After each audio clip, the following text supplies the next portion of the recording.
Outwardly, she's just an ordinary girl, forced into a loveless marriage with a cold, domineering CEO.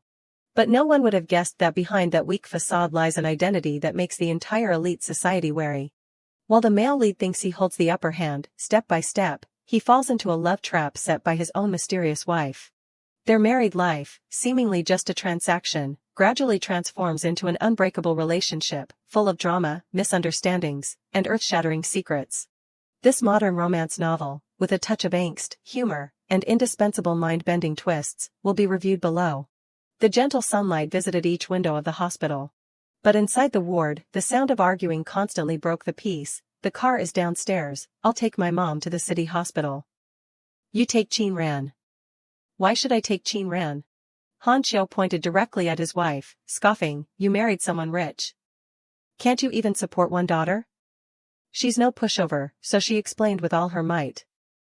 I've already brought her into the Lin family. Do you want me to bring another burden? A group of patients passing by the noisy room couldn't help but comment on the person leaning against the door. That girl standing over there looks so pretty. Indeed. The constant bickering reached Chin Ran's ears. Chin Han Xiu, my mom helped you raise your daughter for over a decade.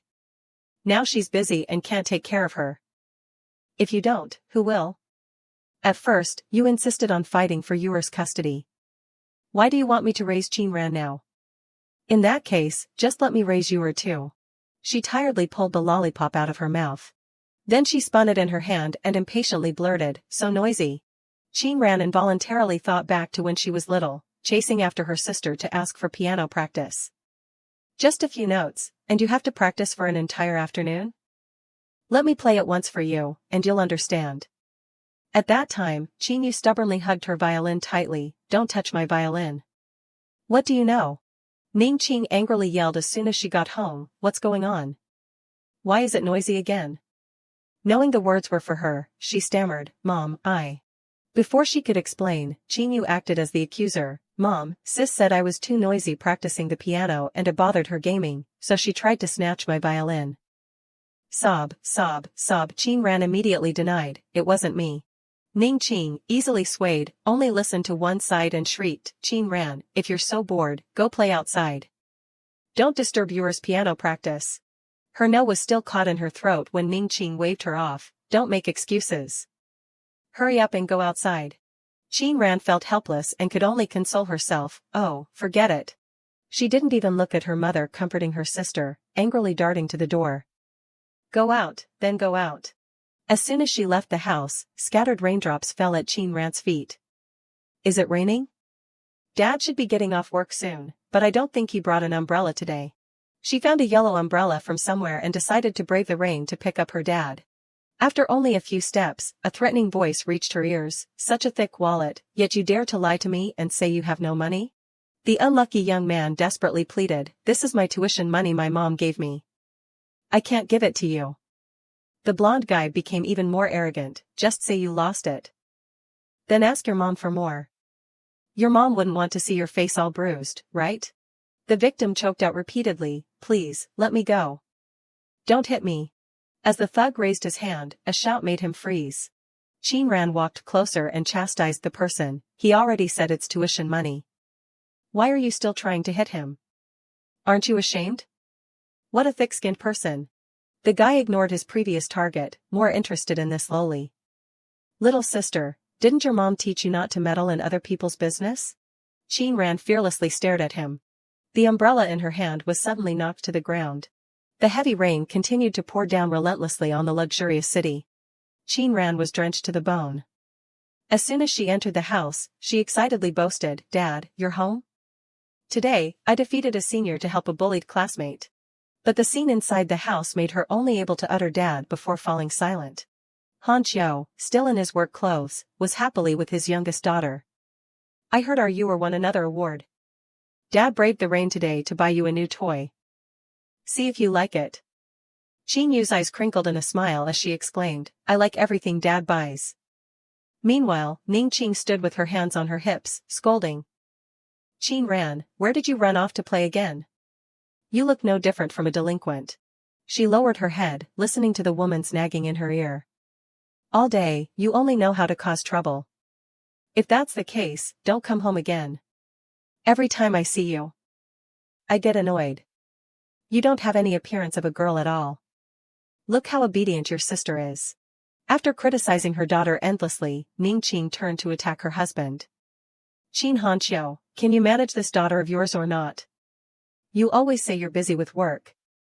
But how much have you actually achieved? He was so annoyed he couldn't stand it. Ningqing, do you want to argue again? No one heard Qin Ran's mosquito-like plea beside them. Mom, Dad, don't argue anymore. The argument began to escalate. If you can't stand it, then divorce. Arguing every day is so annoying, it's driving me crazy. Divorce then, divorce. But I'll raise your. Why? I want to raise your too. She unhappily covered her ears and silently screamed inside, so noisy. It's always like this. Qin Ran looked at the three of them and wondered, am I a burden? You people only ever want your. Just as she was on the verge of collapse, a hand gently rested on her shoulder. Grandma. Qin Ran tearfully rushed into the other person's arms and softly exclaimed, Grandma. Her grandmother gently comforted her, good girl, Ran. It's okay. Grandma will take you home, okay? Qin Ran leaned against the hospital ward wall, thinking that people's hearts never change.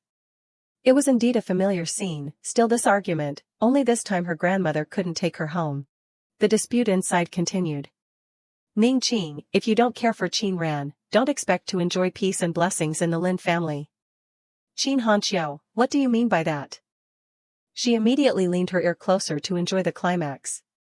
Oh, it seems like a winner is about to be decided. Hanqiu said firmly, anyway, I won't take Qin Ran back. She also didn't want to make a big deal out of it. Ningqing was stunned by his shamelessness. Consider it your win. Qin Ran and my mom will be taken by me. Are you satisfied now? Qin Ran turned and walked straight away after hearing this. She had already grasped the outcome in her heart. The winner has been decided. She cheerfully crushed the candy and sighed to herself, truly, I'm bringing trouble to Grandma again, my mother. They quickly arrived at the Lin family's large house in Yunqing. As the maid rushed out to greet them, she's brought people back, Ningqing quickly instructed, Aunt Zhang, this is my mother and my eldest daughter. Please arrange rooms for them first. I have to pick up Yor from school. She bowed respectfully towards the departing car, Madam, have a safe trip. Aunt Zhang quietly clasped her hands, secretly disparaging Qin Ran and her grandmother, just one look and you know they're country bumpkins. Qin Ran's grandmother was oblivious to this malice and still marveled, this house is really beautiful. After pondering, she walked ahead to lead the way, Old Madam, Miss Qin Ran, please follow me. She politely said, thank you, Aunt Zhang. At the same time, a voice from the balcony rang out. That's Qin Ran. Lin Qi, as the head of the Lin family, continued to analyze, I heard that child was severely disciplined at her old school, a troublemaker. It's very difficult to get in to know. One high school. Lin family's eldest son, Lin Jinqian, asked in surprise, Qin Ran? Is she Aunt Ning's other daughter? He didn't answer but led the way back to the living room. Let's go. Let's go meet old Madam and Miss Qin. He agreed without hesitation, yes, father. The luxurious chandelier radiated dazzling light throughout the villa. Lin Qi stood at the entrance and asked, Aunt Zhang, do we have guests? She respectfully replied, guests, yes sir, while constantly wondering, is his mother-in-law considered a guest? Aunt Zhang dutifully introduced everyone to each other, this is Mr. Lin Qi and young Master Lin Jinqian. Her grandmother replied very formally, I apologize for troubling you too. Meanwhile, Qin Ran secretly assessed the father and son in front of her. Is this mother's new husband? At the same time, Jinqian also had his own judgment in his heart. She is. He didn't hesitate to label her, the troublemaker Qin Ran. Lin Qi smiled with narrowed eyes, displaying a friendly demeanor, Old Madam, you must be tired after such a long journey. Please sit down and have some tea. As he raised his cup, he got straight to the point. Ningqing has told me about Xiao Ran's matter. Please rest assured, I have already arranged her school matter. Her grandmother expressed her gratitude even more formally, you're too kind, sir. Qin Ran felt the need to clarify boundaries with this family. Uncle Lin, you don't need to worry about the school matter. But before she could finish, the servant interrupted. Madam, miss, you're back. Ningqing, upon entering, immediately instructed the servant, Aunt Zhang, is dinner ready? If so, serve it. Yuer is back. Qingyu, next to her, handed her handbag to the woman and asked. Are big sister and grandma here? Aunt Zhang quickly replied, yes, they're in the living room having tea with master and young master. Although Qingyu was Qin Ran's biological sister, as soon as she arrived, she only cared about her stepbrother. Brother is back too? That's great. She clearly had a big plan in mind. Brother Jinqian rarely comes home. I must perform well today. Qingyu chattered as she ran towards her target. Brother, you're back. Jinqian quickly stood up to greet her. You're. She casually hugged his arm and whined, you're usually so busy, why are you home today? He didn't hide it, coincidentally, I have a project here. Jinqian continued to show concern for his sister. Why are you home so late today? Qingyu took the opportunity to complain, I had to practice a new song for the school's anniversary performance. It was tough, but I had fun. Lin Qi seized the joyful atmosphere to interject, Yuer's playing is truly getting better and better. If you need anything, just tell Dad. She smiled brightly and sweetly replied, yes, thank you, Dad. After their happy moment, Qingyu feigned surprise and blurted, ah, big sister. Qin Ran sat with her arms crossed on the sofa, staring at her with an expressionless gaze. Qingyu adopted a host's posture and said a few sarcastic words, I'm so happy to see you again, sister. Welcome to the Lin family. Not only that, she also whispered a promise, let's live in harmony like before, big sister. Qin Ran didn't respond to the provocation, but mentally she politely greeted, long time no see, Qingyu. Night quickly covered the villa. Qin Ran tiredly rested her hand on her forehead due to interrupted sleep. Phew, I'm having insomnia again. Just thinking about the past, it's annoying. Her mind was filled with Qingyu's deceitful green tea words, Dad, I think sis hates me, doesn't she? Did I do something wrong? I'll go outside. She doesn't like me around when she's gaming. Mom, I think I made sis angry again. She sat up, rubbed her aching forehead, and irritably sighed, before, it really was harmonious and happy. Qin Ran looked at the empty medicine bottle on the bedside table and started to plan, the sleeping pills are all gone. Tomorrow, I'll have to figure out a way to get some more. The next day, as the sun's rays just reached the treetops, Lin Qi's voice echoed in the house, Xiao Ran, I'm sorry. He apologized but with an air of superiority. Getting you into number 1 high school isn't possible. I'll ask other schools. Just wait at home for a few days. Ningqing stood beside him. No different from a wicked stepmother, Yuer got into number 1 high school by her own ability back then. We didn't need to worry at all. Qingyu seized this opportunity to add fuel to the fire, that's right, number 1 high school is the best school in Yunqing. It's not that easy to get in. I also had a hard time getting in. On the surface, it sounded like advice, but her tone revealed a lot of bragging. Principal Su of number 1 high school is a person of extraordinary status. To get into no. 1 high school, it's not just about good grades, you also need. Qin Ran was tired of listening to their meaningless words. She pulled an envelope from her bag and interrupted, actually. She held up the white envelope and frankly slapped it in their faces. If it's number 1 high school, I have a letter of recommendation from the principal. Ningqing, as if blinded, shrieked, enough. How dare you lie with such blatant eyes? Aren't you ashamed? I'm ashamed. Qingyu beside her fanned the flames, oh. Mom, don't be angry. What if she's talking about a different number 1 high school? Provoked by these words, she spoke even more excessively, Qin Ran, if you've come to the Lin family, then throw away your bad habits from before. She sighed wearily. Secretly sneering in her heart, after all these years, still playing the same old charades. Qin Ran couldn't reason with such an unreasonable person, so she adjusted her hat and walked straight away. If there's nothing else, I'm going to school now. Ningqing was still agitated beside her, how could you possibly have a letter of recommendation from the principal? It's a miracle if it's not a disciplinary report. She looked at Qin Ran's retreating back and spoke harshly, going to school? You're probably going to an internet cafe. You're infuriating me. Qingyu, of course, took this chance to step on her even more.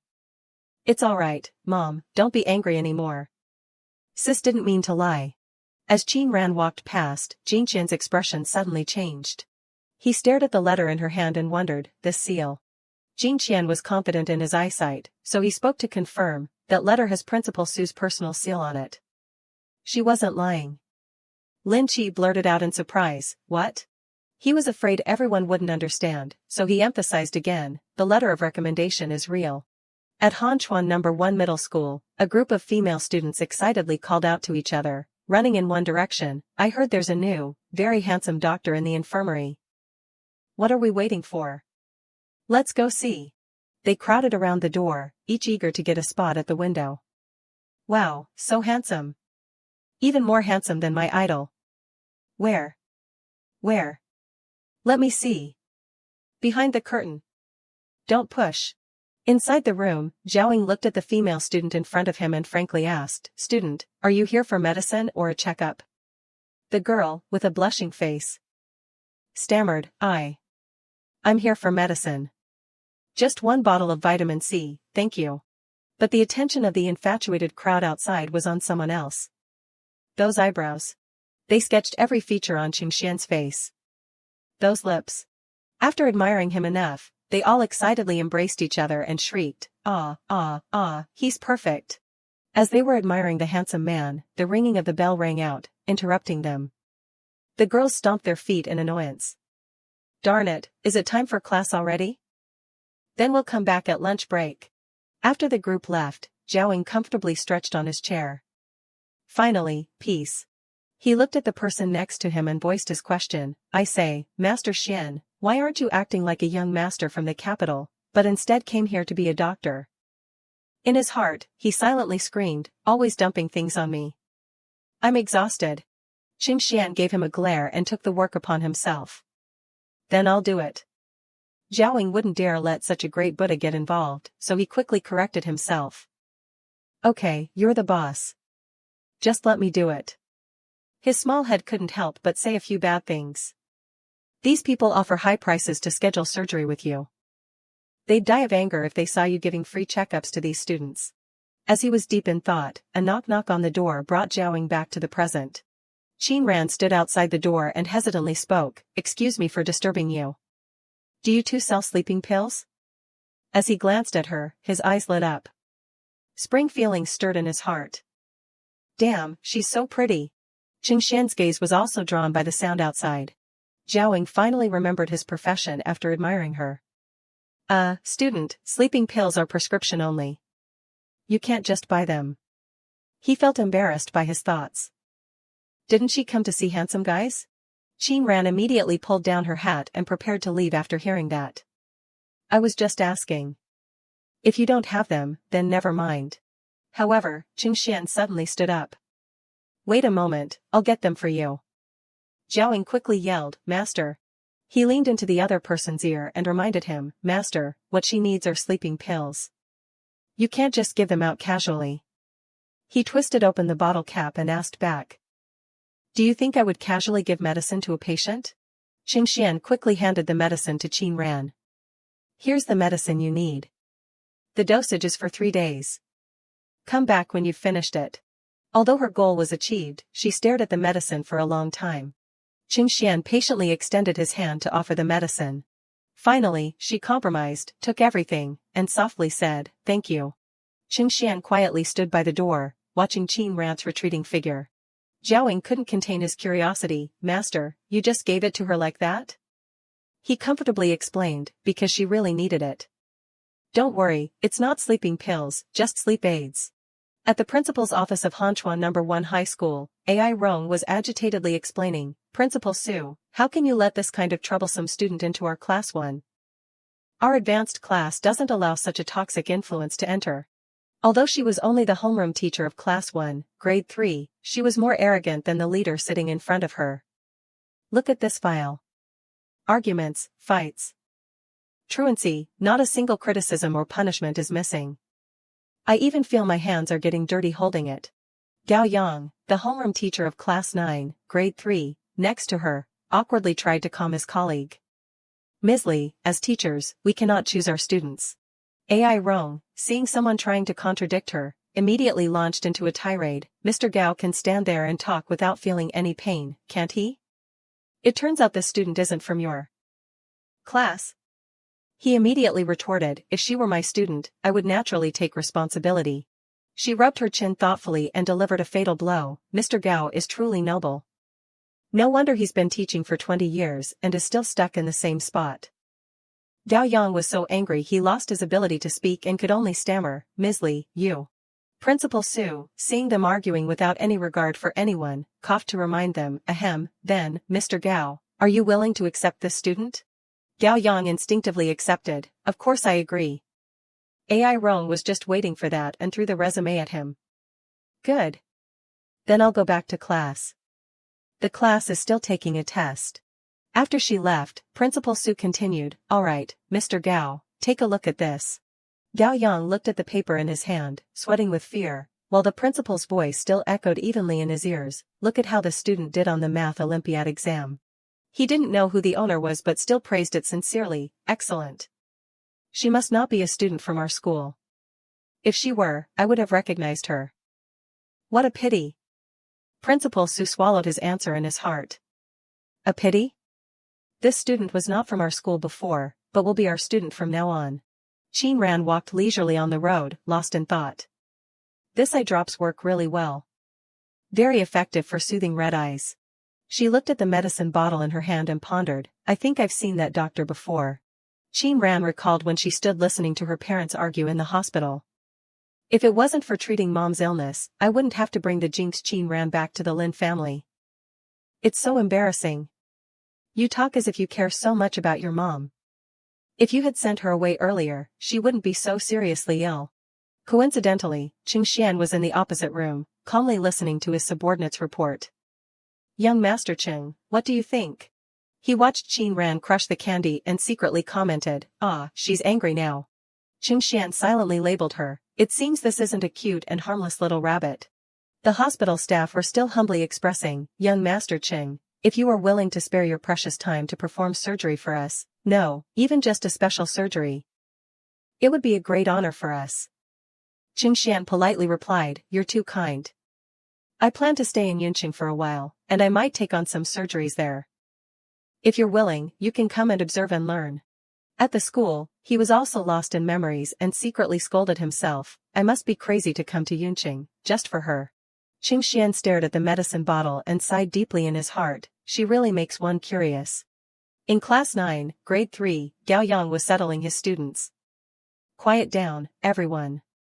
Today, we have a new transfer student in our class. Xiao Qing, unable to suppress his gossipy nature, turned to his good friend and asked, a new student? Is it probably the older sister of the school belle Qingyu? And she's assigned to our class? It must be because of Uncle Lin's connections. Diao Guang coldly threw a line back at him, don't know, not interested. Xiao Qing immediately dragged out his words, taunting, except for Qingyu, you're not interested in anyone else. Ignoring the ambiguity, he continued to gossip, but I heard Qingyu's sister fought in Ninghai village, dropped out of school, and even repeated a grade. Yet she can get into our No. 1 high school. The surrounding friends immediately became interested. Damn, isn't she just a rural hooligan? Ninghai village, that's a provincial-level poverty-stricken village. In their minds, they all imagined a chubby, thick-skinned version of Qin Ran trying to trick them. Handsome boy, wanna hang out? The talkative ones all chimed in, I can imagine it already. Diao Guang impatiently stood up. Boring. Let's go. Xiao Qing asked in confusion, where are you going? Diao Guang walked to the door and casually dropped a line, Qingyu is practicing violin in the auditorium. I'm going to watch. Xiao Qing let out a jealous sigh. So admirable. I want to go watch the school flower play violin too, because in his heart, he thought, what's so beautiful about a new student? As Diao Guang stepped into the hallway, she also reached the front door at Gao Yang's call. Qin Ran, come into the classroom. As soon as the rural girl appeared, the entire class fell into a deathly silence. She calmly spoke, breaking the awkward situation, hello, everyone. I'm Qin Ran. Gao Yang didn't let anyone react before assigning her a seat. There's an empty seat next to Lin Si Ran. You can sit there. The male students who had just been criticizing her now had red faces and pounding hearts. So pretty. So classy. They used their shining eyes emitting pink bubbles to envy each other. Don't fight me for her. This rural hooligan girl is mine. Not so easy, brother. Everyone loves beauty. Her desk mate shyly greeted Qin Ran, hello. My name is Lin Si Ran. She simply replied, hello. Xiao Qing mumbled to himself blankly, this doesn't look like the rural girl they talked about. Meanwhile, the surrounding male students began to plan how to pursue the new goddess. It's a pity young Master Su didn't see this transfer student. I think she's no less pretty than Qinyu. That's right, let's go get to know her after school. You guys understand? Right? The school bell rang, signaling the end of class. Siren eagerly suggested, then I'll give you a tour of the school. After all, you're new and not familiar with this place.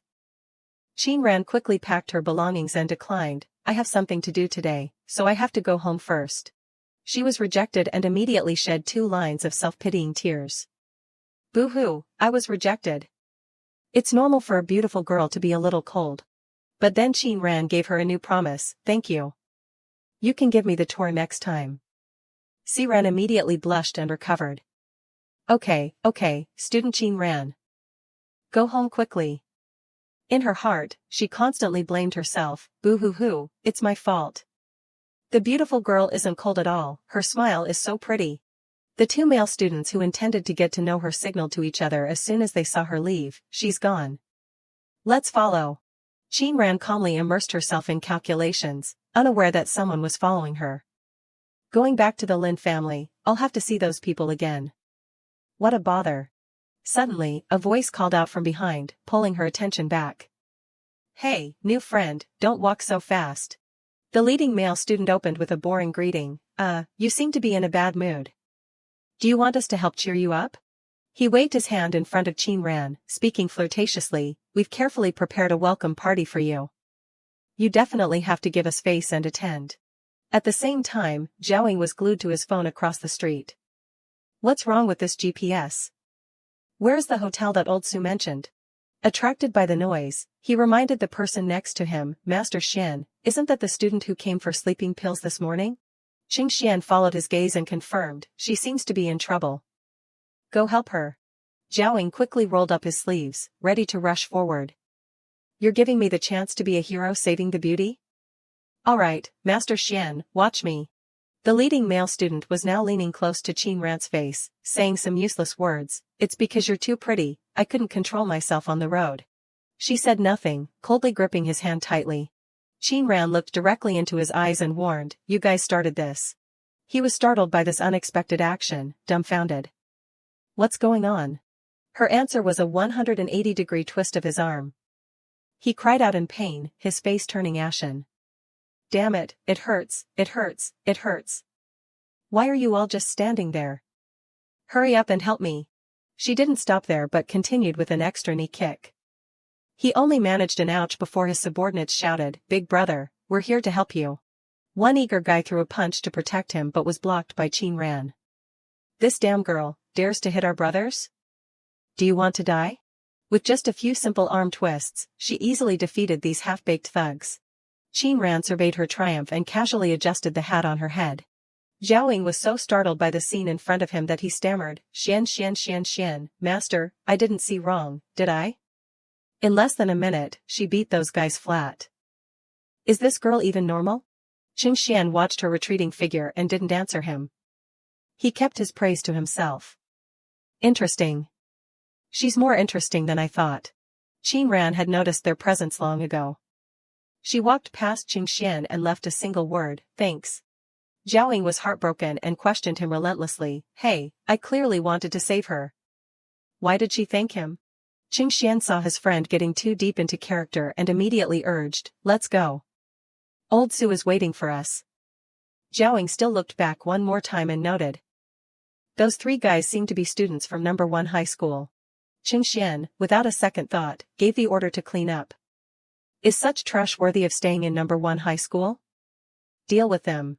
Zhaoying and the other person quickly arrived at the private suite. They exchanged words very casually. Qingxian raised his cup and asked the person opposite him, "Old Su, you've been the principal of Yunqing No. 1 High School for 3 years and haven't returned to the capital. Why do you suddenly want to resign and go back to the capital?" He didn't mind sharing his plan. "I've chosen my successor." It was hard to wait for her. Zhao Ying's eyes widened, shining with curiosity. "Who is it?" He shook his head, looking helpless. "She doesn't want to succeed me." Qin Ran's image clearly appeared in Principal Su's mind. He took a sip of tea and continued to speak about his plans. "However, I believe she will agree, so I want to go back to the capital to prepare in advance." Zhao Ying's inner thoughts immediately erupted. There's actually a country bumpkin who doesn't know that Yunqing is where the nobles reside. Just talking takes 3 days and 3 nights to get. Resources that ordinary people can hardly obtain. She truly doesn't know the immensity of heaven and earth. He couldn't help but lean into Qingxian's ear and complain. She doesn't even want to be the heir of the Su family. "Tell me, what's her background?" Master Xian, say something. Aren't you curious?" A new day began at the music building. Qin Ran silently opened the door to the music room and quietly stepped inside. She walked straight towards her target, the violin lying on the wooden table. Qin Ran gently held it with both hands. After gazing at it to her heart's content, she placed the violin on her shoulder and played an improvised piece. Xiao Qing, walking shoulder to shoulder with his good friend, continuously chattered, "Young Master Su, you didn't see that transfer student. She's really pretty." Jin Qian impatiently cut him off, "Talk less and walk faster. I still have to go deliver bubble tea to Qingyu." As soon as he finished speaking, his ears caught an important sound. Jin Qian's heart immediately stirred. This music. He ran off without a word, leaving Xiao Qing standing there babbling, young Master Su, what are you rushing for? The person playing isn't running away." He scratched his head in confusion.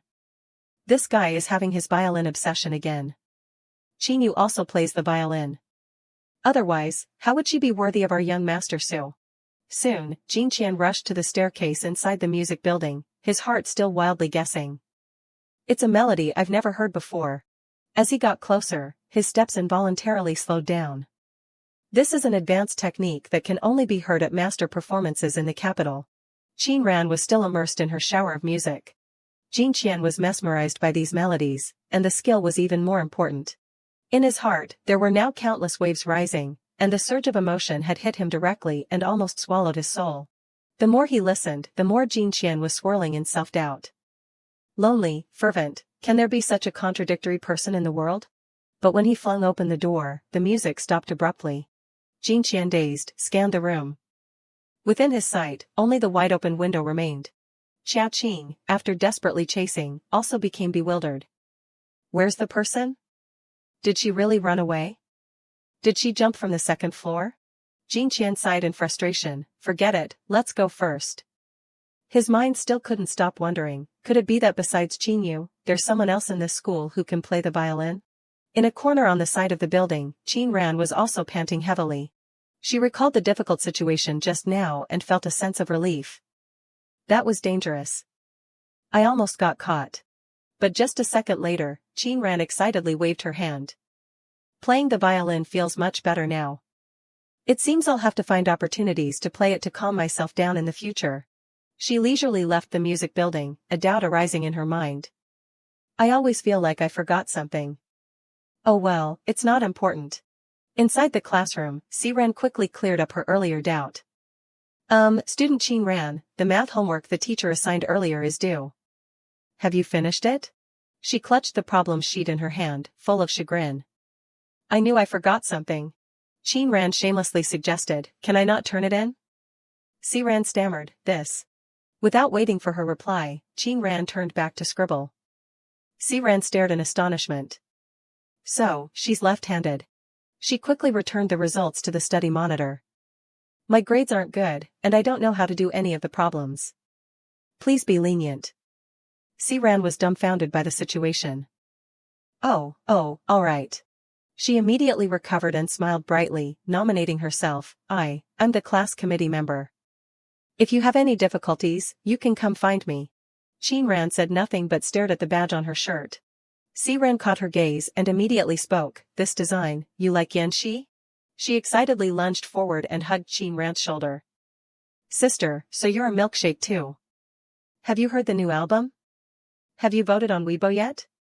If not, I'll teach you how to register a sub-account and cast extra votes. She weakly denied, I'm not. The person in the cave who never chased idols was silently crying. It seems Milkshake represents Yanshi's fans. So what's sister?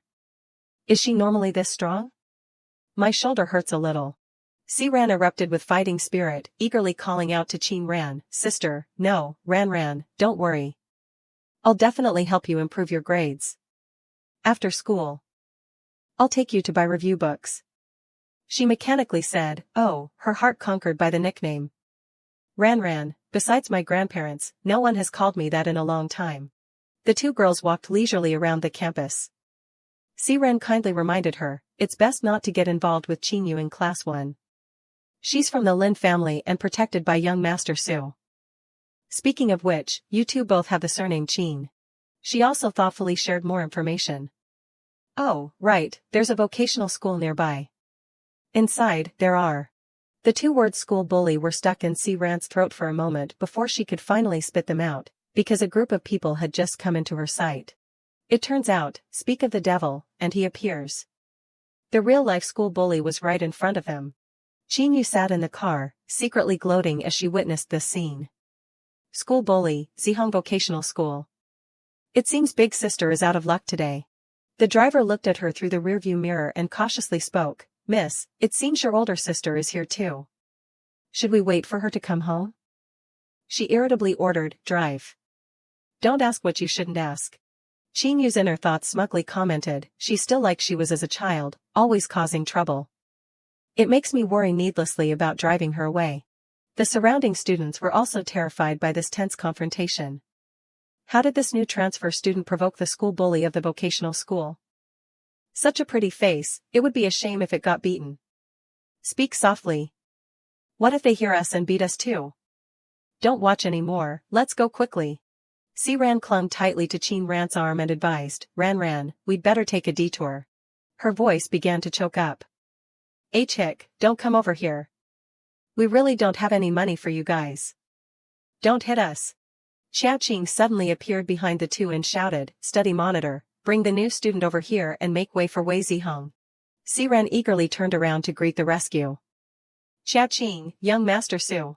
She pulled Qin Ran's hand and urged, Ran, I'll explain to you later. Let's go to Xiao Qing and young Master Su first. Zihong, who had been listening to them whisper to each other, impatiently spoke, wait a moment. He slowly extended his hand and approached his target. Zihong and Qin Ran stood face to face, close enough to see each other's pores. She looked at the claws about to reach her and irritably blurted, get your paws off. As soon as she finished speaking, a deathly silence enveloped the entire space. Ran was so scared that her soul flew out, her whole body went limp, collapsing into Qin Ran's arms.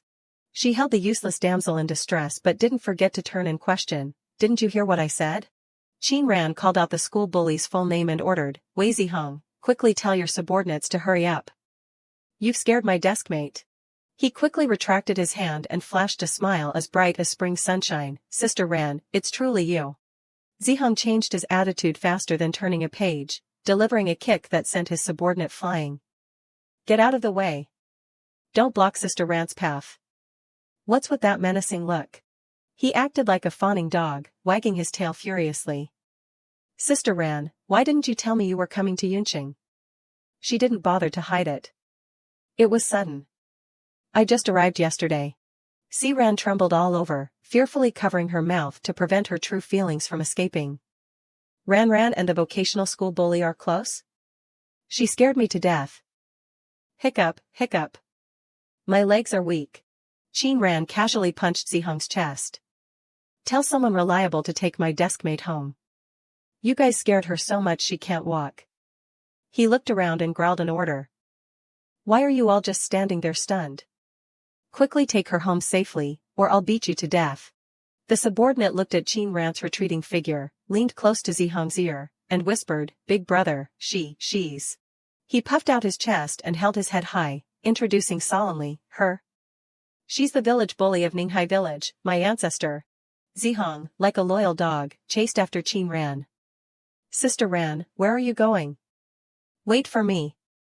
She didn't bother to turn back, coldly spitting out 2 words, buy books. The subordinate who was given the task awkwardly ran up to see Ran to ask for her opinion. Sister, do you want to go back to school, or do you want to go eat? Meanwhile, Xiao Qing scratched his head full of question marks and exclaimed, good heavens, who is this new student? The Lin family villa was brightly lit with lamps under the starry sky. Lin Qi paused his chopsticks and asked his beloved daughter, what are you thinking so intently about? She put on a difficult expression and then began to sow discord. After school this evening, I think I saw Big Sister and the vocational school bully together. Ningqing gripped her chopsticks tightly and questioned loudly, vocational school? Isn't she in number 1 high school? Qingyu clutched her chest and fabricated a story as if it were true. I heard Big Sister fought with the vocational school students this afternoon, and then those people came looking for her again. Tonight. I'm so worried about Big Sister. The woman slammed her chopsticks on the table and cursed, worried about what? Her being with those vocational school trash isn't just birds of a feather flocking together? How could I give birth to such a disgraceful daughter? The peak of the criticism session was interrupted by the sound of the door opening from outside. Qin Ran indifferently spoke, asking for permission, excuse me for disturbing your meal. I'm just coming back to get my things and then I'm leaving. She ignored the cultured family sitting at the dining table and walked straight upstairs. Ningqing felt awkward and immediately stood up to smooth things over, let me go see. As soon as she entered the room, she started lecturing, putting on a scowling face for everyone to see. I arranged such a beautiful room for you, bought so many clothes and handbags. And you're still not happy? Oh, right, you said you fought with those vocational school people again. Qin Ran silently hoisted her backpack onto her shoulder, secretly disdainful. After all these years, Qin still uses the same old trick. How boring. She coldly walked past Ningqing and threw out a single sentence, congratulations, mother. You won't see me again after this. I'll be staying in the dormitory now. I'll visit grandma at the hospital when I have a break. As soon as she reached the door, Qin Ran paused and reminded Ningqing, also, I've never liked pink. Only Qinyu likes it. The woman rested her chin on her hand, calculating in silence. She has a home but won't stay there, instead she'll stay in the dormitory. I bought her designer handbags and beautiful clothes. And she says she doesn't need them. I've never met such a troublesome daughter. Oh well, out of sight, out of mind. The next day, Qin Ran quickly arrived at the bank. The customer service representative eagerly stood up to greet her. May I ask what transaction you wish to perform, honored guest? But in her heart, she secretly curled her lip. Looks like a poor student. Not worth my effort to persuade her to deposit money. TSK. Qin Ran didn't care what she thought, decisively placing her card on the counter and stating her request, transfer a sum of money. The employee was startled by the VIP item in front of her, breaking into a cold sweat. This is a diamond card. The manager immediately appeared, his attitude changing dramatically like a theatrical performance. My sincerest apologies, madam. Regular staff do not have the authority to process transactions for diamond cards. I apologize for keeping you waiting so long, and for wasting your valuable time. She respectfully returned the card with both hands. The dormitory fee transfer for Yunqing No. 1 High School has been completed. Please take back your card. Qin Ran quickly took it back, uttering a lukewarm thank you. She hurried back to school, staring at her phone and silently sneering, what idiot offered such a high price for me to take on this task? I already said I didn't want to. But they were still stubborn. Qin Ran stopped at the location in the message, her heart gradually filling with interest. The location of the task giver is in the infirmary. How interesting. She decisively opened the door, still slightly doubtful in her mind. Even though I don't want to take it, I'll go take a look. Zhaoing stared blankly at the person standing in front of him. Qin Ran awkwardly spoke first, ahem, excuse me, are you hiring part-time staff here? He asked back in confusion, you came to the infirmary so late just for this? She had to keep up the act, so she feigned embarrassment. I'm short on money, so. In her heart, she was frantically praying, I wonder if this excuse will work. Zhaoing looked at Qingxian, his mind in a tangled mess. This little girl's bag is old too. Maybe she really is short on money. But Master Xian has never liked being bothered by others. Especially women. He awkwardly apologized, having already made a silent decision in his mind. So many female students came to the infirmary today. Master Xian always pretended to sleep, fearing he didn't want to interact with the female students here. Before Zhaoying could say anything else, Qing Xian spoke, breaking the script. Do you know how to cook? As soon as he asked, he looked directly at Qing Ran, waiting for her answer. Her heart could barely contain the praise. No wonder so many female students come here every day. Her mouth quickly blurted out one word, yes. Qing Xian rubbed his bleary eyes, still groggy from waking up, but his closing statement came out without a hitch. Lunch and dinner, daily payment. Can you start tomorrow? Qing Ran quickly replied yes and then turned and left immediately. Zhaoying was flustered by this sudden turn of events. Master Xian, did you forget that Steward Qing is coming tomorrow? He calmly assigned, tell him to go directly to the villa. He then began to wonder, strange, this guy has always had a young master's personality. He doesn't like having strangers taking care of him. Ignoring the chaos in the infirmary, Qing Ran calmly arrived at the classroom. Si Ran quickly greeted her deskmate, Ran, you're back. She just coldly grunted in reply. She glanced at Qing Ran, who was engrossed in reading. Qing Ran caught her gaze and decided to ask directly, why do you keep looking at me? Is there something on my face? Si Ran stammered in denial, no. Finally, she couldn't win against her curiosity and bravely asked, Ran, last night, why did that school bully listen to you so obediently? Qing Ran half jokingly, half seriously explained, because I used to be very famous. Diao Guang suddenly raised a stack of papers in his hand, interrupting their conversation. It's almost time. Everyone, please prepare to turn in your physics homework. Si Ran frantically gestured with her hands and mouth. The physics teacher is a great demon king. His homework cannot be left undone. Ran, copy mine. Xia Qing approached Diao Guang and whispered, young Master Su, you couldn't do the last question, could you? He calmly grunted in acknowledgement. He tried to extract information with a disbelieving expression. You really couldn't do it? I don't believe it, your physics grades are always among the top. Diao Guang blushed and pushed his friend away. I'm saving this question to discuss with Qingyu. Xia Qing, despite being brushed off, smiled with narrowed eyes. I know. How could our physics representative have a question she doesn't know how to do? Qing Ran rested her chin on her hand, looking at the paper and decided to randomly circle answers. Physics is so boring. If I choose a for all the questions, they'll all be wrong. Diao Guang walked past the two and interjected, it's better not to copy answers than not to write anything. The more excessive words he held back in his heart. Such ugly handwriting yet dares to copy answers. Truly a world of difference from Qingyu. Qing Ran acted as if she didn't hear him, indifferently turning in her assignment to Diao Guang. The corner of her mouth curved slightly, looking as if she was disdainful. Qing Ran softly sighed, silently explaining in her heart, if it weren't for Lin Si Ran's kindness, I'd be too lazy to even copy.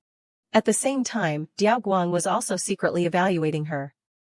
Pretty, but doesn't know what's good for her, wasting the Lin family's efforts. This interlude quickly passed.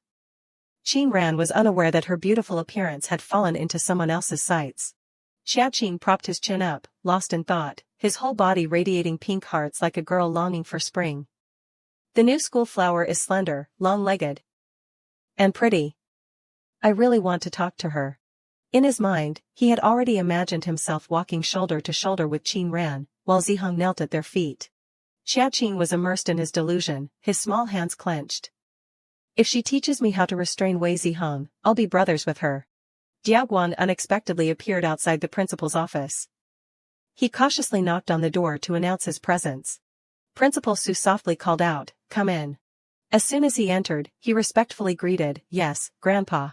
Once both were seated on the sofa, Principal Su began to speak, what do you think of this student Qing Ran? Diao Guang's heart suddenly churned. Why would Grandpa suddenly mention the transfer student?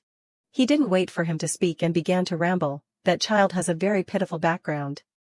She once saved me, and I also like her very much. You two are of similar age. So how about an engagement for you two? Although he spoke fluently, his heart was still a little nervous.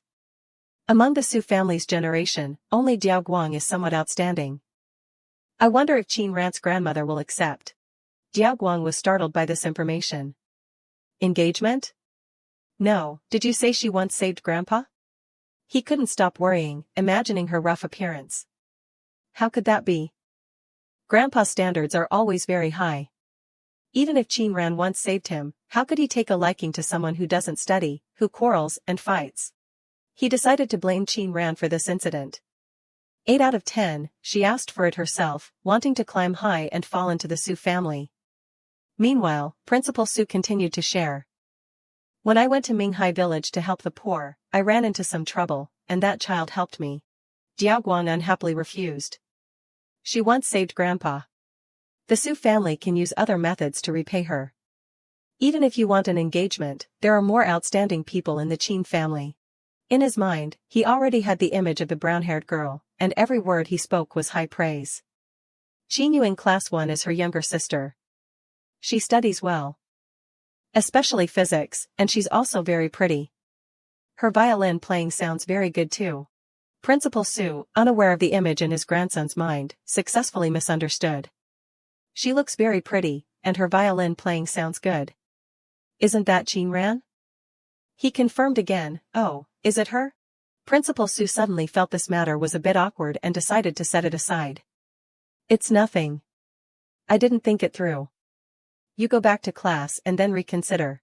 As Diao Guang stood up, he added another sentence. Oh, right, I didn't get a chance to ask before. I heard you have a conflict with someone named Wei Zihong.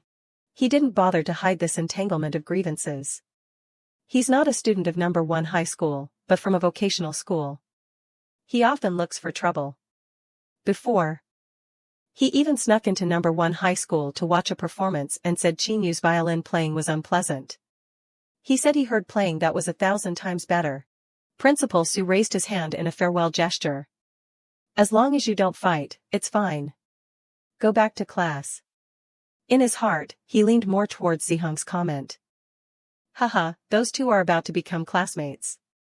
It's just that he didn't lie to you. The next day, Qingshan spoke from the car. Let me lead you to familiarize yourself with the roads. From now on, you'll pick up food from the cafeteria every day.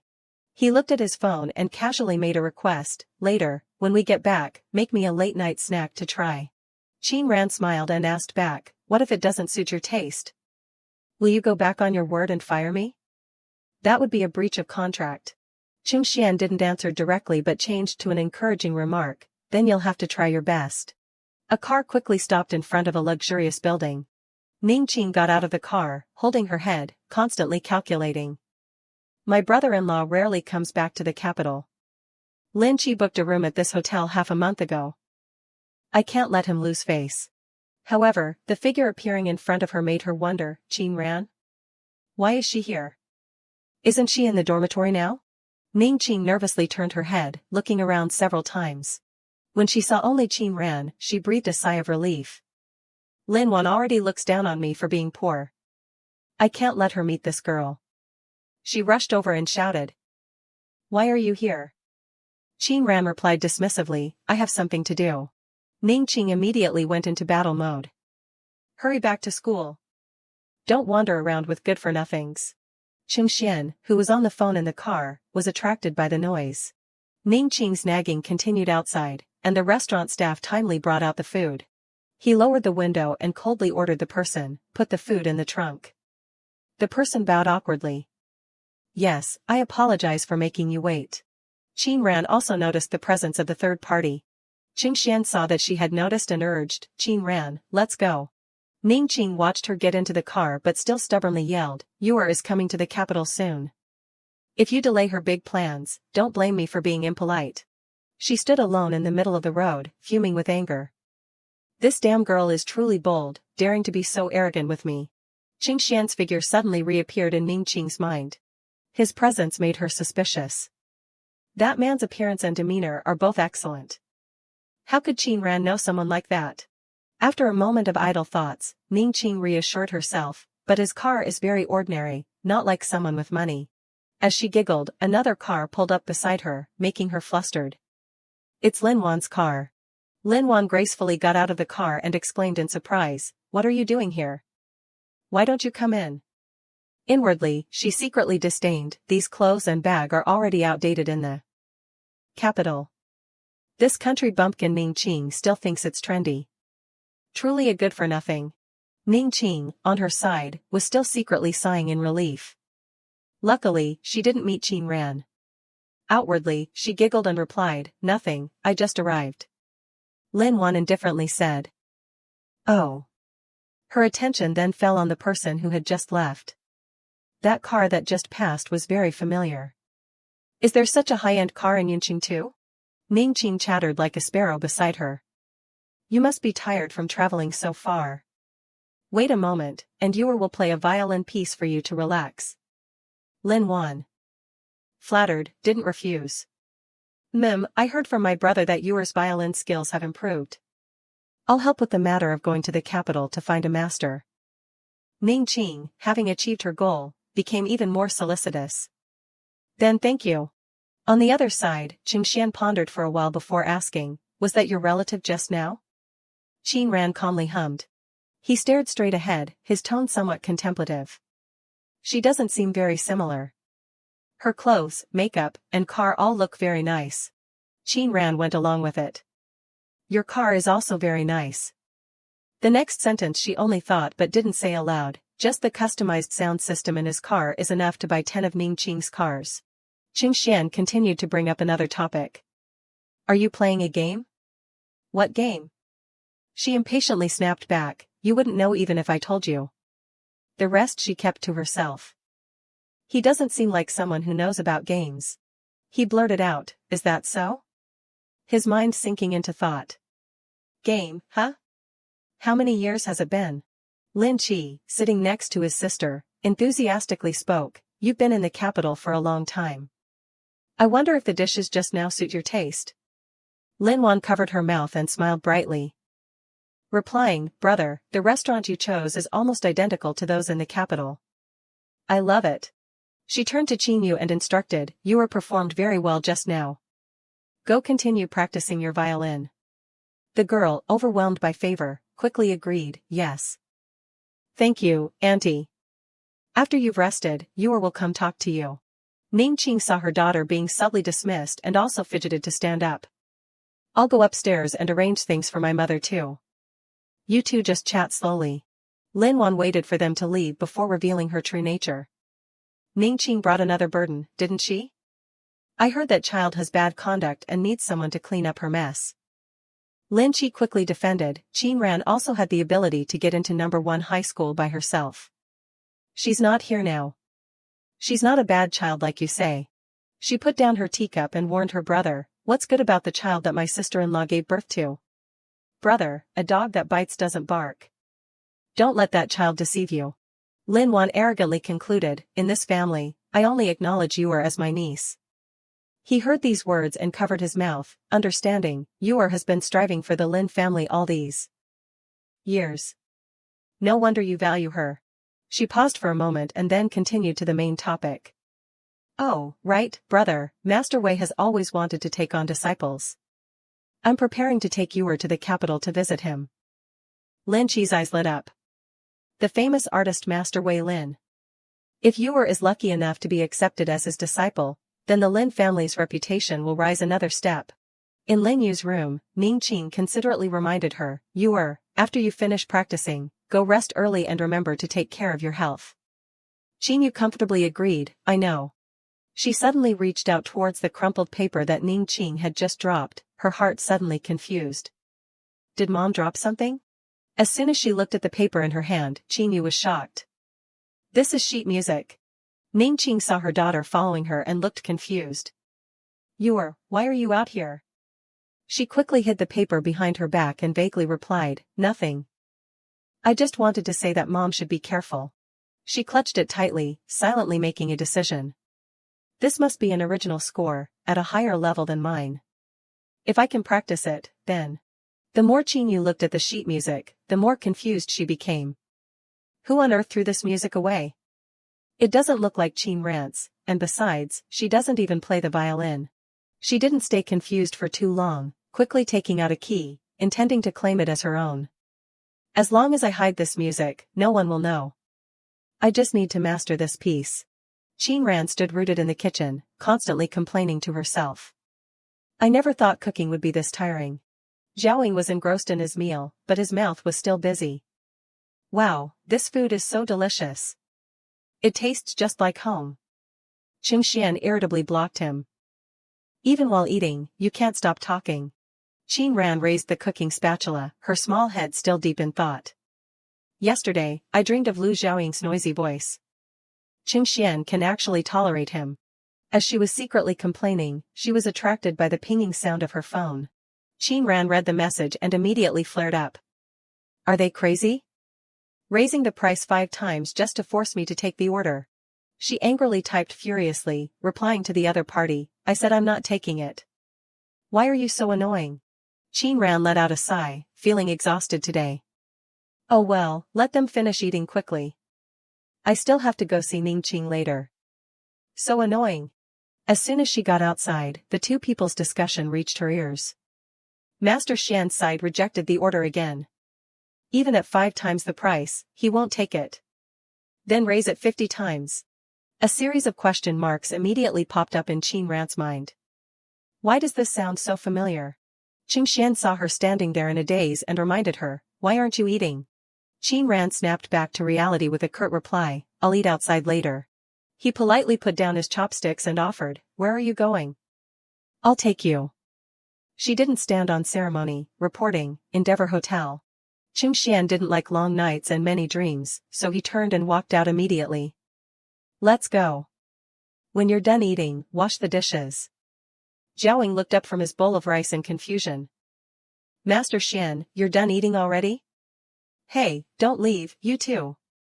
His inner thoughts screamed frantically, since when did our Master Xian become so enthusiastic about helping people? Downstairs at the Endeavor Hotel, Qin Ran politely expressed her thanks. Qing Xian indifferently replied, no need to be polite. He picked up the phone she had dropped and examined it. Hidden number. Recently, the public commissions for tasks, the numbers on that side are also like this. Qing Xian quickly returned the phone after a brief understanding. Your phone. She couldn't help but add an explanation, it's a promotional number. Qin Ran turned around and put on her earphones, ignoring him as he watched her retreating figure and wondered, is it just a coincidence? The person on the other end of the line was desperately trying to persuade her. This order is already 50 times the price.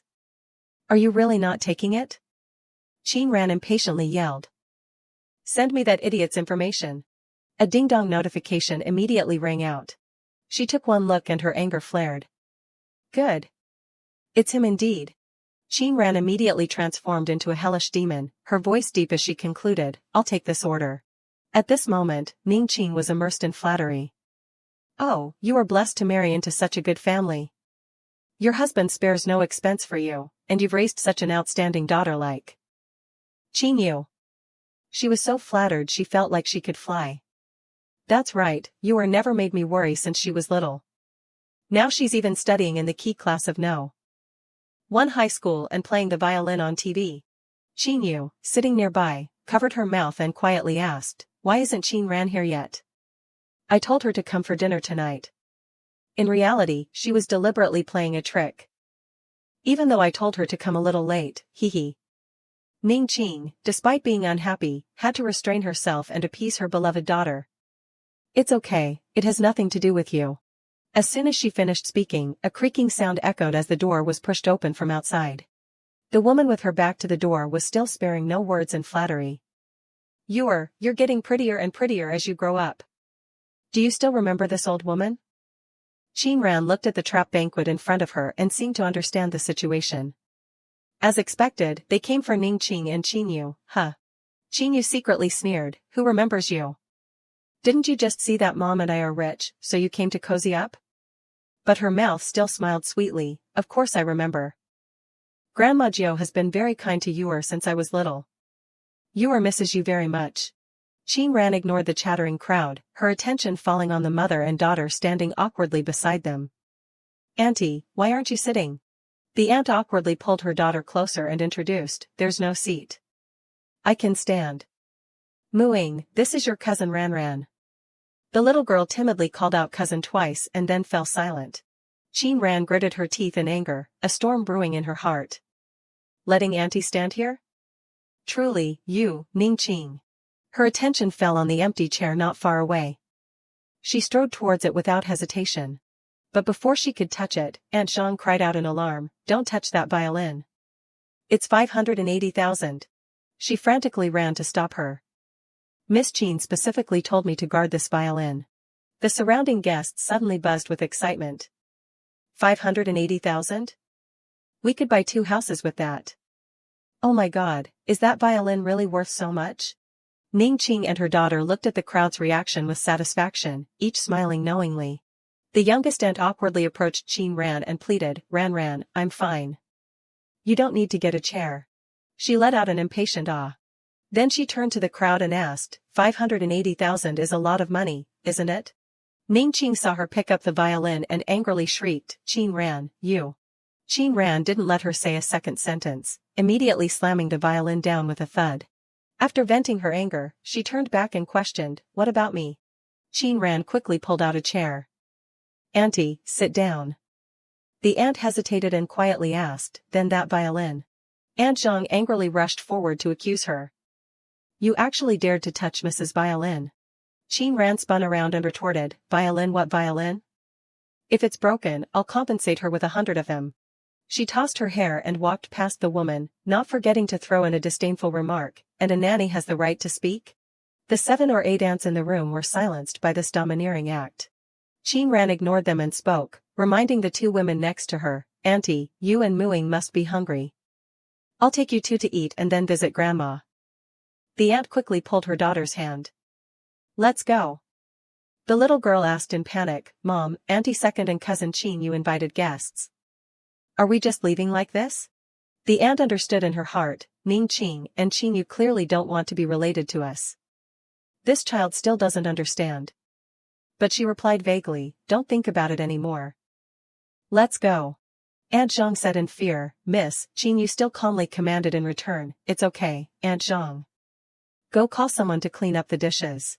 She stood up like a hostess and raised her glass. I apologize on behalf of my sister. The group of aunts continued to fawn, oh, it's nothing. Everyone knows what kind of person that child is. She's been hot-tempered and fighting outside since she was little. Everyone can finally eat in peace after she's gone, otherwise, we'd be so worried.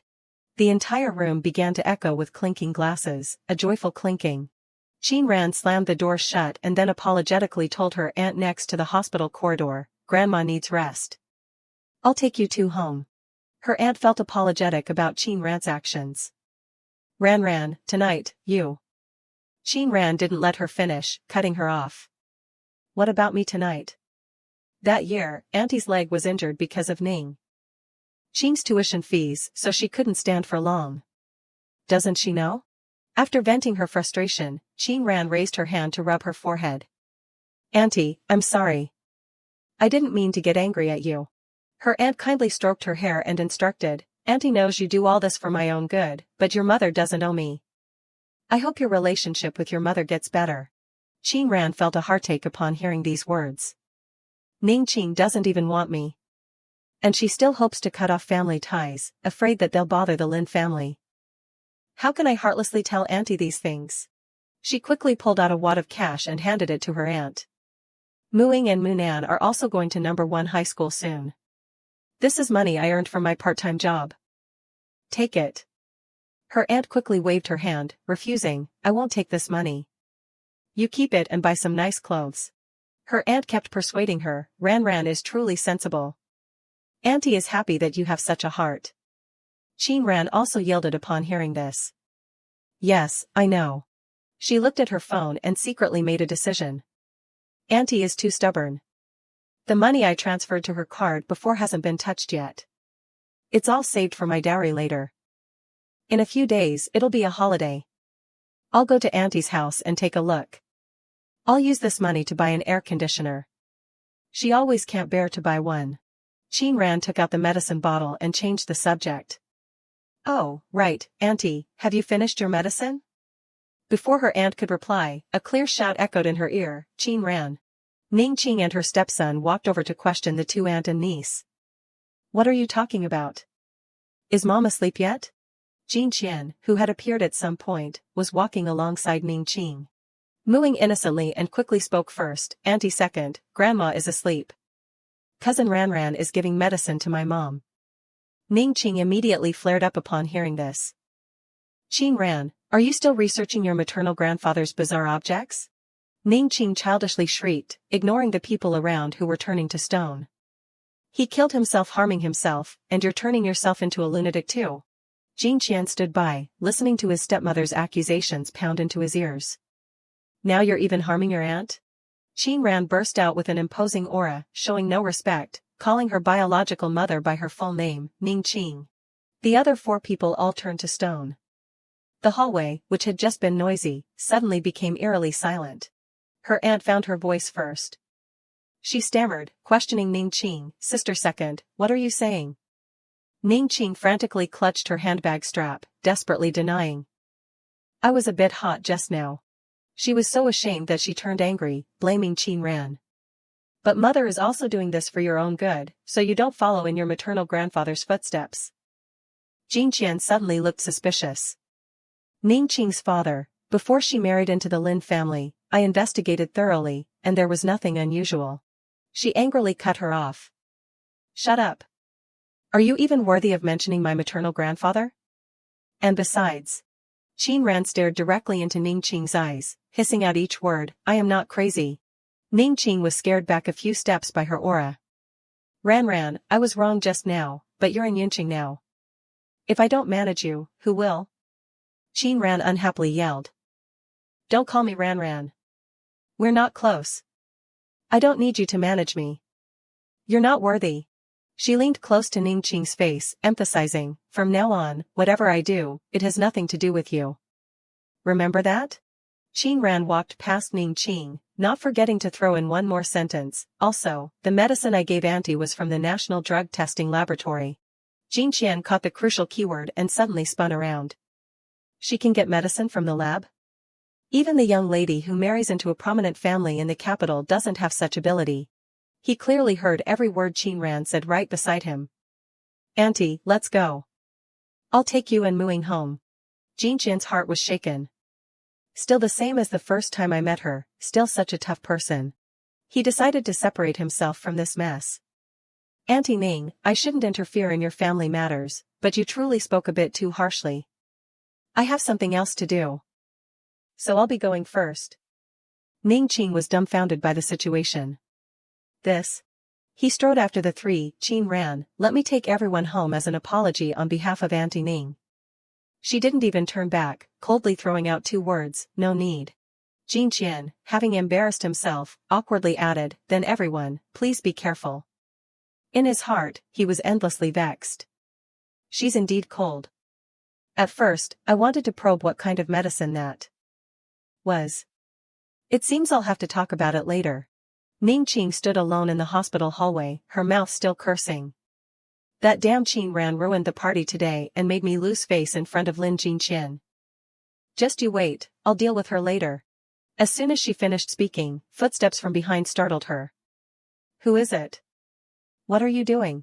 Zhaoying feigned innocence and turned to the person next to him, asking, Master Xian, she's asking what we're doing. Ningqing regained her composure, placing her hands on her hips, and questioned, Sir, do I know you? I haven't offended you in any way. Qing Xian pulled out a surgical knife, shooting a deadly glare. Just now, who did you say was a lunatic? She turned pale and stammered, confirming, you are Qin Ran's friend? In her heart, she had already remembered who he was. The person I met earlier at the private restaurant. Wearing a white lab coat, quite scary. Qing Xian silently confirmed, but his gaze towards her remained unfriendly. Ningqing regained her confidence and began to speak patronizingly, tell her early on, to socialize less with good-for-nothings. This is a VIP room. Don't disturb me visiting patients. Zhaoying heard this vague remark and rubbed his chin, scoffing, good-for-nothings? Did I mishear? Master Xian, is she talking about you or me? Qing Xian held the scalpel in his hand, his voice low. Apologize to her immediately. Ningqing was not afraid, pointing directly at his face and rattling off, apologize to her? She's my daughter. How I scold her is my right. What are you to speak to me like that? Zhao was enraged by these crude words. Master Xian. But before anyone could react, the nearby elevator suddenly opened. Ningqing quickly yelled, Director Jiang. She did a complete 180-degree turn, beaming as she carried her bag and latched onto the official's leg. Director Jiang, you've arrived at just the right time.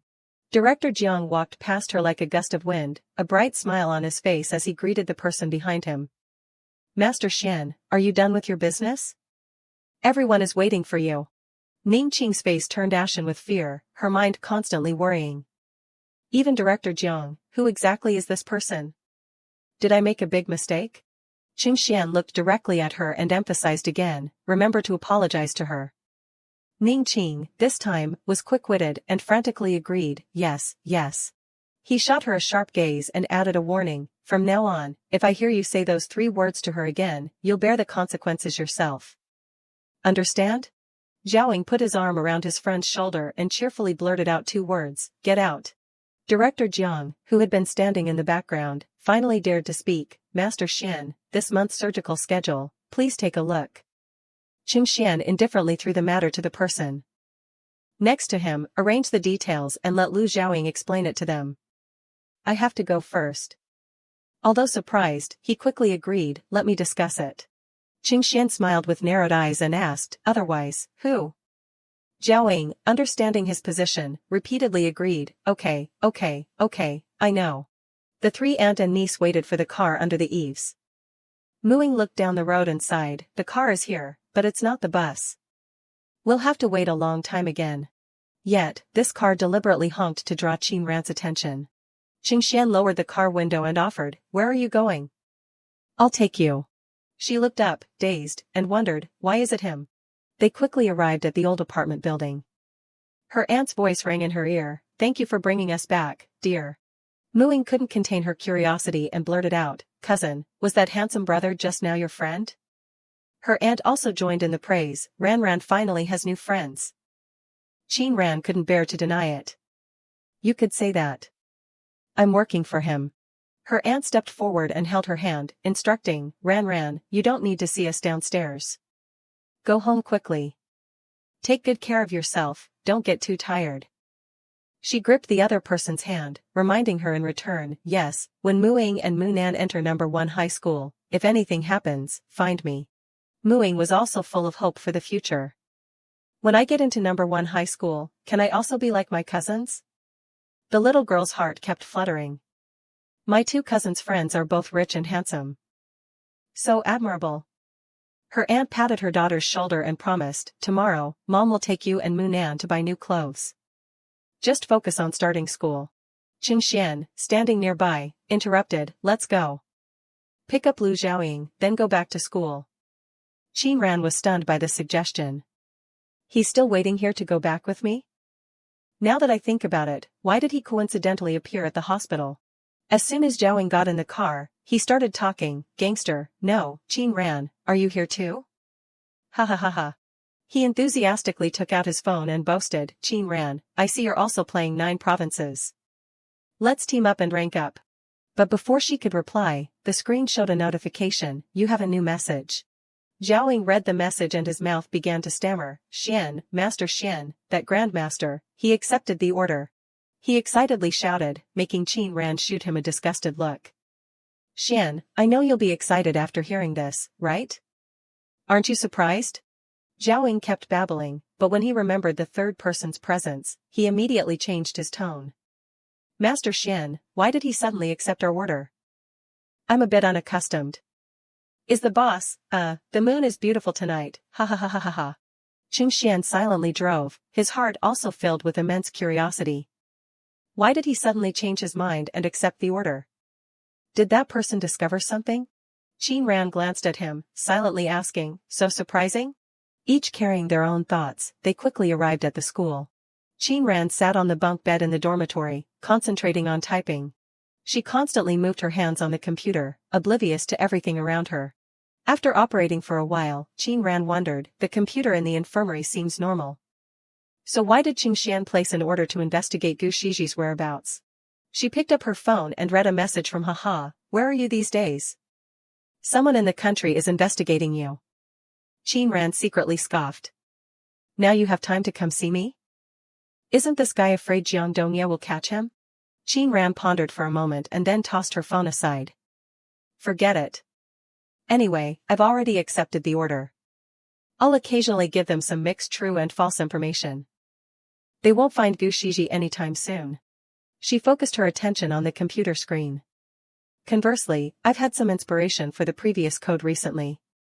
This time, let's see if I can complete it. Qin Ran focused on her work, completely unaware that she had fallen into the gaze of the person opposite her. The other girl gritted her teeth, secretly disdaining, what's with the pretense? She never greets anyone, just sits there tapping on her old computer. It annoys me just looking at her. Her phone was in a chat with Qinyu. Yenran, my sister has a strange personality. I'm afraid she won't adapt to university life. Can you tell me about her life in the dormitory? She casually said what she observed. Today, she just kept playing on the computer. Before that, she even pretended to read a book. Does she even understand it? Haha.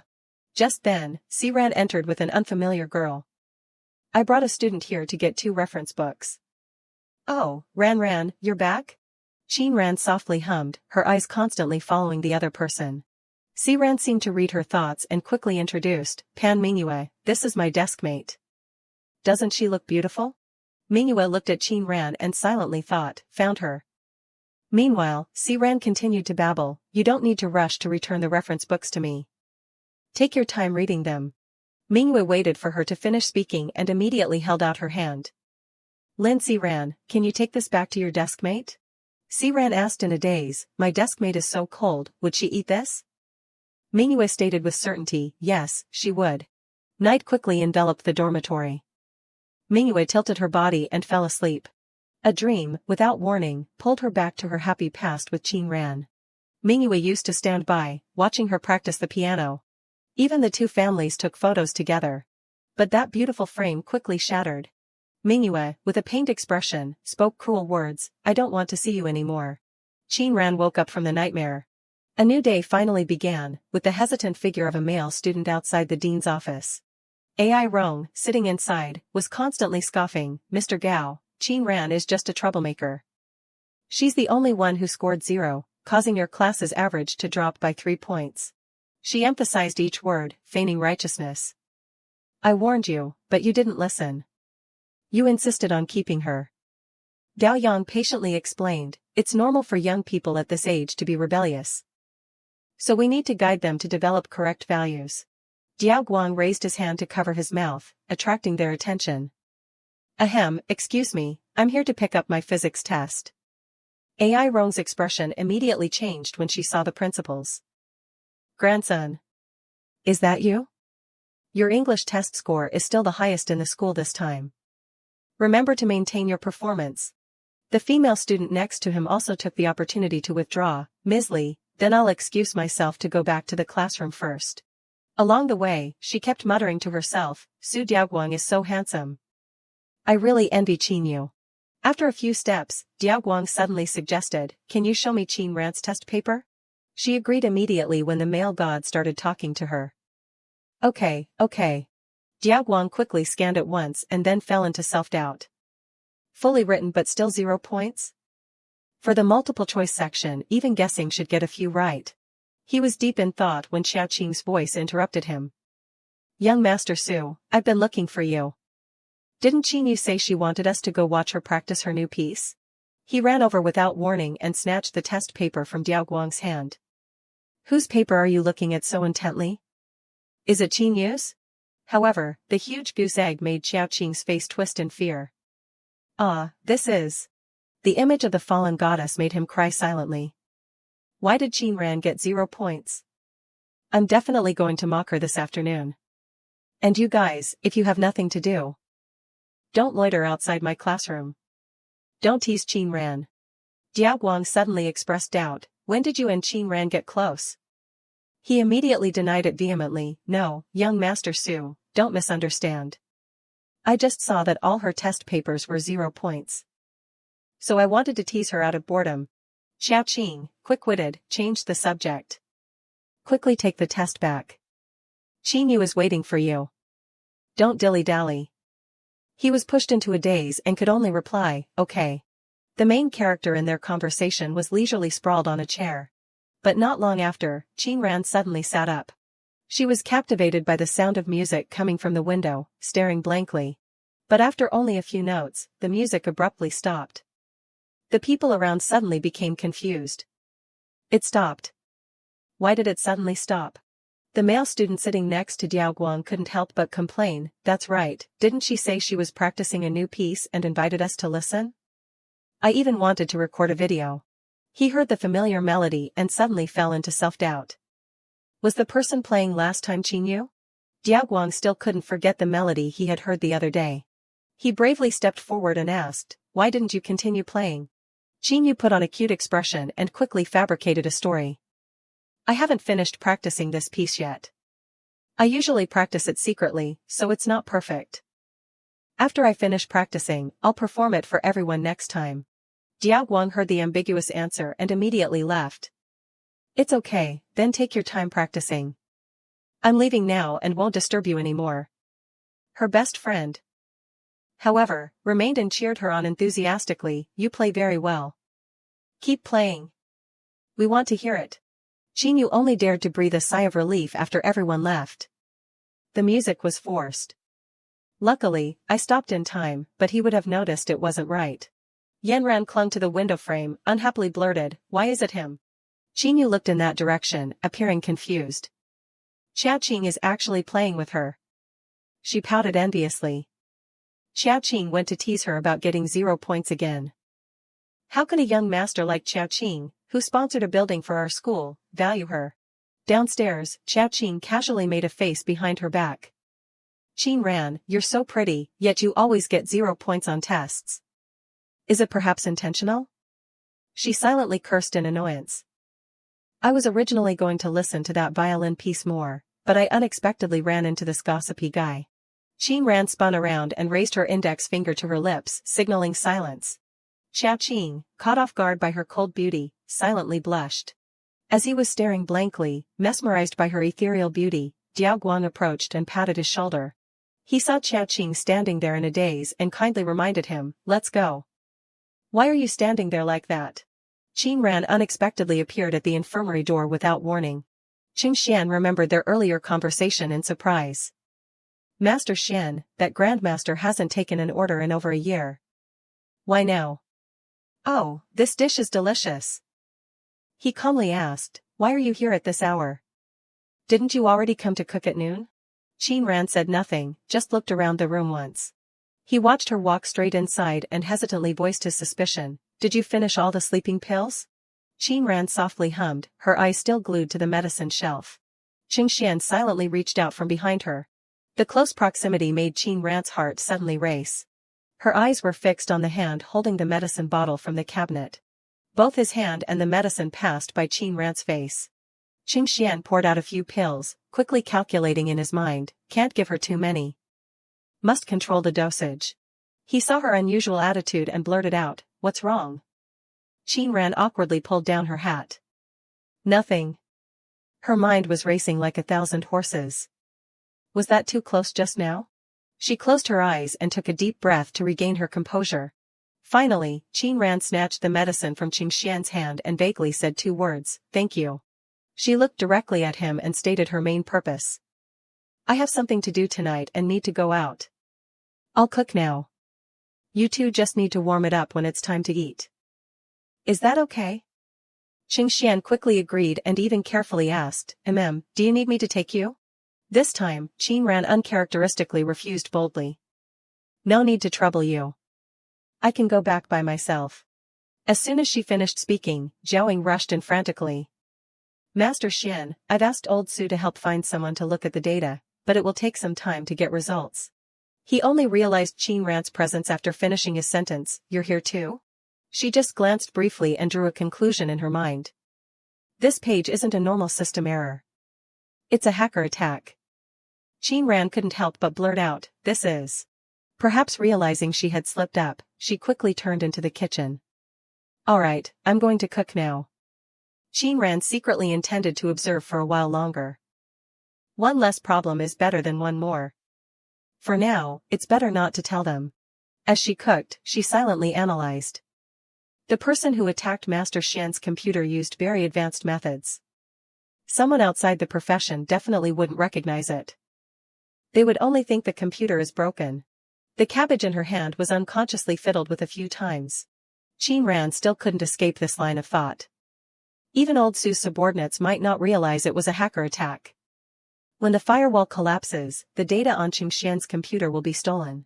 She let out a heavy sigh, forcing herself to stop caring about this issue.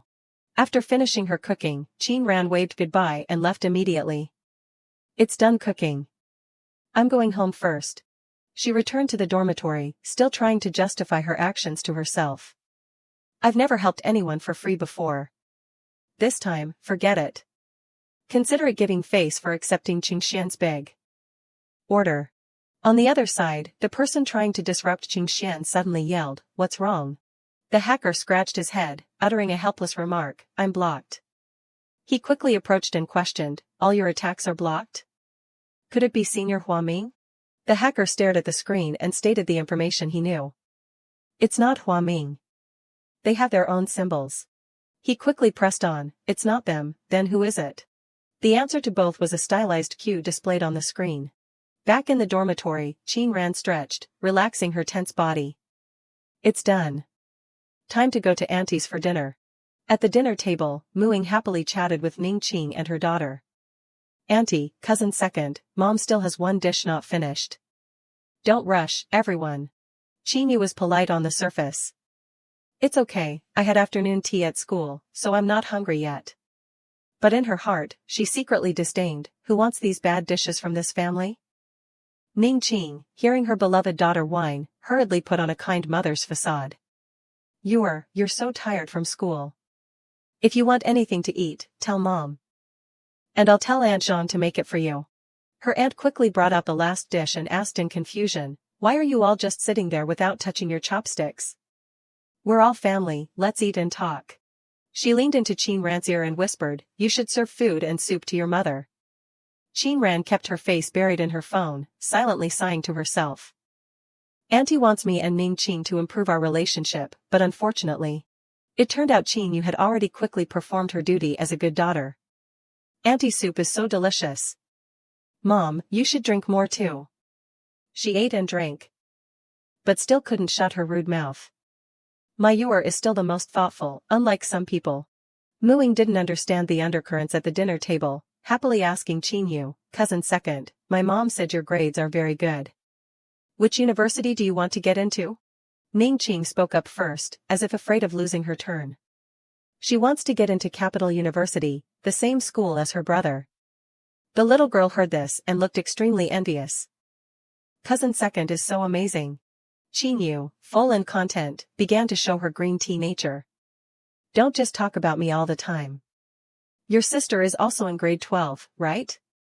"Oh, right, sister. Which university do you want to get into?" The entire dinner table suddenly fell into a deathly silence. She stuck out her tongue, acting cute and innocent. "Oh dear, did I say something wrong?" Qin Yu gently put down her chopsticks with a clink. She sat up straight and tossed her hair, adopting a defiant posture. "I'm going to Capital University." Ningqing continued to show her stepmother's face. "What nonsense are you talking about again? Do you think Capital University is a place you can get into? So embarrassing." Qin Yu giggled, continuing to add fuel to the fire. "Mom, sister just has big ambitions and wants to get into Capital University. Why are you angry?" "Sister, I'll wait for you at Capital University. Try your best to prove yourself to Mom, okay?" Qin Ran twirled her ear and threw back a single sentence, "Don't worry. I don't need Mom or you to manage me." Munan watched their verbal sparring, secretly calculating. "It seems my cousin has already made up her mind about this." Ningqing couldn't help but continue to spout passive-aggressive remarks. "Always saying you don't need me to manage you. If I don't manage you, who will?" Qin Ran waited for these words from her before mercilessly snapping back, "Huh? Do you need me to help you remember? Since I came to Yunqing, have you managed anything about me?" She choked for a long time before finally spitting out one word, "You." Qin Ran flicked her fingernail, cutting off her mother immediately. It's good that you remember. Ningqing, humiliated, burst into anger at the dinner table. Good, you're so capable. Don't come begging me for help arranging your university when the time comes. I won't manage you anymore. Qingran smiled brightly, throwing back 3 words, thank you, mother. Her aunt, seeing the tense atmosphere, gently reminded them, ahem, say less. She stood up abruptly and turned towards the kitchen. I'm going to get some water. Qingyu felt it was no longer interesting and took the opportunity to speak. Auntie, I still have to practice the violin when I get back. That's all for today. In reality, she had been holding it in for too long. This place is old and small. Just sitting here feels uncomfortable. Muing enthusiastically stood up and volunteered, Auntie, cousin, I'll see you 2 off. Qingyu indifferently hummed in reply. Ningqing coldly walked past Qingran. As if remembering something, she unexpectedly slowed her steps and threw out a sentence, about the last time, mother apologizes. I spoke too harshly. As for university, I'll spend a little money for you to go to a normal university when the time comes. After speaking, without waiting for Qingran's reaction, she walked straight out the door. She held the glass of water, feeling as if she had just seen a ghost. She apologized to me? Qingran shook her head vigorously, dismissing all the superfluous thoughts of mother-daughter affection. Even if her mouth apologized to me, in her heart, she still considers me a monster, right? She poured her resentment into the glass of water and gulped it down. After draining the glass, Qingran lowered her head and let out a long sigh. She caressed the object in her hand and sank into thought. My favorite glass from when I was little. Auntie has kept it for me all these years. Qingran rested her hand on the table and suggested, Auntie, you go rest. I'll help you with the dishes. She stood in the small kitchen, completing the cleanup for her aunt. In the principal's office, he was excitedly introducing the young man next to him. This is Feng Xi, a computer science major from Capital University, currently collaborating to open a software development company. It's a good time to ask him to help you all with your computers. He looked at Zhaoying, secretly guessing the other person's identity. Is he from the Liu family in the capital? But on the surface, he remained polite. Hello, Mr. Liu. Zhaoying placed the computer in Feng Xi's hand and carefully handed it over. Then I'll have to trouble you to help. He immediately promised, I'll do my best. He stood next to Feng Xi, looking extremely worried. How is it? Can it be fixed in a short time? He typed rapidly and stated his conclusion, Mr. Liu, your computer isn't just a normal system error. It's been attacked by a hacker. Feng Xi pointed to the icon in the corner for Zhaoying to see. The other party left their own symbol. It's probably the Black Eagle hacker. He anxiously asked. Black Eagle?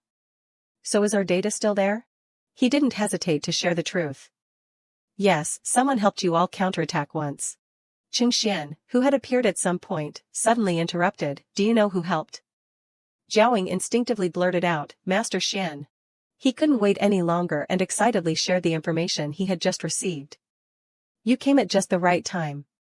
The data is fine, don't worry. Feng Xi's inner thoughts turned again. Master Xian, could it be that he's a big shot in the capital whom no one dares to touch? He answered Qing Xian neither quickly nor slowly. The other party left no trace, so I can't determine who helped. Zhaoying also interjected with his guess. Master Xian, could it be that you know that great master who helped out?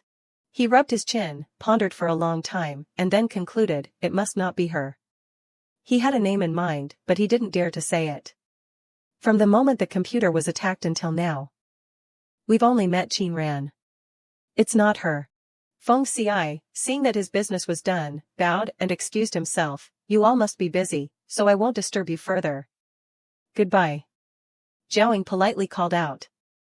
Wait, thank you for your help today. The 3 of them moved together down the school hallway. As soon as Zhaoying saw Lin Ziren, he raised his hand in greeting, Student Lin, why don't I see your deskmate? She didn't hide anything, she went out for something. He looked at Mingyu and teased Lin Ziren, Student Lin, do you only make friends based on their looks? Feng Xi's mind, meanwhile, had frozen the moment he saw her. Why was she here? He stared at Mingyu without moving his gaze.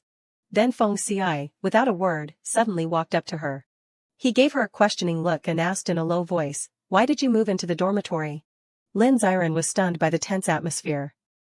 Did the two of them know each other? Mingyu unexpectedly grabbed her hand. She concealed her inner panic and answered vaguely, grade 12 will be very busy with studies, so living in the dormitory will be more convenient. Feng Xiai shouted in frustration, Mingyu.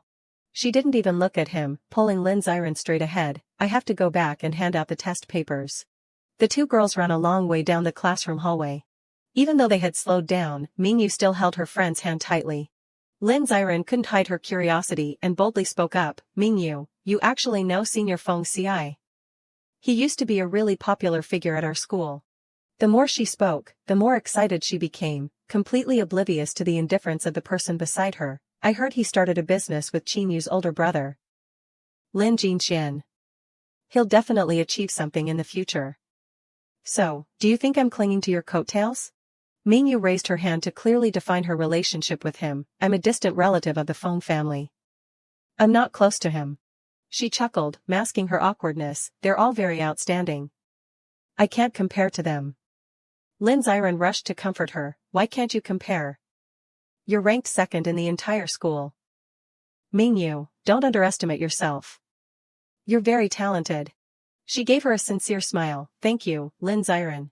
Then Mingyu leaned into her ear and whispered, I'll tell you a little secret, my grades used to be terrible. My math score was only a single digit. Lin Ziren pretended to be angry and tapped her head, don't lie to me. How many times have you gotten a perfect score? Are you trying to tease me? The two quickly said goodbye and separated, heading in different directions. Lin Ziren looked back at her friend, her heart heavy. Mingyu's figure always carried an inexplicable sadness and loneliness. She pushed open her classroom door, looking for another figure. Ran seems to be asleep. Lin Ziren returned to her seat but still focused on studying her deskmate's test paper. This time, Ran scored 6 points on the test, which counts as progress. Diaoguang suddenly spoke, interrupting her thoughts. Have you found any classmates to help with the report that teacher Gao mentioned earlier? Lin Ziren quickly put her index finger to her lips. Gesturing, Shu, speak softly. Ran is sleeping. She came home very late from work yesterday. Diaoguang looked puzzled. Working? Lin Ziren kindly explained, at the milk tea shop in front of the school. Ran helps out on the night shift and comes back even if it rains heavily. After saying that, she answered the previous question, it's almost exam season, so no one wants to help with the report. If I really can't find anyone, I'll do it myself. Diaoguang didn't forget to remind her, just don't delay the progress. This time, the grade-level report will be voted on. You, wake her up. She's been sleeping all morning. Qin Ran had opened her eyes long ago, lamenting inwardly, so much talking, it's so annoying. Only a deskmate with such a good temper would let him boss them around like this. Lin Ziren sat down beside her and shook her awake. Ran, I left your test paper on the desk. Remember to review the wrong answers when you wake up. Qin Ran drowsily rubbed her head and gave a faint hum in agreement. She observed her for a long time and then wondered, why is your face so red? Did you catch a cold from the rain? Qin Ran sluggishly denied, I'm fine. Lin Ziren persistently asked again, are you really okay? Let me go ask if anyone has cold medicine. You should take some. Qin Ran decisively stood up, no need. What time is it now? She honestly replied, lunch break has already started. Do you want me to buy you something to eat? She pulled up her collar, preparing to leave. No need, thank you. I'm going out for a bit. Lin Ziren watched her friends retreating back, unable to help but sigh inwardly. Ran is working overtime again? It's too hard. I wish someone could convince her to stop. Qin Ran quickly arrived at the infirmary. She stood leaning against the door for a long time without entering. Inside the room, Zhaoying was casually complaining, Xian family, big shot, no, Qin Ran, why isn't she here yet? I'm a little hungry. However, the sudden change on the computer made him change his tone immediately, Xian family. Qin Xian indifferently spoke, what's there to panic about? Speak. Zhaoying dull-wittedly exclaimed, the person who helped us fight back against the hacker, it seems there's a clue. He quickly blurted out the information he had just gathered, that person's alias is Q. No sooner had he finished speaking than the ding-dong of the doorbell interrupted their conversation. Qin Ran gently pushed the door open and entered. She leaned tiredly against the door without speaking. Zhao, not noticing anything unusual, continued to chatter, "You're finally here. I'm almost starving to death. But why are you pulling your collar up so high when the weather is so hot?" Qingran awkwardly concealed her illness. "It's nothing. I'll go cook right away." Qingxian, without a word, suddenly stood up. He walked towards her, observing her from head to toe. Qingxian's eyes swept over her like X-rays, missing no corner. Under this pressure, Qingran could only remain silent and endure. Qingxian asked worriedly, "Are you sick?" Qingran softly confirmed, just a little." Zhao hastily jumped up from his chair. "Qin Xiaoran, why are you sick?" "Xian family, quickly take her to my seat to rest. I'll get the thermometer." She covered her mouth, intending to make a vague excuse, "It's a small matter. I'm going to cook now." Qingxian stood blocking her way, impatiently speaking, "You're already sick, what are you trying to accomplish? Go rest on the sofa, quickly. Do you want me to carry you there?" Qingran was silent for a long time, her face flushed red with embarrassment. Finally, unable to bear the oppressive silence, she compromised and walked towards the sofa. Qingxian quickly took the thermometer out of the medicine cabinet. He didn't turn his head as he instructed the person beside him, "Lu Zhaoying, order food for Manhwa and drive back with it." He gave 2 sounds in agreement. The thermometer beeped continuously as soon as it touched Qingran's forehead. Qingxian looked at the nearly 40-degree reading on the screen, stunned with fear. "You're already running such a high fever, and you said you were fine." He laid the patient on the sofa, even carefully covering her with a blanket. "Lie down. I'll give you in 4. Qingran couldn't resist and only gave a faint "hm." Qingxian quickly pulled the 4 pole towards himself. His movements, though hurried, were still incredibly gentle. Qingxian even gently held Qingran's hand. Her face suddenly flushed red, unsure if it was due to the fever or the touch of his hand. But that feeling didn't last long, as Qingxian had already turned her hand over, preparing to insert the 4 needle. Seeing her somewhat tense expression, he gently reassured her, "Don't be afraid, it won't hurt." Qingran, of course, wasn't afraid of pain. She awkwardly turned her face away to hide her emotions. After finishing the procedure, Qingxian lowered his voice and announced, "It's done. I told you it wouldn't hurt." She put her hand on her forehead and vaguely replied, "It doesn't hurt." He quickly stood upright, not forgetting to add, "I'll get you some water to drink." Qingxian walked towards the small kitchen counter in the office. His movements as he poured water were very fluid. He even thoughtfully added 2 sugar cubes to the cup. Qingxian's gaze suddenly fell upon the jar of colorful candies on the shelf. In his mind, he recalled the first time he saw Qingran. He didn't understand why he suddenly bought this pile of candy, but in the end, Qingxian stood in a daze for a while before remembering to bring the glass of water to her. But what met his eyes was Qingran peacefully asleep on her side. He quietly sat in front of her and silently commented, "Normally like a little hedgehog, but when she's sick, she's a little more obedient." Qingxian gently placed the red candy into her hand. Even in her sleep, Qingran instinctively curled her hand.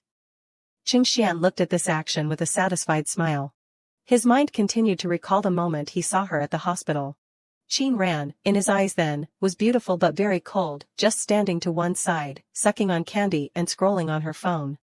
The person he was talking to saw Qingxian staring blankly and curiously prompted, "What are you looking at?"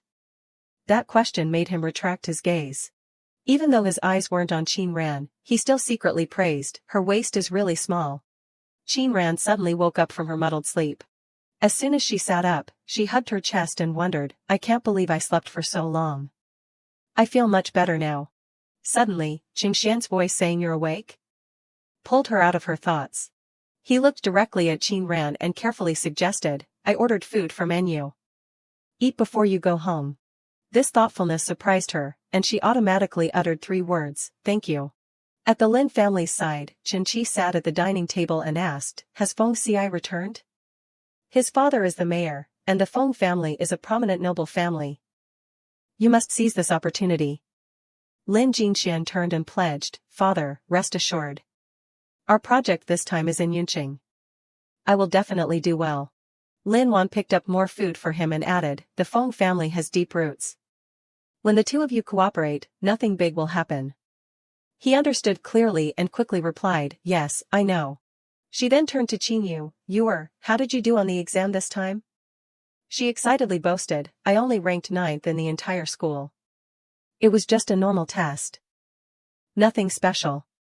Ningqing also quickly chimed in, our Yuer is always so humble. Interrupted by her, Linwan muttered under her breath, annoyed, nosy. She quickly brushed aside her displeasure and changed the subject, your sister is also at first high. How did she do on her test? Ningqing, being ignored and hearing Qin Ran's name mentioned, became stiff all over. Qin Yu remained unfazed and continued to beam, we're not in the same class. I only saw that her English test score wasn't great. Maybe it will get better once she adapts to first high's teaching methods. Lin Wan then slowly and deliberately criticized Qin Ran indirectly, the education in Ninghai village is indeed terrible. Luckily, Yuer grew up in the Lin family since childhood. After saying that, she immediately left the dining table, I'm going to my room to rest first. Regardless of how the Lin family was eating their strained meal, on this side, the three of Qin Ran were enjoying their food happily, but the untimely ring of a phone broke the pleasant atmosphere. She hesitated for a moment but decided to answer the call. As soon as she picked up, a torrent of criticism poured out, forcing her to pull the phone away from her ear. Qin Ran, look what you've done again.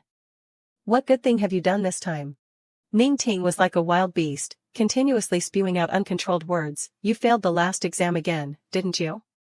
With these grades, no matter how much money I spend, I can't find any school that would accept you. Do you know what happened at the dinner table today? Qin Ran covered her mouth and lightly coughed, interrupting her, cough, cough, if there's nothing else, I'm hanging up. In her mind, she was imagining herself being ridiculed, look, Ningting's daughter is at the bottom of the entire school. She yelled into the phone, I found a tutor for you. Go to class obediently this weekend, don't wander around outside. Before she could finish, the phone buzzed. Ningqing looked at the phone in her hand in disbelief, this damn girl actually dared to hang up on me. Qingxian saw Qin Ran quickly put her phone away and curiously asked, who was that? Such an unpleasant conversation. She didn't bother to hide it, my mother. Do you believe it? Cough, cough. He didn't answer her question but secretly felt sorry for her. Qin Ran's voice was already so hoarse and she was coughing, but her mother didn't even ask about her. Qingxian decided to stand up, drink some soup. I'll go find you some cough medicine. Zhaoying, seeing the two interacting back and forth, buried his head in his bowl of rice, it seems it's not my turn to speak. Never mind, eating is more important. Qingxian handed Qin Ran the medicine and water, and even concerned himself with her schedule, take this medicine. Do you want me to help you ask for leave from evening self-study tonight? She felt that she wasn't sick enough for that and immediately refused, no need, I'm feeling better. Qin Ran closed her eyes and gulped down the medicine. But after drinking it, she began to wonder to herself, sweet? The warm water I drank at noon also tasted sweet. It really wasn't an illusion. Qin Ran returned the water bottle, signaling that she wanted to leave, I'm going back for evening self-study. Qingxian quickly called out to her retreating back, wait a moment. He picked up the water bottle she had just used and signaled, take this one. No one has used this one. And don't drink too much sweet water. Qin Ran didn't hesitate, decisively turning back to take it, thank you. The moment she reached out, her fingers brushed against Qingxian's. The cold sensation on his hand startled him slightly, and then he stared blankly as Qin Ran left. Qingxian dully raised his hand and examined it, his mind still dwelling on the brief touch, her fingers, so cold. Qin Ran quickly returned to the classroom hallway with the water bottle. Before her was a not-so-pleasant scene. Jiang Han stood with her arms crossed, threatening Mingyu, don't go anywhere. I haven't finished speaking. She didn't speak but decided to silently observe the situation first. She stood with her hands on her hips, looking like a dominant figure, and repeatedly questioned, Pan Mingyue, tell me, how did you get an extra 20 points? You're not a minority. The girl with her felt a little embarrassed and opened her mouth to dissuade, okay, Jiang Han, stop talking. She, however, was the type to become more stubborn when dissuaded. Why can't I talk? If she dares to do it, I dare to say it. Jiang Han pointed directly at Mingyu and criticized, you and Su Yaoguang are only 20 points apart. The physics teacher said that with the extra points, you'll definitely be the top scorer in the university entrance exam. She leaned close to the other person's face and questioned loudly, Pan Mingyue, tell me, don't you feel disgusted? At the critical moment, Lin Ziren poked her head out, it's almost time for evening self-study.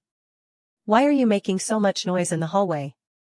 But as soon as she saw Qin Ran, She immediately shrieked, Ran, you're back. Qin Ran didn't answer her but took a step forward.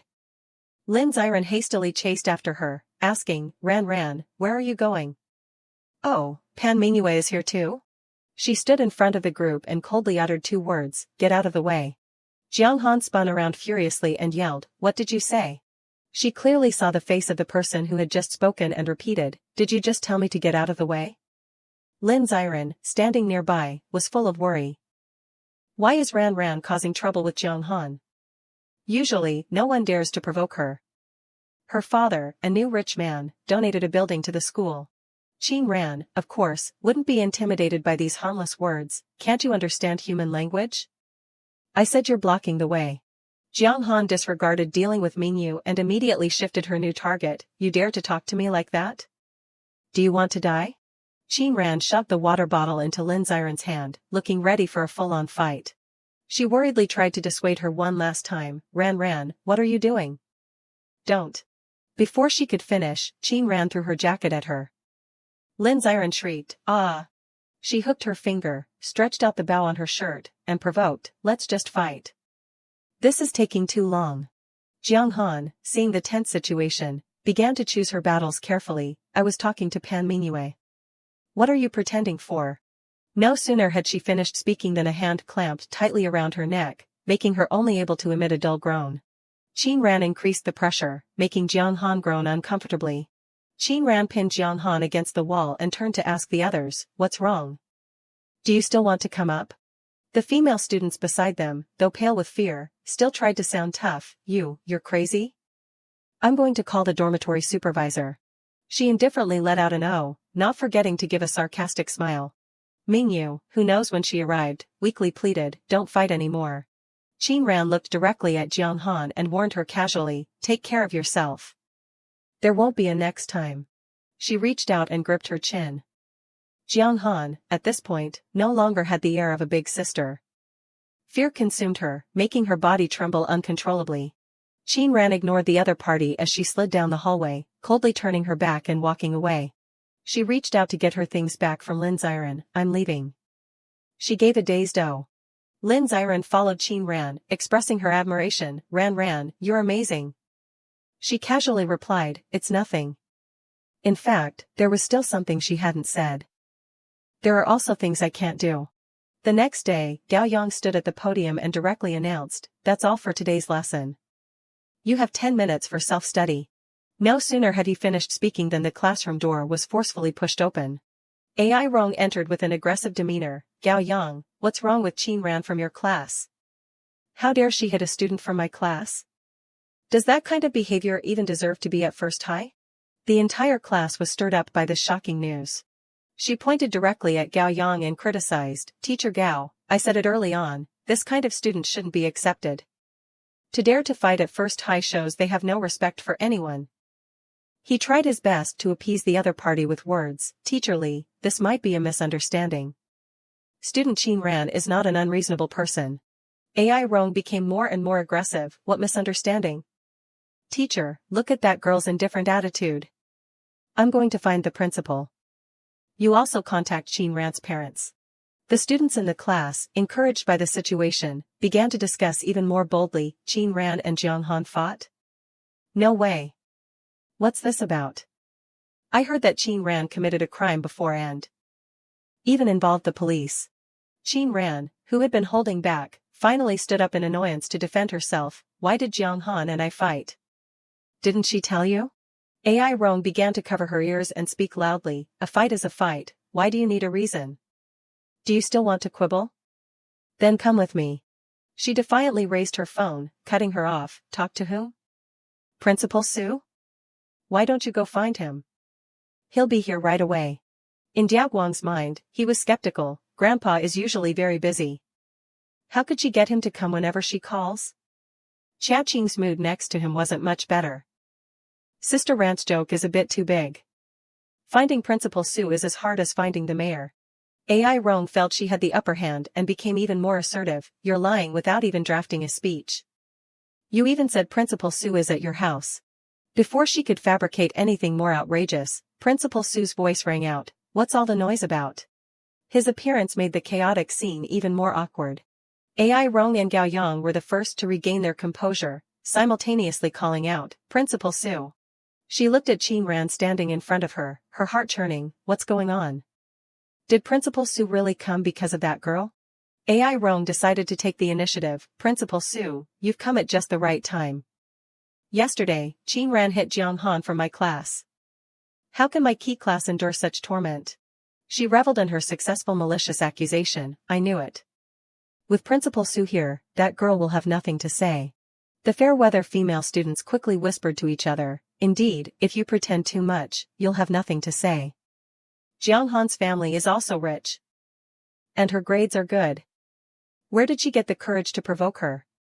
They're both surnamed Qin, but she and Qin Yu are worlds apart." Diao Guang and Xiao Qing silently listened to the buzzing in their ears. Qin Ran, however, remained calm, even offering a faint, sarcastic smile. She didn't hesitate to expose the truth. "Teacher Li, if you care so much about your students, why don't you know that Pan Mingyue was bullied and threatened by Jiang Han?" Ai Rong stammered a teacher and then fell silent. Qin Ran pressed her advantage. "No need to refute. There are surveillance cameras in the girls' dormitory hallway. You can go check." She frankly exposed the distortion in her thinking. Why don't you care that Jiang Han humiliated Pan Mingyue by saying she used underhanded methods to get high scores on the university entrance exam? Is your so-called caring only for those with power and influence? Ai Rong was so stunned by the questioning that her mouth just moved, only able to utter one word, "This." Principal Su, after hearing the whole story, slowly spoke, "Teacher Li, I think this matter should be investigated by the police. If what Qin Ran said is true, then school bullying cannot be tolerated." Ai Rong's heart pounded wildly. How did this turn into school bullying and even involve the police? She hastily tried to explain. "Principal Su, I apologize. I didn't ask clearly. I didn't know this matter was related to student Pan Mingyue." He replied steadfastly. "What you say to me is useless. You should apologize to student Qin." Ai Rong swallowed her pride and adopted the lowest possible posture to speak. "Qin Ran, I misunderstood you." She indifferently retorted, "It doesn't matter." Qin Ran tossed her hair, tearing off the other party's mask right then and there. "Anyway, I used to hear that Teacher Li was a just and honest person who cared about students. I never expected you to be someone who supports the rich and despises the poor." Xiao Qing, watching live, couldn't help but let out a soft snort. Ai Rong left red-faced amidst the mocking laughter of the students.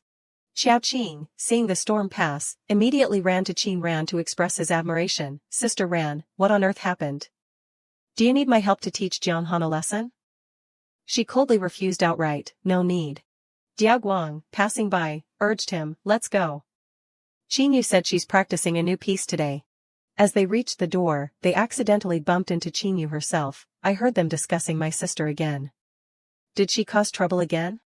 The two boys said nothing, their scrutinizing gazes making her feel guilty. "Why are they looking at me like that? Did I say something wrong?" Qin Yu stubbornly asked again, but couldn't give up on slandering Qin Ran. "Am I wrong? All those rumors are true. She fights all the time." Luckily, Principal Su took pity on her and accepted her into first high. Xiao Qing couldn't take it anymore and retorted directly to her face, "Why do you have such a big prejudice against her? She's not like you all say. What happened today was Jiang Han's own doing." Qin Yu was so frightened that she secretly thought Xiao Qing actually spoke up for Qin Ran. After venting his anger, he instructed Diao Guang, "I'm not going to the art building today. I'm going to the football field." Xiao Qing, ignoring what everyone else thought, enthusiastically called out to his friends, "Let's go.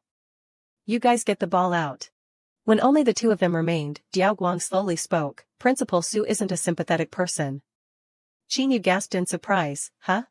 She covered her mouth and chuckled as if she had heard something hilarious. "How do you know Principal Su isn't like that? You're not even his relative, and it's a coincidence that you both have the surname Su." Qin Yu, having made her own deductions, turned and walked ahead, leading the way. "Let's hurry. I want to practice the new piece a bit more." He didn't say anything else, just a in agreement. As she walked alongside him, she curiously asked, "Oh, by the way, Su Diaguang, who is in charge of the bulletin board for your class this time? Is it you?" He didn't hide anything. "No, Niefei is in charge of drawing, and Lin Ziren is in charge of writing." Qin Yu thought of the close relationship between Lin Ziren and Qin Ran. Outwardly, she casually replied, "Is that so?" But her smile seemed to be brewing something sinister.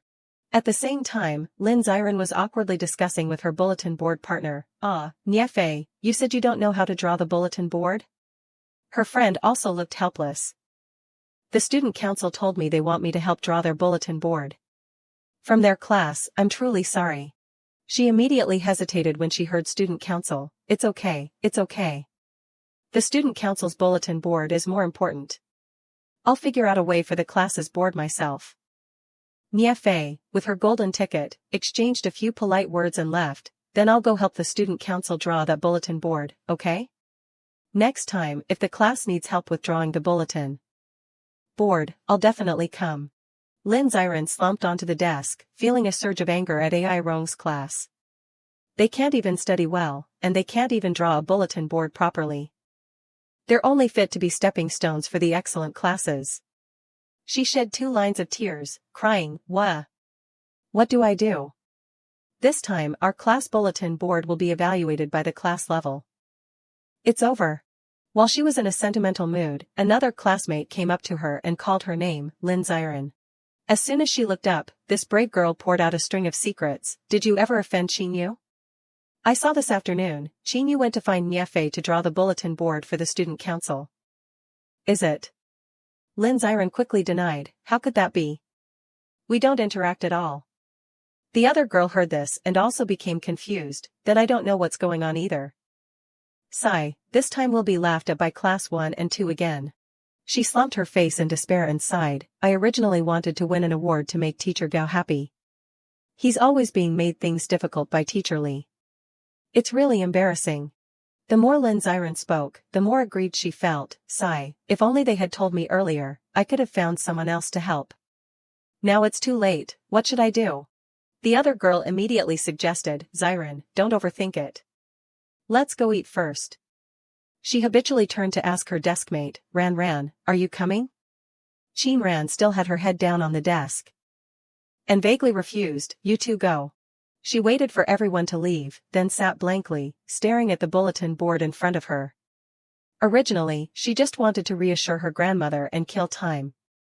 Studying was boring, teachers discriminated against students, and her naive peers thought they were superior. It was truly tiresome here. In her mind, images of her friend's enthusiastic concern replayed. "If you have any problems, just come to me, don't be polite. Ran, you can borrow my notebook. You'll definitely improve next time."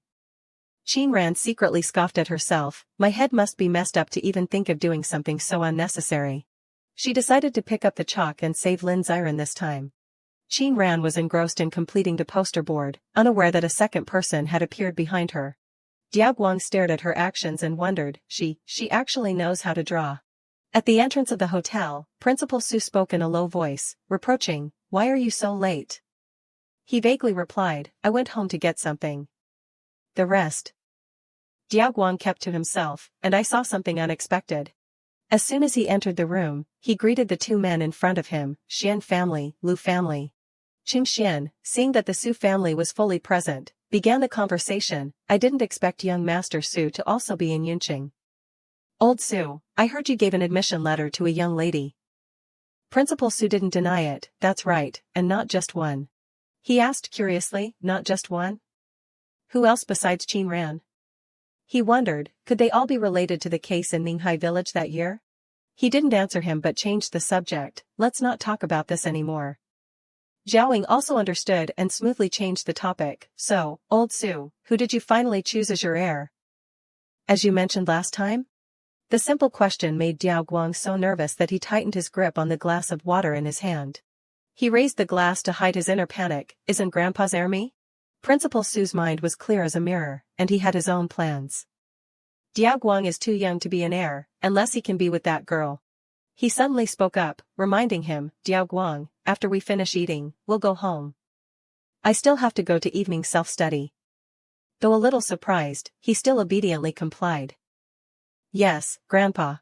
Qing Xian, seeing the banquet coming to an end, raised his hand in a gesture of farewell. "Old Su and young Master Su, please go first. I still need to wait for some food to be packed to take back." Jiaoying, sitting beside him, immediately teased, "Are you worried about someone being sick, wanting to bring food back for her?" He furrowed his brow, shooting a deadly glare. "Too much free time, aren't you?" He felt the danger and quickly changed his words. "No, no, I wouldn't dare to guess the Xian family's intentions." A moment later, both of them quickly left the restaurant. As soon as they exited the elevator, they ran into Feng Xi. He respectfully stepped forward and greeted, "Mr. Chung, Mr. Liu." Jiaoying extended his hand distantly. "Feng Xi, you take your time eating, we're leaving first." Lin Jinxian covered his mouth and wondered, the two just now were. He immediately lowered his voice and explained, "The Qing and Liu families from the capital."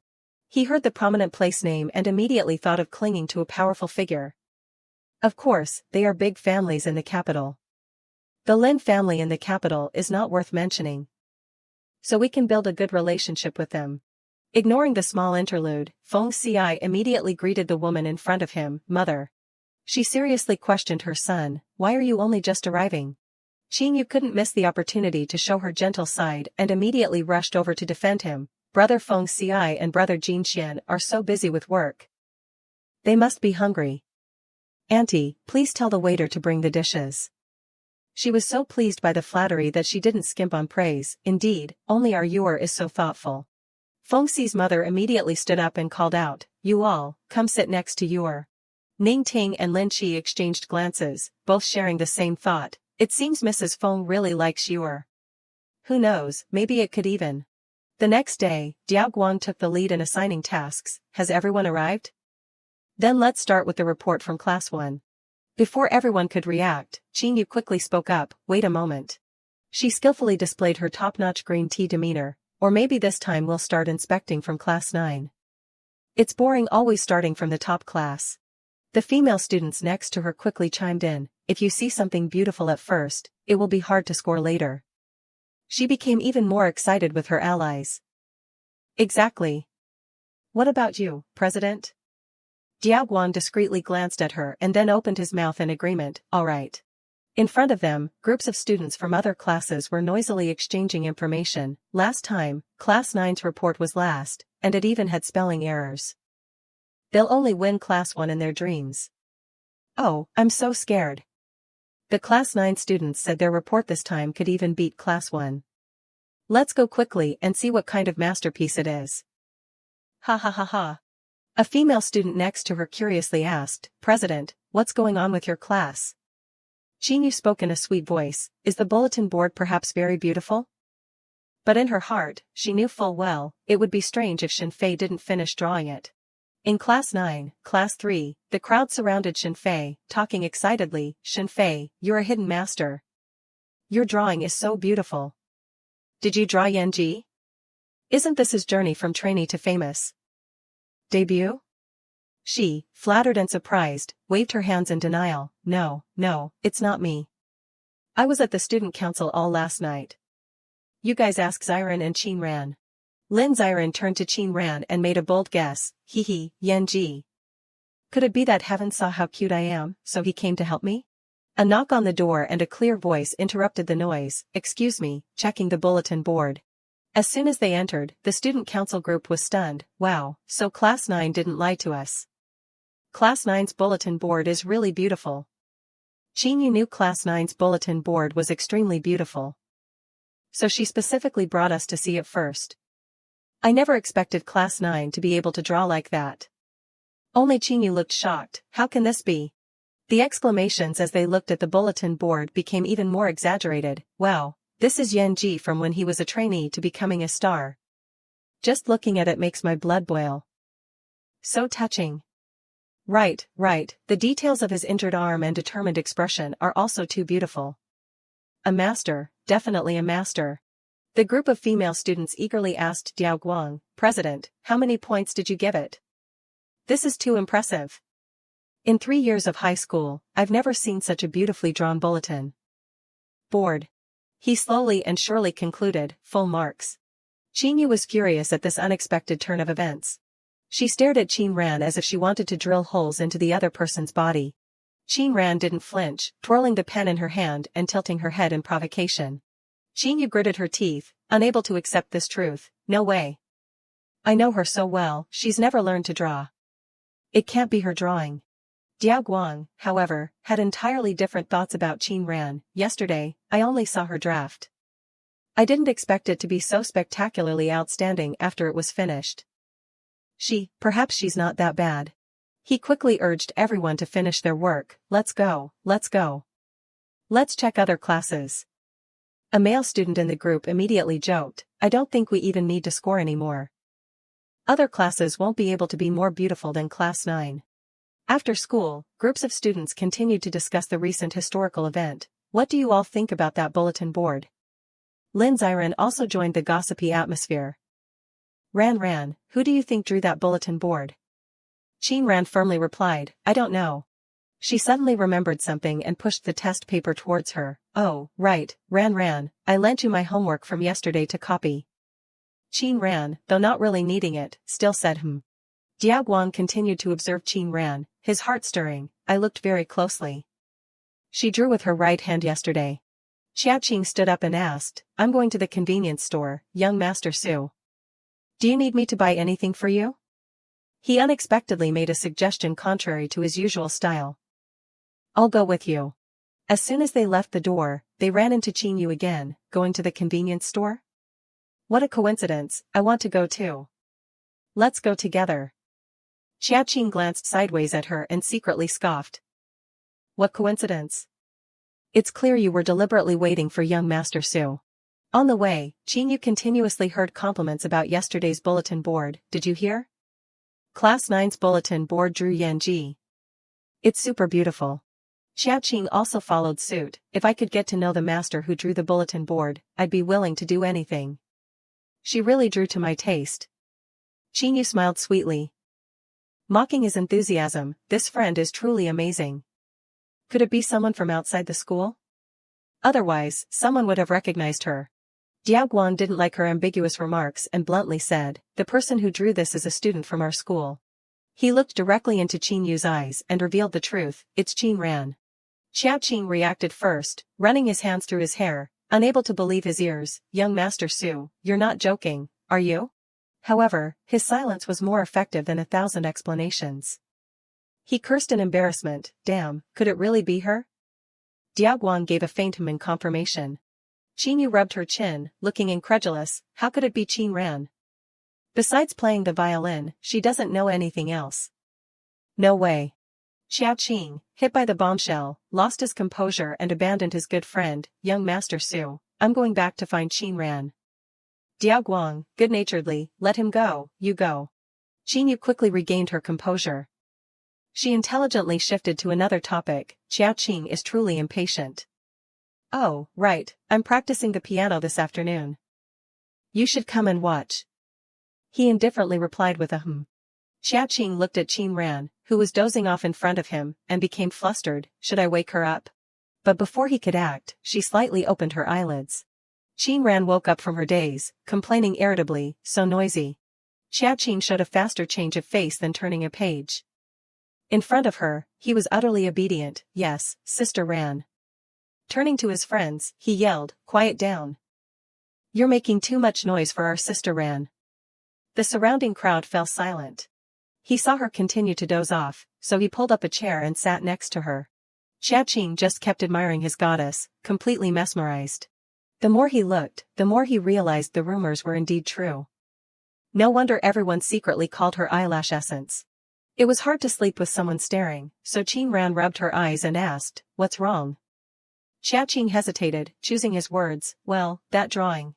She put her index finger to her lips, signaling silence. I drew it. Don't spread it around, it's annoying. He accepted the task without hesitation, but then scratched his head, looking curious. I'll definitely keep this secret. But Sister Ran, why did you draw Yanji? Do you like him? Qin Ran, without thinking, blurted out, who likes that name? It's Lin Ziren. Xiaoqing was stunned by the truth, calling a famous idol what's his name, and it turned out she still helped her friend draw the bulletin board. The new school beauty is truly an honest and straightforward person. Out loud, he cheered, got it. Zhao, not too bored, began to tease. Recently, quite a few male students have been secretly peeking at the infirmary door. Could it be that young Master Cheng's charm has increased, making male students unable to resist? Qing Xian looked out the door. Indeed, there were many male students, but whether they were there for him was hard to say. Perhaps it was more accurate to say they were there for Qin Ran. Zhao immediately understood and looked at Qing Xian, teasing, "So it's for Miss Qin. I finally met someone with charm equal to yours." He decisively stood up and walked towards her. As soon as Qin Ran saw his figure, she asked in confusion, "What's wrong? Is there anything inappropriate?" Qing Xian, in the manner of an experienced person, reminded her, "Grade 12 is very important. I feel that studies should be the top priority. There's no need to be distracted by other things." Qin Ran rarely shared his view. "Thank you, I think so too." Qing Xian, just waiting for this, happily ordered, "Lu Zhaoying, close the door." The three quickly sat down at the dining table, but Qin Ran's gloomy expression puzzled him. Qing Xian saw her sighing heavily and couldn't help but ask, "What's wrong?" Qin Ran didn't hide her awkwardness. "Parent-teacher conference is this Saturday, but my grandmother is still in the hospital." Qing Xian quickly pointed out the key point, "Your teacher doesn't know your parents." Zhao picked up on it extremely quickly and eagerly offered himself, "Qin Xiaoran, then I can be your father." Qin Ran witnessed this action and secretly chastised herself. "Forget it, why am I telling them these things? After finishing up, I should just go home." She rubbed her chin and delivered a verdict to him, "You're a bit too young to be my father. An older brother would make more sense." The meal quickly ended. She didn't linger, grabbing her bag and standing up, "I'm leaving. Bye-bye." Qing Xian then expressed his attitude, "Why have I never heard someone as decisive and ruthless as young Master Lu be so enthusiastic?" Zhao smelled danger and quickly defended himself. "Stop, Xian family, it's a misunderstanding. No matter how beautiful Qin Xiaoran is, I have no intentions towards her. I just said it because the atmosphere felt a bit stifling earlier." He, of course, believed his friend. Prompted by Zhao, he sighed softly, "Her family's situation, sigh." Even his heart sank a little. Although she said it so casually. "I feel very uncomfortable inside." Qing Xian suddenly looked out the window and exclaimed in surprise, "Is it raining?" Zhao once again ran ahead of himself, "Xian family, do you need me to go give an umbrella to Qin Xiaoran?" Oh, that's... It turned out that Mingyu had already walked up to Qin Ran with an umbrella. But her actions couldn't help but make others overthink. This girl looked like a small bookworm, only caring about covering her books while her own thin clothes were drenched by the rain. Qin Ran stepped forward and took the umbrella from her hand. "I'll hold it." "Did Lin Ziren tell you I was working in the infirmary?" Mingyu awkwardly replied mechanically. I went to the library, and I was afraid you didn't bring an umbrella." The two stood under one umbrella, each with their own thoughts. It had been many years since they walked side by side like this. Being with Ran, it's great. When they reached the dormitory entrance, Qin Ran said goodbye, "I'm going in now." "You, don't stay too late at the library either." Mingyu only gave a faint in agreement. As soon as she disappeared, Mingyu's phone rang. She stared at the screen for a long time. Mingyu followed the message content and walked in front of Feng Xiai. As soon as he met her, he immediately questioned, "Why did you move out of the Feng family's house?" Mingyu still had the same old reason, "It's grade 12, so I want to study hard." Feng Xiai, of course, knew this wasn't the truth. "Studying hard? If you don't want to say it, don't force yourself to answer me." Mingyu tightened her grip on the umbrella handle and awkwardly excused herself, "I have to go back now." After saying that, she decisively turned and walked away. Feng Xiai said nothing but unexpectedly pulled her hand back. The unfortunate umbrella fell to the ground. Feng Xiai hugged Mingyu tightly from behind, and in the rain, he lowered his voice and questioned, "We haven't seen each other for months. I just came back with difficulty. And yet you're so indifferent to me." The more he spoke, the more agitated he became. "You're avoiding me like this. Could it be because of my father?" Feng Xiai stubbornly turned Mingyu's face towards him and pressed, "What exactly is your relationship with my father? Don't tell me you're my father's illegitimate daughter." Her whole body began to tremble, her fingers curled tightly in front of her chest from fear. Feng Xiai looked at her condition, and his agitation or interest completely dissipated. He released her hand, indifferently explaining his previous action, "Just kidding. You go back." Mingyu bent down to pick up the umbrella, still reeling from shock. She thought he was looking for her to help with the parent-teacher conference, but who would have thought? Oh well, forget it. Feng Xiai stood silently in the rain, his mind beginning to ponder. She's never mentioned her parents before. It was a bit difficult to investigate her in the past. My father seems to be hiding something. Mingyu, though she had left him far behind, was still immersed in self-reproach. It's all my fault. I'm the one who made Uncle Feng's family unhappy. She recalled when Feng Xiai himself became harsh with his father. Mother's anger cannot be blamed. You casually brought someone home and treated her so well. It's normal for mother to not have a good attitude towards her. Although Mr. Feng tried to explain, I told you, someone asked me to. Feng Xiai, young and speaking without thinking, said, asked for a favor? Don't tell me she's your illegitimate child. Mr. Feng was touched on a raw nerve and immediately yelled. Shut up. Principal Su asked me to take care of her. You don't need to know anything else. Even though the reason was very logical, he continued to pour out harsh words. Even if her parents passed away, she must at least have relatives, so why ask you to take care of her? In Mingyu's mind now, there was only one thought: as long as she gets into university, everything will end. That way, she won't cause any more trouble for Principal Su and Uncle Feng. The rain grew heavier, pouring down in sheets. As soon as Lin Jinxian returned home, he was drawn by the sound of music. After his aunt said there was a master in the capital who wanted to take on disciples, Qingyu practiced every day. The melody lingering in his ears made him blurt out, this tune. Qingyu practiced endlessly but couldn't reach the desired level. Her mood was somewhat annoyed. Not enough. This level is still not enough. What kind of talent does the owner of this music piece have? Lin Jinxian suddenly spoke, you are. She immediately changed her attitude, greeting him with a radiant smile. Brother, you're back? He adopted the posture of a good brother, earnestly advising his sister, your piano skills are improving more and more, but it lacks a bit of emotion. Practice more. And you'll get there. Qingyu was so praised that she felt like soaring, and habitually began to fabricate stories. Thank you, brother. This is a song I composed myself. If I can improve it further, and if you have time, could you perhaps guide me? In her heart, she knew very well that brother Jinxian had played the violin since childhood. And his musical ability was much higher than hers. This was the first time he had praised her. Lin Jinxian asked in surprise, did you compose this song yourself? Qingyu, having committed herself, had to follow through. Auntie said that the masters in the capital really like students with ability and creativity in composition, so I decided to try.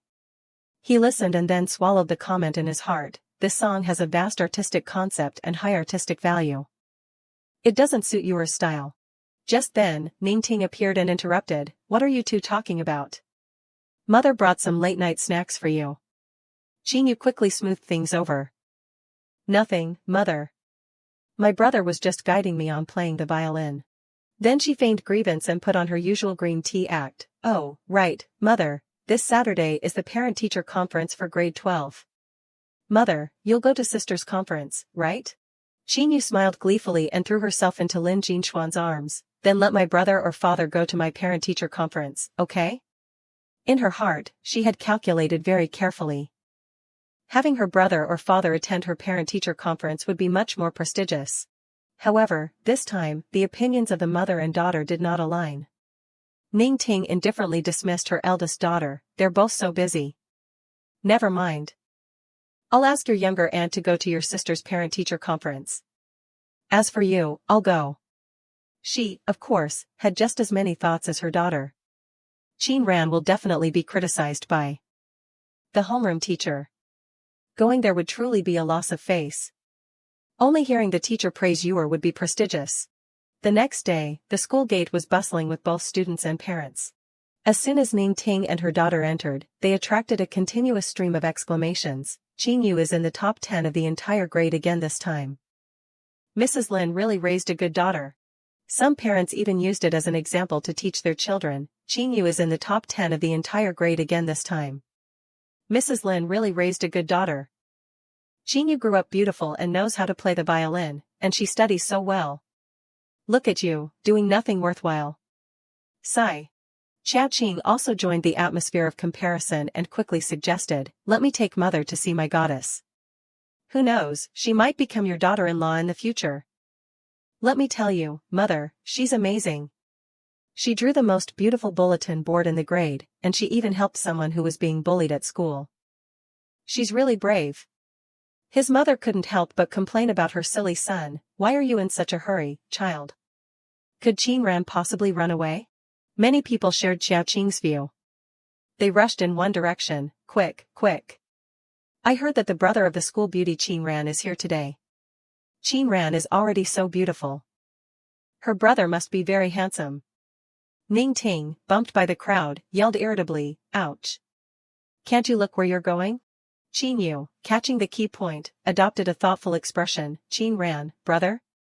Her mother was equally confused. Your school, is there someone named Qin Ran too? Regardless of how confused the mother and daughter were, the parent-teacher conference proceeded on time. Ningqing sat in Qin Yu's classroom, feeling anxious. I called Qin Ran several times last night, but she didn't answer. Today, she brought her brother. Since when did she become the school beauty? A parent next to her unexpectedly spoke, interrupting her thoughts. Teacher Lee specifically praised you this time. Mrs. Lin gave birth to a good daughter. You'll be blessed in the future. She politely replied, oh, no, not at all. It's all thanks to your own efforts. As soon as the two stepped out the door, they were drawn by the murmuring in front of them. Isn't that young Master Qiao? Who is that female student next to him? The new school beauty. A cold and elegant beauty, just like what the school forum said. It turned out that Xiao Qing was currently shamelessly clinging to Qin Ran to satisfy his curiosity. Sister Ran, why have I never heard you mention your brother before? Is he your biological brother, or a cousin? The parent next to him, recognizing him, gasped and covered her mouth. That's the young master of the Qiao family. I only heard that he has a good relationship with young Master Su or something. Is he interested in that girl? Ningting's heart immediately churned. Qin Ran, since when has she been colluding with the Qiao family? The Qiao family is the biggest family in Yunqing, with businesses expanding to the capital and abroad. Mrs. Qiao is also a noble lady from the capital. She pursed her lips, full of regret. At first, I thought going to her parent-teacher conference would be embarrassing. If I had known, I would have gone myself. That way, I might have been able to reciprocate the Qiao family's favor. In Class 9, Gao Yang was holding Qing Xian back for further discussion. Qin Ran's parent, I apologize for taking up your time. Please stay. This transcript is for you. He adopted the demeanor of a good homeroom teacher, reminding Qing Xian, Qin Ran is very intelligent. I just hope her parents will pay more attention to her. Though outwardly polite, Gao Yang's heart was pounding wildly. It's strange. Qin Ran's parent is even more imposing than Xiao Qing's parent. He's clearly very polite to me. But I feel a lot of pressure. But anyway, some things still need to be said. With my guidance, she will definitely achieve good results. Qing Xian heard bits and pieces, but his mind was focused on another issue. Indeed, I should pay more attention to her. Otherwise, she'll keep receiving so many love letters every day. And the atmosphere will be stifling. While they were having a light conversation, footsteps approached, making Gao Yang jump slightly. What's wrong? I just finished talking with Qin Ran's parent. Xiao Qing, seeing her unwell expression, quickly explained, nothing. I'm with Qin Ran, just waiting for her brother. Qing Xian, seeing the main character appear, immediately said goodbye. Teacher Gao, see you next time. Xiao Qing, who had been holding it in all morning, finally dared to ask directly, are you Qin Ran's cousin? Qing Xian rarely showed such honesty. I am not her brother. He was so shocked that his jaw dropped, losing his ability to speak. So, Before he could deduce anything, Mrs. Qiao, standing next to him, pinched her foolish son hard. Qing Xian looked at the mother and son with a meaningful gaze and said goodbye. Qin Ran walked ahead but didn't forget to hand him the water bottle in her hand. I bought this for you. He took it without hesitation and reminded her, thank you. The car is outside. I'll take you to the hospital. Xiao Qing waited for them to be far away before questioning his mother. Mother, why did you pinch me just now? It hurts so much. Mrs. Qiao intended to lecture her thick-skinned son but was helpless. Don't bother with that. Later, treat Qin Ran. Oh, forget it. In her heart, she was also a little unsure. This person looks familiar, like that one, but how could he appear in Yunqing? Regardless of the commotion at school, the car carrying the two of them arrived at the hospital on time. Before Qin Ran got out of the car, Qingxian added, "Call me before you get off. I'm in the building opposite the treatment area." She simply replied, "Okay." Qin Ran waved her hand from outside the car, shooing him away. Qingxian looked at this scene and secretly sighed, still so arrogant. He pulled out his notebook and smiled foolishly to himself. Qingxian didn't leave the car, flipping through the notebook and scoffing at himself. "There's nothing to do at the hospital today, but I still specially drove her here. I'm really. Anyway, reading the observation log is also interesting." The creak of the door opening sounded. As soon as Qin Ran entered, she saw her youngest aunt's family taking care of her grandmother. She quickly went up to her and greeted, "Grandma, I'm here to visit you." Her grandmother looked at her for a long time before replying, "Ran is here? Come sit down." Her youngest aunt also added, "Grandma misses you very much. She just mentioned you too." As soon as Qin Ran sat down, her grandmother pulled out a piece of paper. "Your mother told me to get these things from her. Keep them carefully, don't throw them away carelessly." She stared at the wrinkled sheet music and recognized it. This was a song she had written casually and then discarded. Her grandmother, seeing her silence, tried to remind her again, "Don't forget what Grandma said. Remember to keep it safe." Muing curiously came closer and asked, "Cousin, what is this?" Qin Ran quickly hid it and answered vaguely, "Nothing." She held her grandmother's hand and gently reassured her, "Grandma, I'm doing quite well at school. You don't need to worry." No sooner had she finished speaking than Ningqing walked in. Interrupting, "Mother, I'm here." Her grandmother, seeing only her, asked in confusion, "Didn't you come today?" Ningqing explained, but her tone was no different from boasting, "You went to practice the piano." Her aunt found a music master, so she's trying hard to be accepted as a student. Munan was always a loyal fan of this Bane mother-daughter duo. "Cousin is so good." As soon as she sat down, she started humming. "That's right. When that master finishes her world tour, you will go to apprentice her." Munan, silently peeling an apple next to her, was young but 1,000 times more astute than her aunt. "That master will definitely hold a competition to test skill. My eldest aunt speaks as if it's already arranged. It's truly boastful." Her grandmother heard these words and secretly regretted for her eldest granddaughter. "Oh, Ran originally also?" She curiously asked further, "Which master does you want to apprentice?" Ningqing, her vanity unlocked, poured out a torrent, "Grandmaster Violin. You probably haven't heard of her. Not many people in the upper class can even get in contact with a world-class grandmaster like that." She spoke beautifully, but in truth, her heart was also very vague. "Even I only heard about her from Lin Wan." Her grandmother's expression immediately changed when she heard that name. Ningqing quickly pressed, "Mother, what's wrong?" Her grandmother covered her mouth, trying to choose her words. "Grandmaster Violin sounds very familiar." Qin Ran felt the conversation was going a bit too far, so she boldly snatched a piece of apple for herself. She decisively fed the apple to the patient. "Grandma, eat some apple." Her grandmother, being stopped, only gave a faint Ningqing, without much thought, brushed her hair back. "Is that so? Maybe it's just a friend of mother's. That name is common." Qin Ran breathed a sigh of relief, intending to make her escape. "I'm going back to school first." Her grandmother looked at her as if deep in thought.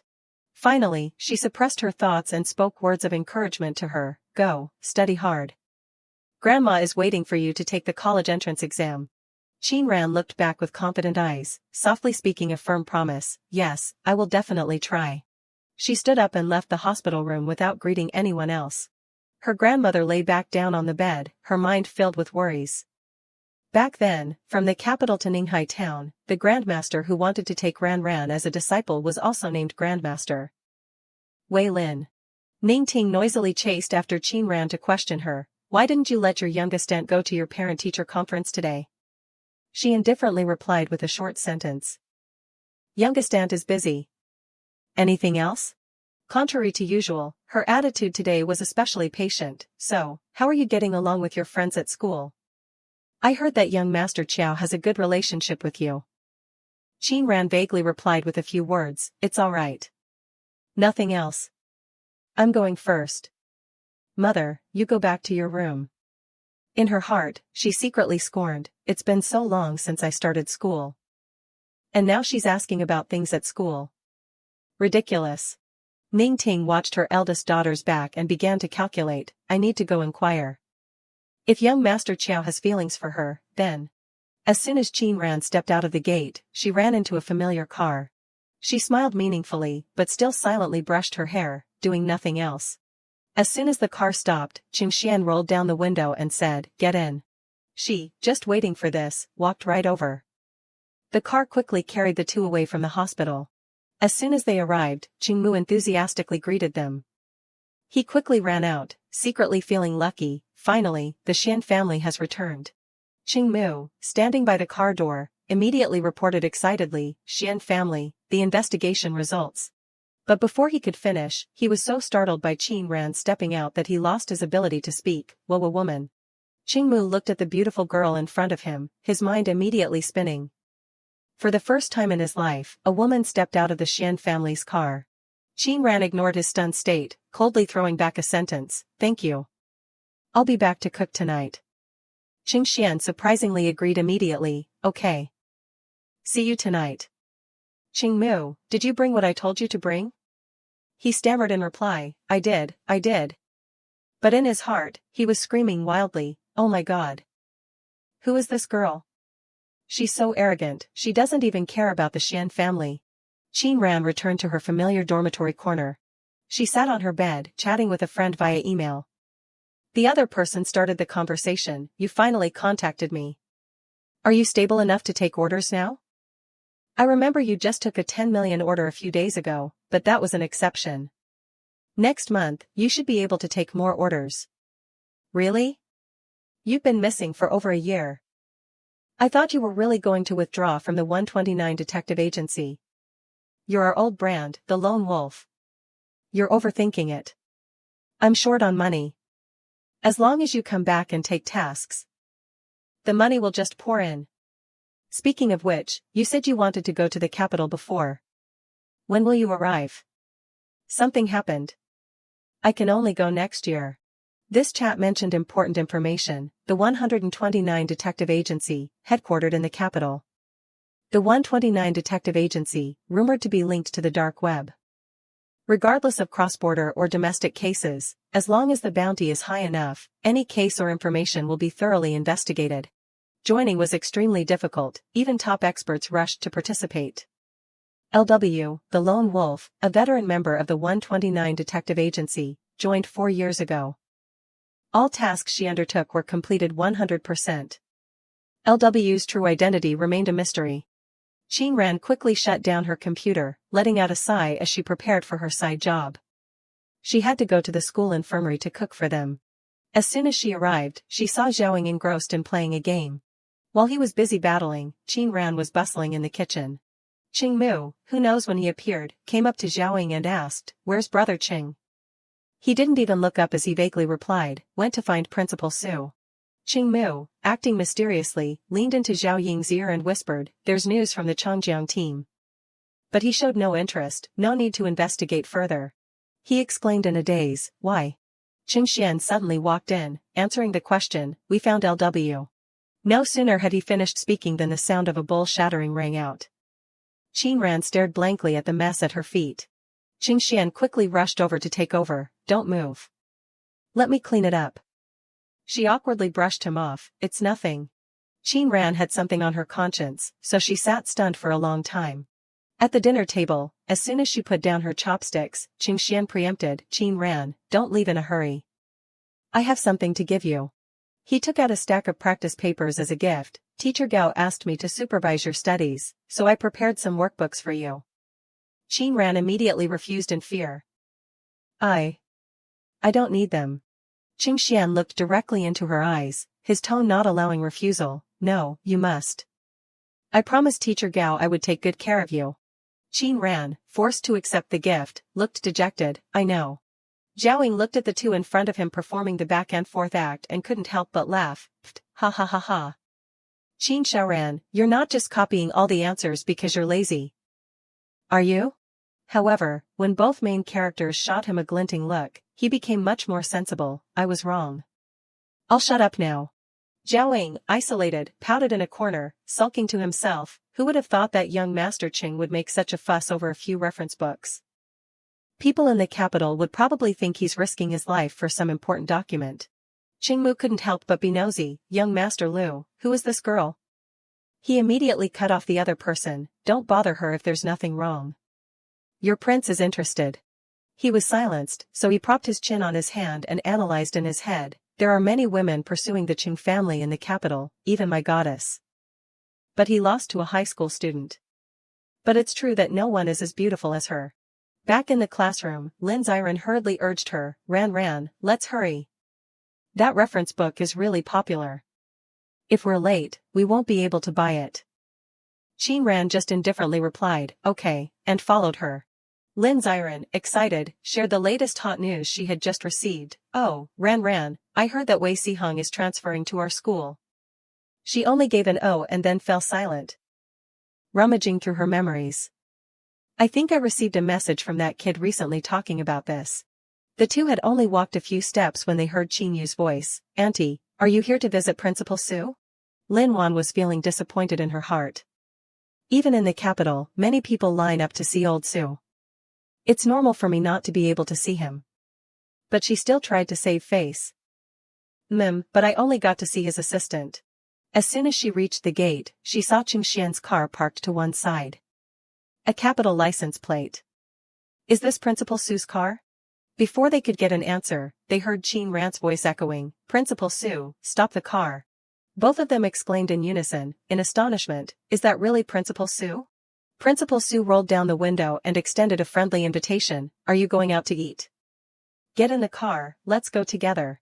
Qin Ran was not going in the same direction as him, so she politely refused, thank you, Principal Su, but my deskmate and I still have to buy reference books. See you next time, teacher. He wasn't persistent, quickly driving away, alright then. Remember to go back to the dormitory early. Lin Ziren, her soul returning to her body, found her voice, Ran, that was Principal Su. Aren't you worried at all? Qin Ran, speechless, used 2 words to snap her best friend out of it. He's gone. Qin Yu gritted her teeth and casually said, Auntie, let's go back. Principal Su might just be casually caring about a transfer student. As soon as Lin Wan gave an jealousy flared up in Qin Yu's heart. I must have been overthinking it. Someone of Principal Su's caliber, why would he care about a troublemaker? As soon as they left the bookstore, Lin Ziren was overjoyed, luckily we came quickly. We got the last 2 books. So lucky. But as they chatted excitedly, an unfriendly voice broke the atmosphere, long time no see, student Pan. Looking at this uniform, you must be studying at school number 1, right?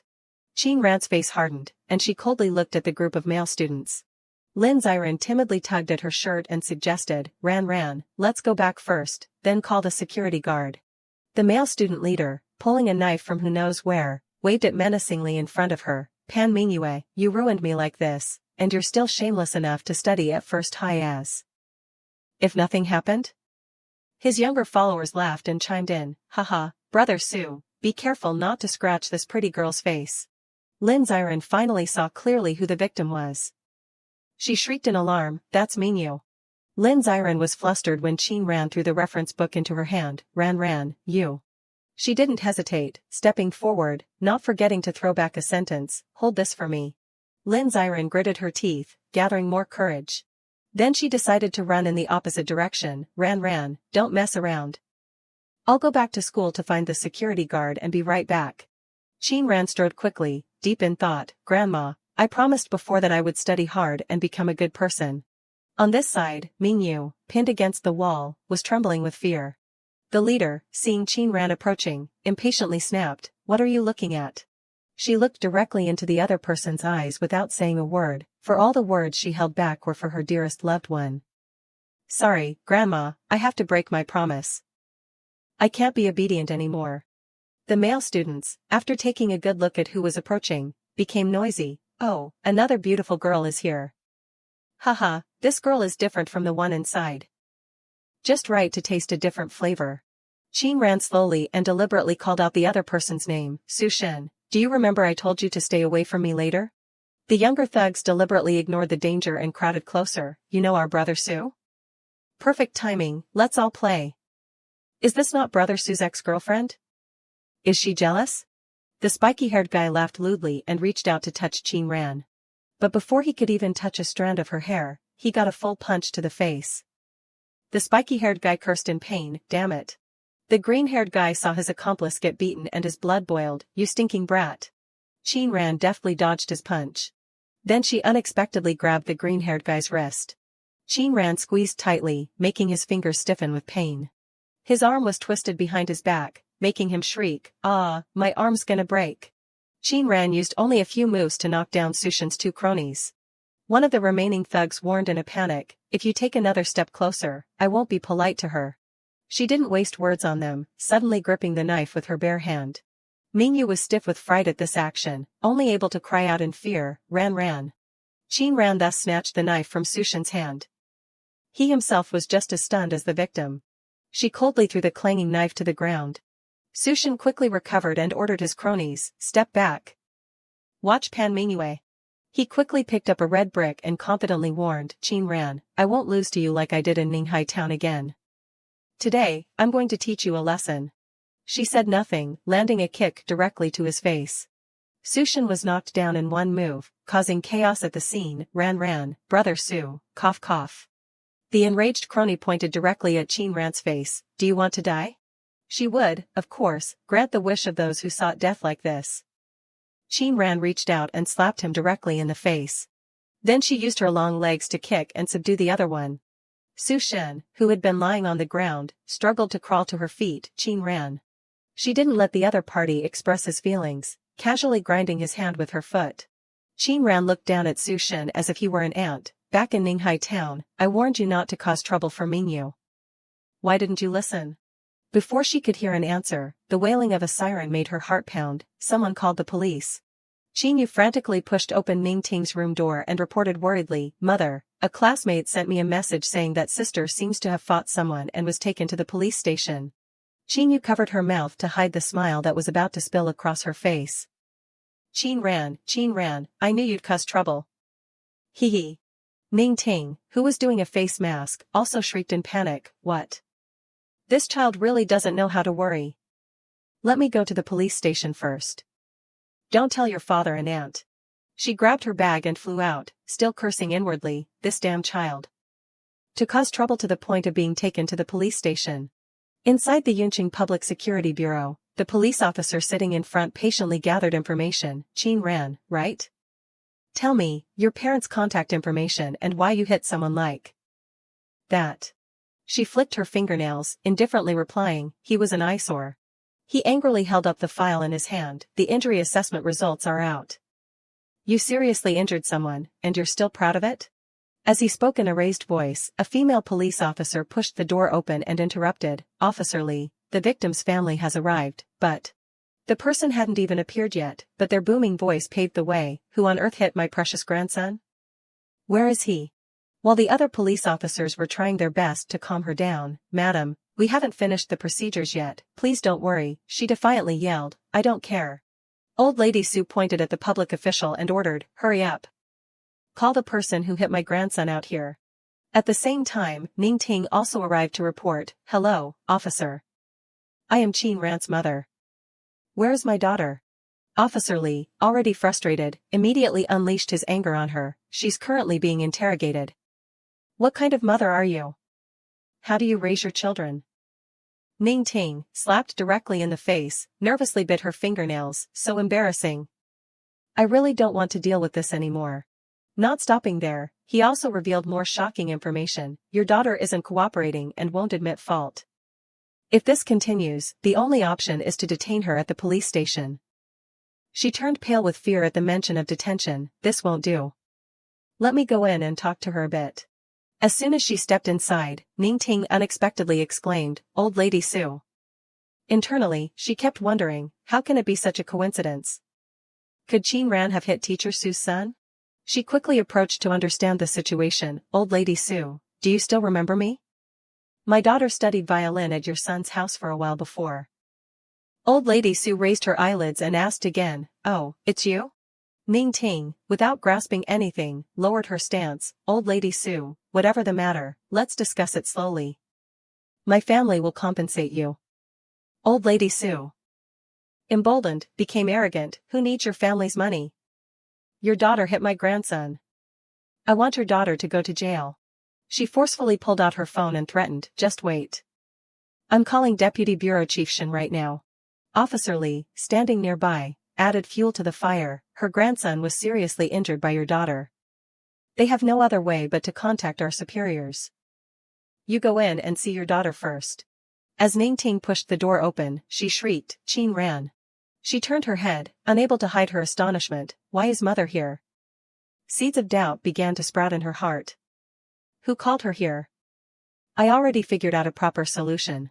Her mother was enraged by her attitude. You're truly worthless. How dare you hit Su Shin? Teacher Su helped you. Do you think you deserve his help? If they pursue this, your whole life will be ruined. Qin Ran heard the criticisms as if they were water off a duck's back, only giving a bland "oh." Ningqing gritted her teeth and ordered, you go with me to apologize to Old Lady Sue. If they don't pursue responsibility, that's good. But if they do? Her heart was beyond description by any turmoil. She's completely shamed the Lin family. It's better to send her abroad, so I don't have to worry anymore. The door clicked open, and Ningqing appeared first in front of Old Lady Sue. She strongly pinched Qin Ran's waist as a signal, then bowed profusely. Old Lady Sue, we are truly sorry. My daughter didn't do it on purpose. Old Lady Sue was still like a ticking bomb. What you say now is useless. My grandson is still in the hospital. We will investigate this matter to the end. Ningqing was continuing to negotiate. Old Lady Sue, please see, when she was interrupted by the ringing of her phone.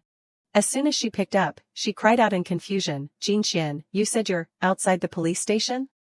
Qin Yu deliberately followed her stepbrother and spoke first, Mom, brother and I are here. As soon as he entered, he stared at Qin Ran. She, without flinching, returned his unfriendly gaze. Jin Xian walked up to Ningqing and asked, Aunt, what happened? She had only heard one side of the story but answered fluently as if she had been there herself. Qin Ran hit someone.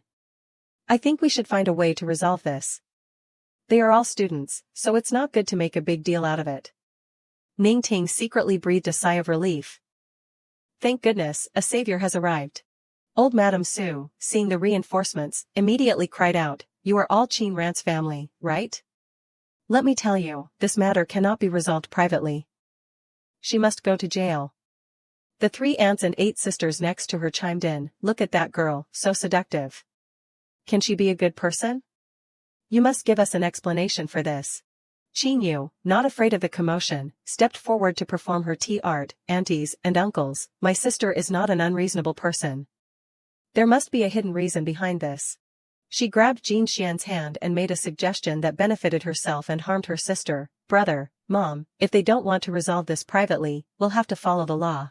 Qin Yu vaguely uttered a few provocative words. My sister doesn't want to cause trouble for the family either. If Grandma finds out about this. In her heart, she quickly concluded, Qin Ran, this time you're dead for sure. Qin Ran silently watched as both sides put on a show. Old Madame Sue was provoked by Qin Yu's words and jumped up. If her grandma loves her, then I love my grandson too. The female police officer next to her frantically pulled her back. Madame Sue, don't get excited. Mingyu, who had been standing in the background, clenched her fists tightly as she witnessed the chaotic scene. She took a deep breath, gathered her courage, and then spoke, there really is something hidden in this matter. Qin Ran suddenly turned her head and shouted, didn't you say you didn't want to, Fan Mingyue? Go home. Mingyu ignored her words and stubbornly moved forward. If everyone wants to deal with this according to the law, then I also want to deal with it according to the law. Qin Ran once again shouted her name, Fan Mingyue, don't. But what was said slowly happened quickly. Mingyu stood in the middle of the hall and questioned loudly, excuse me, police officer, how will the act of beating and harassing a minor girl be dealt with? Everyone froze, and the surrounding space fell into a deathly silence. Qin Ran hurriedly ran to her side, Fan Mingyue. Mingyu coldly stepped aside, then continued to explain loudly, but Qin Ran did nothing wrong. She only endured those pressures to help me teach a scumbag a lesson. She is not wrong and doesn't need to apologize to anyone. Old Madame Sue's side immediately flared up. What nonsense are you talking about? How can a girl be so shameless? Do you mean my grandson isn't that kind of person? Mingyu fearlessly exposed them. There are surveillance cameras at the corner of the bookstore. 3 years ago, there was a criminal record in Ninghai town. You can go and check. You'll know if it's true or not once you check. She even smiled brightly and thanked the Su family. I'm glad you chose to deal with this publicly according to the law this time. Officer, you still haven't told me what crimes those actions are. Officer Lee instinctively replied, light cases are a few months, heavy cases are 3 to 5 years. In the hearts of old Madame Sue's group, they all started to play the lottery. It's over, Deputy Bureau Shen, why is it like this? What do we do now? Jin Xian couldn't miss the opportunity to turn the tables and immediately ordered, Officer, please send someone to check the surveillance cameras first. The criminal record of Ninghai town from 3 years ago also needs to be investigated again. Officer Lee agreed without hesitation. All right, then please come with me to re-record the statement once more. He turned to everyone and said sharply, I think for children, we need more love and trust. Don't easily believe one-sided words from others. Don't you all agree? Qingyu was infuriated by this sharp turn of events. She kept cursing under her breath, damn it, how could this happen? Both sides were in the private room. Finally, the important person appeared. Officer Lee greeted him politely, Deputy Bureau Shen. Old Madame Su, seeing her backing arrive, immediately flared up, Deputy Bureau Shen, you've come at just the right time. This girl beat my grandson like this. We absolutely cannot let it go. Deputy Bureau Shen patted her shoulder to comfort her, Old Madam, please sit down first. I will handle this matter properly. Old Madame Su, having received a calming injection, softened her tone a few notches, with you here, I'm at ease. I don't have to worry about them trying to intimidate me with their tricks. An old woman like me really can't stand being intimidated. He turned to the family of the parties involved and briefly explained the situation. I just received a call from the hospital. The injury is a second-degree injury. Your child's self-defense seems to have been excessive. Jin Xian immediately retorted, Deputy Bureau Shen, it was Su Shen who attacked first. Deputy Bureau Shen clearly saw the face of the person who just answered and stroked his chin thoughtfully, so it's young Master Lin. I understand the situation. But Su Shen is still in the hospital and cannot give a statement. I definitely cannot release anyone. I am just following regulations. Ningqing leaned over to ask, Jin Xian, who is this? He didn't hide it, he is Deputy Bureau Shen from Yunqing. The Lin family has no dealings with him. I will go and ask my aunt if there's any connection. He said that, but in his heart, he understood that this was a fair way of handling things, and that this was indeed a threat to him. After finishing his preamble, he quickly concluded, follow the regulations. Without a statement, bail cannot be granted. First, take these people inside. Jin Xian suddenly found himself in a dilemma, a bit awkward, perhaps I can't take Qin Ran away today. Before the matter could be settled, there was a knock-knock at the door. The female police officer didn't wait for permission from those inside and spoke first, excuse me, who is Qin Ran? Director Jiang would like to invite you to the main bureau. Qin Ran stood up and identified herself, I am. But her heart was full of doubt, I don't know anyone named Jiang. Who could it be? Deputy Bureau Shen, who had just been so imposing, now hurriedly stood up, this Director Jiang is. A name came to his mind, but he dared not say it, Director Jiang. Could it be Jiang Hui? Impossible. He was restless, his mind a tangled mess, I won't be implicated, will I? The female police officer completely ignored him and continued, Miss Qin, please follow me. In the next room, Jiang Hui had politely reassured those inside, please sit and rest. I have sent people to investigate. Seeing you so anxious, I thought something serious had happened. His own heart was also surging. He dared not underestimate this person, but he didn't expect it to be just a squabble among high school students. Qingmu sat as obedient as a dog, but in his mind, he was furiously cursing, if my young master lived during the time of emperors, he would have been a tyrannical ruler in his previous life. Zhaoying seemed to have heard his inner thoughts and nodded frantically, isn't that right? It can be solved with just one phone call, and he even dragged Jiang Hui into this. The tyrannical ruler in their minds was still casually giving orders, Uncle Jiang, I'll have to thank you very much later. If you weren't in Yunqing, this matter would have been truly difficult too. Resolve. Jiang Hui chuckled and retorted, don't tease me, nephew. Who doesn't know that I was banished here by the old master? I still don't know when the old man will calm down and let me return to Beijing. Qing Xian's expression suddenly darkened upon hearing this. Before that, Zhaoying had been anxiously asking, Master Xian, why hasn't Qin Xiaoran arrived yet? He stared at his phone and mumbled an explanation. She texted me saying she had something to do and asked for leave. I texted her back, but she didn't reply. But in just a moment, Qin Xian's expression changed. What? Old Su, you said Qin Ran? Zhaoying next to him also became flustered. What's wrong with Qin Xiaoran? He impatiently loosened his tie and quickly ordered, go contact Jiang Dongya's uncle. Jiang Hui is in Yunqing. Something happened to Qin Ran. I'll contact him immediately. Qin Xian sighed heavily, his mind a jumble of thoughts. I just told old Su to change her emergency contact to me, and something like this happened. Is this fate? The knock-knock at the door brought Qin Xian back to reality. Director Jiang, Miss Qin is here. He heard the sound and immediately turned his head. Qin Ran didn't expect to meet him in this situation. She carefully hid her right hand behind her back. But how could this suspicious action escape Qin Xian's eyes? He walked up to Qin Ran and said in a low voice, your right hand. She clenched her hand tighter, bravely looking at him, but her heart was panicked. How did he discover that my hand was injured? So many people before didn't even notice. Qin Ran was at a disadvantage in terms of momentum and finally had to cautiously extend her hand. Qin Xian's eyes widened when he saw the wound in her palm. He gently pulled her still bleeding hand towards himself. Then he ordered loudly to the person next to him, Qing Mu, go get the first aid kit from my car. He quickly responded, yes, sir. Qing Mu walked past the two of them and secretly clicked his tongue. This girl is so severely injured, but she doesn't cry or make a fuss. She's really impressive. However, Master Xian is about to lose his temper. Qin Xian took Qin Ran's hand and pulled her along. Go inside first. Zhaoying waited a long time before the two appeared and jumped up to ask, what's wrong? He frantically rushed over and started rambling, Qin Xiaoran, how did you get so injured? Qin Ran lowered her eyes and reminded him, you sit down first. Jiang Hui was also busy, turning to remind his subordinate, before, I told you to contact the director. Where is he? He reported anxiously with a bowed head. The director said he'll be here right immediately. He was anxious for a reason. His mind was now filled with images of Qin Xian's anger. I've never seen Qin Xian with this expression in so many years. This girl must be important to him. The busy director finally arrived. Director Jiang, you're still here inspecting so late. It's tough. Who are these people? Jiang Hui didn't beat around the bush and went straight to the point. There was a case this morning. I want to understand the situation. Officer Li quickly summarized the interrogation content. The statement is like this, at around 7 p.m., on Sanhao Road near the No. 1 middle school area.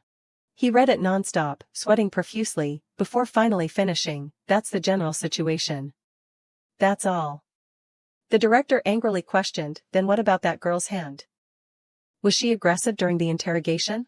He knew he had hit a snag and flexibly promised, Director Jiang, and everyone else, please rest assured that we will definitely handle this matter fairly, investigate the truth. And absolutely not let it go. Zhaoying, who had been holding back, exploded directly, we are indeed operating with integrity and impartiality, but emotionally, this young master is very unhappy right now. Where are they? In the other room, Ningqing anxiously suggested, it's so late, why don't we go back first? Jin Xian found it hard to understand this mother. Qin Ran was called away and hasn't come back yet. Aunt, aren't you going to wait for her? I can take you back first, then discuss more with my aunt. She clenched her fists and resigned herself, okay, then I'll stay. You kids go back first. Be careful on the way. Ningqing, with an unstable mind, huddled among the Su family members. Director Zhao was still cheerfully chatting with old Madame Su. It seems Su Shen might really have made a mistake in this matter. It's best if we can reconcile. Just now, I just wanted to reduce the Lin family's morale and scare them a bit. She understood the hidden meaning but still wanted to play hard to get, but even if we reconcile. My grandson is so seriously injured, I still need a large compensation. Old Madame Su pointed the finger at Ningqing, it's not impossible to reconcile this matter, but the compensation for my grandson's medical expenses and emotional damages is essential. She was in a weak position and quickly compromised. We agree to any amount of compensation, as long as it doesn't leave a criminal record for my daughter. Let's discuss this slowly. While the two women were in a verbal battle, Deputy Buroshin's phone rang. As soon as he saw the caller's name, he exclaimed in confusion, "Director." Deputy Buroshin answered the phone passively. Throughout the entire conversation, he only said, "Director, yes, yes, yes, right, okay, I understand." As soon as he hung up, he felt like cursing. This is bad. This old woman Sue might get me into serious trouble. To make matters worse, old Madame Sue even expressed concern. "Deputy Buroshin, what's wrong?" He replied curtly, "The director is here." As Deputy Buroshin was about to move, Zhaoying approached from a distance. The surrounding crowd, by unspoken agreement, had the same thought: who is this man? Even the director has to follow behind him. They exclaimed blankly, "Director." While Zhaoying spoke naturally as if at home, quite a crowd. Suddenly, someone in the crowd caught his attention. Zhao Ying's gaze locked onto Mingyu, who was huddled to one side. The director, seeing him walk towards Mingyu, called out in confusion, "Young Master Liu." Zhao Ying looked directly at her and softly asked, "Are you Qin Sharon's classmate?" He extended his hand in an inviting gesture. "Let's go, I'll take you to find her." Zhao Ying led Mingyu out of the stifling room. "I'll take them back first. The lawyers are coming soon. I hope similar incidents won't happen again." The director repeatedly nodded subserviently. "I understand, young Master Liu." Old Madame Sue, relying on her age, feigned confusion. "What's going on? Who was that person? When did the Lin family invite someone to compensate me for my damages?" The director, furious, snapped back at her, "You still want compensation? You should be grateful if they're willing to reconcile after you've brought all your family assets out." Old Madame Sue's face changed colors like a palette, and she gaped, "What?" The director didn't want to talk much with commoners, so he turned to instruct Deputy Buroshin. "Director Jiang is very concerned about this case. It must be handled appropriately." He bowed his head and respectfully agreed, "Yes, yes, I will definitely do my best." Old Madame Sue saw something was amiss and leaned in to whisper, "Deputy Buroshin, who was that person the director just mentioned?" At this point, he blurted it out. "Director Jiang, Jiang Hui, the one who is often in the news in Yunqing. Your Sue family has caused me great trouble this time." Deputy Buroshin ignored her and began to find a way to save himself. "I have a good relationship with old Sue. I originally thought it was just an ordinary student causing trouble. So I came to help a bit. Who knew I would encounter such a serious matter?" Old Madame Sue also had the same thought. "What's going on? I need to go home quickly and ask my son what to do about this." Ningqing, who still didn't understand what was happening, also asked, "Officer, please tell me what's going on now." Officer Li kindly reassured her, "Are you Qin Ran's parent? Don't worry, your daughter has already left the police station. The director is handling this matter." But his words only confused Ningqing more. "The director is handling it? What does this have to do with the director? I don't even know Deputy Buroshin, let alone the director." The next day, the Lin family mansion suddenly had uninvited guests. Ningqing sat receiving guests, her heart fluttering uneasily. "I haven't even collected enough money that the Sue family demanded, and they're already at my door. This time, I'm truly finished." Father Sue's inner thoughts were also not as calm as his outer appearance. "What do I do now? Sushin made such a big mistake. How should I open my mouth to ask for their forgiveness?" Ningqing decided to speak first to break the deadlock. "Teacher Sue, it's been many years since we last met. You also know that child Qin Ran's personality." The more she spoke, the more off-topic she became. "She's been willful since she was little. She clearly learned violin before you were, but she wasn't diligent at all. Now she's even hit your son. It's truly shameful to say." Father Sue listened for a while and realized the other party was getting off topic. "Wait, Madam Lin." At this critical moment, he still tried to defend Qin Ran. "A few words. Who says Qin Ran isn't good at playing the violin? She clearly..." But before he could finish, Father Sue swallowed the rest of his words. "She has clearly reached a professional level. She is my favorite student. Whether in the past, present, or future, I will never meet a student with more talent than her." He ignored that issue and moved on to the more urgent matter. "I just want to resolve this privately. It's all my son's fault. Please tell the director not to pursue it anymore. I have already disciplined him. Father Su took out a check to express his sincerity. I heard that Qin Ran's hand was injured. Please transfer this 1 million yuan to her. She definitely doesn't want to see me. I'm truly sorry. Ningqing was so startled by this new script that she was dumbfounded. What?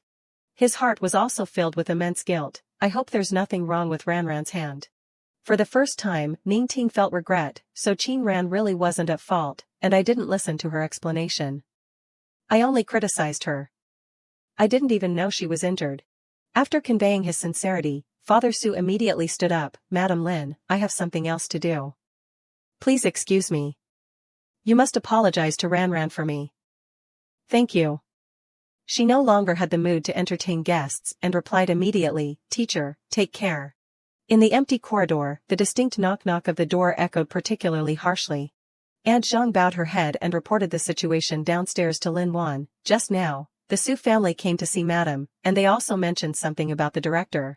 She saw her sister-in-law fall into a pit of fire and smiled contentedly. She even provoked the director? Ningqing really gave birth to a good daughter. I really want to see how this ends. Although she said that, Lin Wan still had a backup plan. Although I say that, for the sake of the Lin family's reputation, I still have to ask Mayor Feng for help. Qin Ran suddenly woke up from her stupor. Where am I? Oh, I'm in the school infirmary. Qing Xian seemed to have been waiting for a long time. As soon as she opened her eyes, he was there to examine her. You're awake. Let me see your hand. Qin ran as she sat up, her mind was spinning with questions. This person, yesterday he insisted that I stay in the school infirmary to monitor my injury. But did he stay up all night to take care of me? Qing Xian gently spoke as he applied medicine to her. I've applied for leave for you. Now that the medicine is changed, you can rest here. Change the medicine again tonight. Qin Ran politely said, thank you.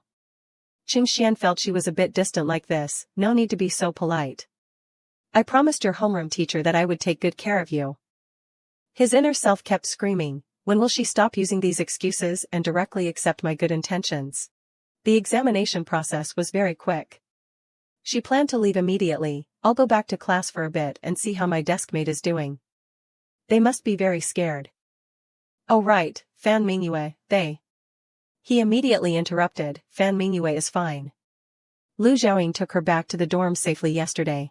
Qing Xian shifted her attention to another matter. I've had your bloody uniform dry cleaned. Wear this for now.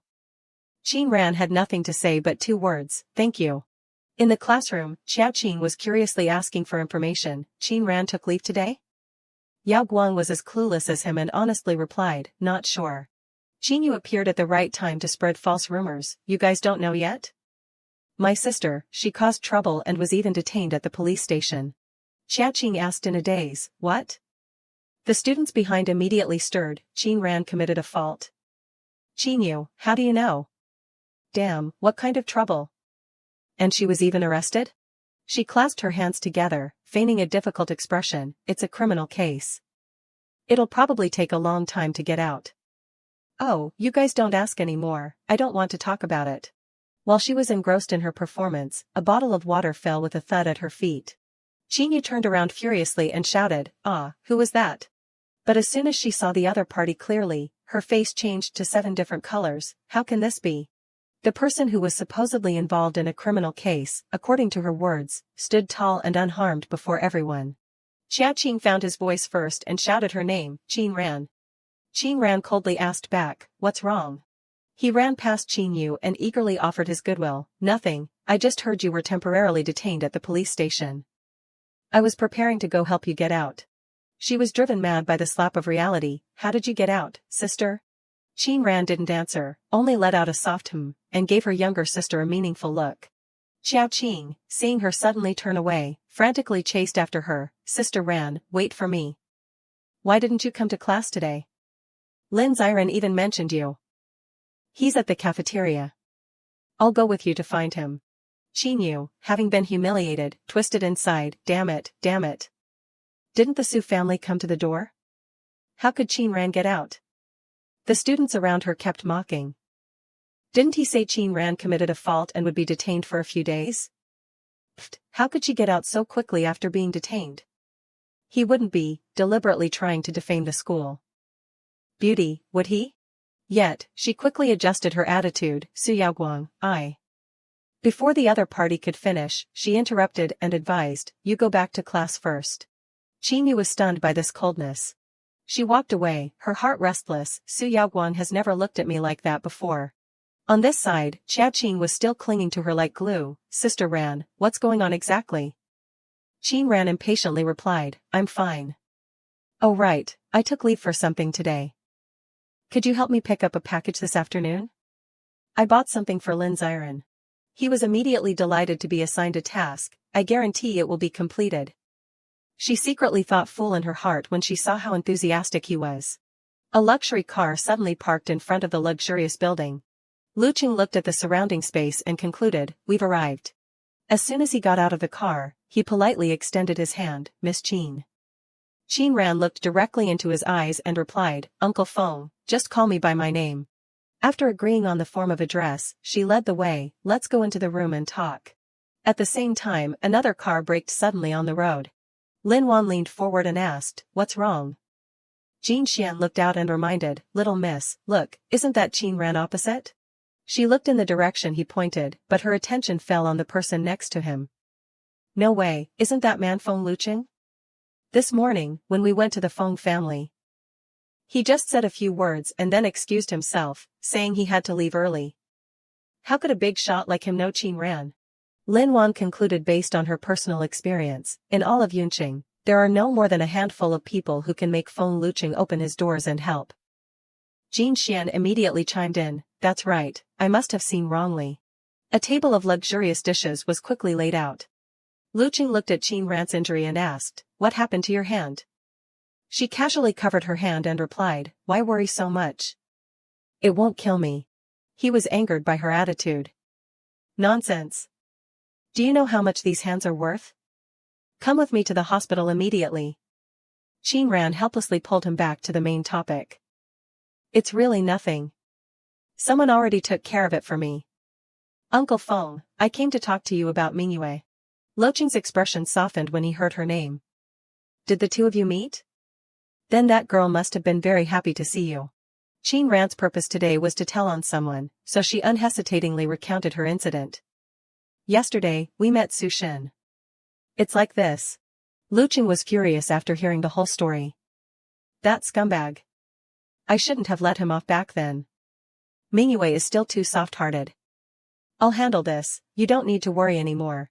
He pulled the spicy soup bowl towards himself and explained very reasonably, don't eat spicy food if your hand is injured. I'll order some light nourishing dishes for you to recuperate. But in reality, he was worried that if people knew she was injured on his territory, he would be skinned alive. Qin Ran was shocked by his actions. Uncle Feng. Why are you acting like an old man? The two quickly concluded their meeting, and Luqing even packed up some food to take home. He handed the food box to Qin Ran with instructions, I specially asked the kitchen to make this for you. Heat it up and drink it tonight, it will be good for your wound recovery. She reluctantly accepted it. Alright, just this once. You don't need to trouble yourself with this anymore, Uncle Feng. The scene of the two of them exchanging words fell into Qin Yu's eyes. With her narrow mind, she immediately concocted another melodramatic scenario. Why is Qin Ran in the same car as an old man? This car isn't bad. Could it be? Humph, humph. As soon as Qin Ran entered the dorm, Si Ran excitedly rushed out. Ran, you're back? Why didn't you come to class today? She simply replied, I had some business. She looked at the food box in Qin Ran's hand and asked curiously, what's that? Qin Ran simply explained, someone gave it to me. At the same time, the female student on the opposite bed was chatting enviously with Qin Yu, the content being nothing but gossip. Yen, guess what I just saw? What did you see? Just now at the school gate, Qin Ran got out of an old man's car. Really? That's too risky. She thought she had grasped the truth and vigorously slandered in her heart. Is that person? Don't tell me it's the old man Qin Yu mentioned? How disgusting. Si Ran suddenly remembered something and stammered, oh, right, Ran, there's one more thing. Qin Ran looked puzzled and asked, huh? what is it? She clasped her hands together and pleaded with Qin Ran, the school is about to hold a debate competition. This is the last activity for grade 12. Let's participate together. Okay? Qin Ran heard the request and countered, are you looking for me to make up the numbers? Siren used her sparkling puppy eyes to persuade her, no, you're the face of our class. As long as you stand on stage and read everything we've written, even the lowest score will be higher than other classes. Qin Ran always easily compromised with this cute demeanor. Sounds not too troublesome. All right. Yan Yan gripped her phone tightly and began to plot something sinister. Humph, isn't she just relying on her looks? Anyway, I'm in charge of the debate competition. Let's see how I handle her that day. The next day, Deputy Bureau Chief Shen unexpectedly visited the Lin family. Lin Chi politely spoke first, Deputy Bureau Chief Shen, are you looking for me because of my illegitimate daughter? He raised his teacup to hide his fatigue. I have no other choice but to come to you. That night was a misunderstanding. As long as Miss Qin agrees to settle it privately, I, Shen Dao, will owe you a favor. Lin Chi and Lin Wan's eyes lit up when they heard this promise.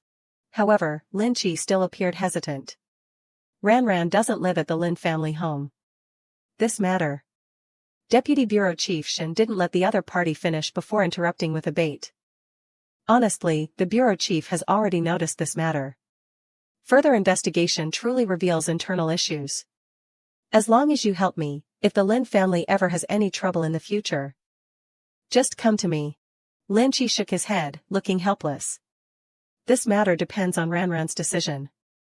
Deputy Bureau Chief should go back first. In reality, he still felt pity for this stepdaughter. As a businessman, this was a profitable deal, but Qin Ran, it was truly a pity. Deputy Bureau Chief Shen stubbornly struggled one last time. This is my private number. If you change your mind, please contact me. My promise is always valid. As soon as he left, Lin Wan burst out, brother, why didn't you agree? Lin Chi maintained his key point, we can help him convey the message, but we can't decide for Ran on this matter. Alright, I'm going to the company. Her inner thoughts were completely unapproving. Qin Ran isn't like Qin Yu, who can bring glory to the Lin family. Why does my brother care about her so much? No, I can't listen to him. Lin Wan decided to take matters into her own hands. If the Lin family can attach themselves to Deputy Bureau Chief Shen, there will be hope for further advancement. We cannot miss such a good opportunity. She quickly picked up the business card and contacted him. As soon as the other party picked up, Lin Wan went straight to the point, Deputy Bureau Chief Shen, I'm Lin Wan. We just met. Regarding the matter you mentioned, I will find a way to resolve it. As soon as she hung up, she ordered Ming Qing, take me to see your daughter. Resolve this matter early, it's good for all of us. I can also rest assured and send Yuer to Jingqing to study Dao. Right? Ming Qing, whose weakness was her second daughter, reluctantly joined the same front. Little Miss is right. Lin Wan stared at the phone, her heart beginning to twist. If you don't listen, don't blame me for being unkind. The familiar car sped along the tree-lined road. Jiaoying sat in the car, trying to take credit. Sir Xian, everything was done according to your wishes. Su Shen has been sent to the detention center. Qing Xian vaguely responded as if he already knew. If he has grown up, he must bear criminal responsibility. He continued to report on another situation. But Qin Ran's and Mingyue's files in Ninghai town still haven't been fully found. That's strange, Sir Xian. Jiaoying saw him staring outside intently and called out, Sir Xian, what are you looking at? As soon as he looked in that direction, he immediately jumped up. Isn't that Miss Qin Ran? What is she doing in the coffee shop? Is she meeting someone? At the rather elegant coffee shop, the atmosphere was very suitable for arguing or extorting money. Qin Ran looked at her phone and indifferently spoke first, why are you looking for me? Ning Qing feigned blindness and asked, your hand, is it all right? Meanwhile, Lin Wan secretly deducted 1,000 points from her. She's not sitting properly. Like a hedonist. How could the bureau chief know her? Qin Ran saw the two of them and just wanted to handle it quickly and leave. It's nothing, I won't be crippled. Anything else? Ning Qing also somewhat believed that answer. She seems to be left-handed, so it probably won't affect anything. She hesitated before getting to the point. It's good that it's nothing. What about Su Shin? Lin Wan saw that her accomplice was a bit weak, so she cut her off and took over. Qin Ran, regarding Su Shen, you don't want him to be dragged to court. Qin Ran lightly rubbed one ear, showing disdain. Excuse me, would you mind repeating that? Yet, she still spoke with conviction. Su Shen's hand was broken by you, and you were only affected in your daily life. Why go to court? As she spoke, she mocked inwardly. This girl, why does she have such cold eyes? She propped her chin and urged the other party, go on. Lin Wan pushed the check onto the table and quoted a price. You and that girl weren't seriously harmed. This is compensation from the Su family for you. I added a little more. 1.5 million, enough for you to spend your whole life. She had secretly inferred Qin Ran's personality from her sister-in-law.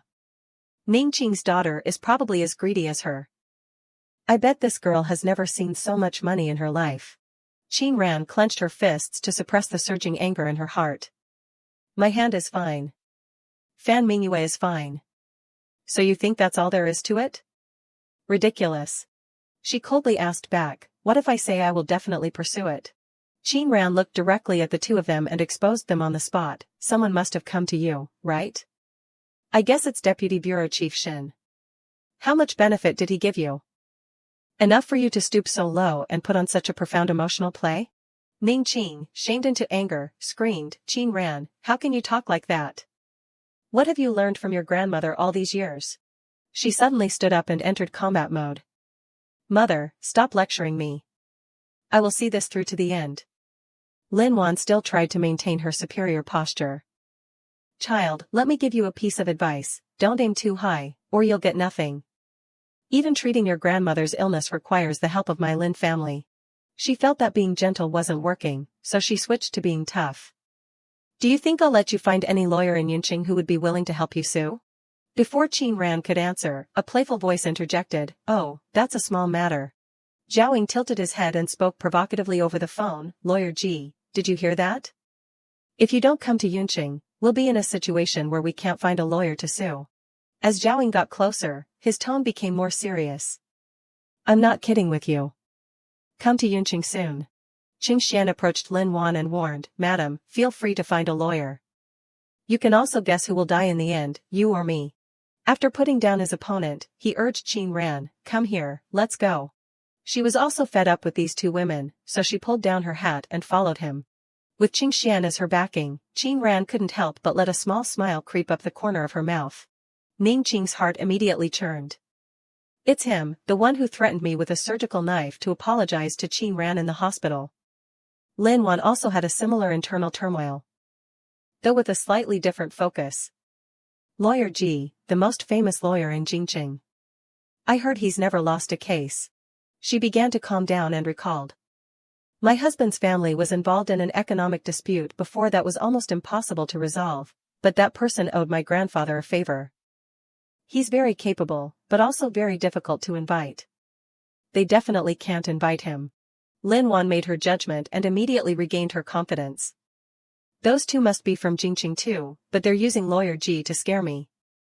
Do they think I've never heard of Ji Qingjun? Want to scare me? No way. Ningqing secretly rolled her eyes. If it were really as easy as you say, that would be great. Qing Xian returned to his role as a doctor, changing the bandage while warning the patient, don't put any force on this hand. How many times have I told you? He sighed inwardly at the marks on her hand. It's bleeding again. Yet, Qin Ran remained nonchalant. Anyway, it's my right hand. I'm left-handed, so it's fine. Qing Xian's face suddenly turned serious. Is your right hand not your hand? You'd better not use it anymore. She immediately corrected herself. I was just kidding. She secretly pouted. Is he angry? He gently applied the medicine while emphasizing again, the wound is very deep. If you're not careful, it will leave a scar. Don't use any force at all, understand? Qin Ran obediently hummed in understanding. She pondered for a while and then decided to comfort Qing Xian, don't be angry. I momentarily forgot about the wound. Anyway, if it bleeds, I'll come to you. So it's fine, right? He was taken aback by this tenderness and froze. Finally, Qingxian lowered his head to hide his turbulent emotions. I'm always here anytime. After sitting for a while, Qin Ran's mind suddenly brought up a question. Strange, last night I took sleeping pills in the dorm but still couldn't sleep. Now I suddenly feel sleepy. Qingxian saw her dazed expression and suggested, "Are you tired? Then rest here for a bit." She yawned and hummed softly. Qin Ran quickly fell asleep, while he pulled up a chair and read a book beside her. Jiaoying pushed the door open and called out his name, "Sir Xian." Qingxian raised his index finger to his lips, making a shushing motion. He understood and covered his mouth. The two went outside to talk. He hurriedly asked, "Has Ji Qingjun arrived?" Jiaoying estimated the time and replied, "He should be landing soon." "Oh, right," Qingmu checked. "And it turns out Lin Wan is from the Shen family in Jingqing." Qingxian rolled his eyes in disdain. "The Shen family? Which one? Never heard of them." He awkwardly scratched his head. "Ahem, I'm not sure either. Anyway, dealing with them is the end of it." He set aside the unfamiliar Shen family and focused on the main character. "And that Su Shen, I want one of his arms." Jiaoying worriedly confirmed, "Is that okay?" "I heard that Su family member used to be Miss Rant's teacher." Qingxian arrogantly retorted, "So what?"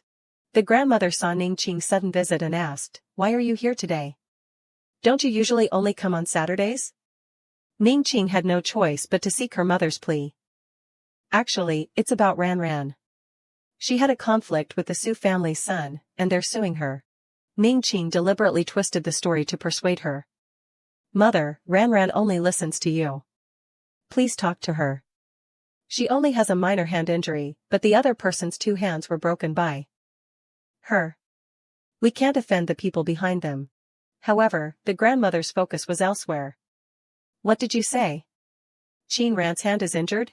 She lacked consideration and replied casually, "It's just her right hand that's injured, a few stitches. She's left-handed, so it's nothing." The grandmother was startled and repeated, "It's just her right hand, a few stitches?"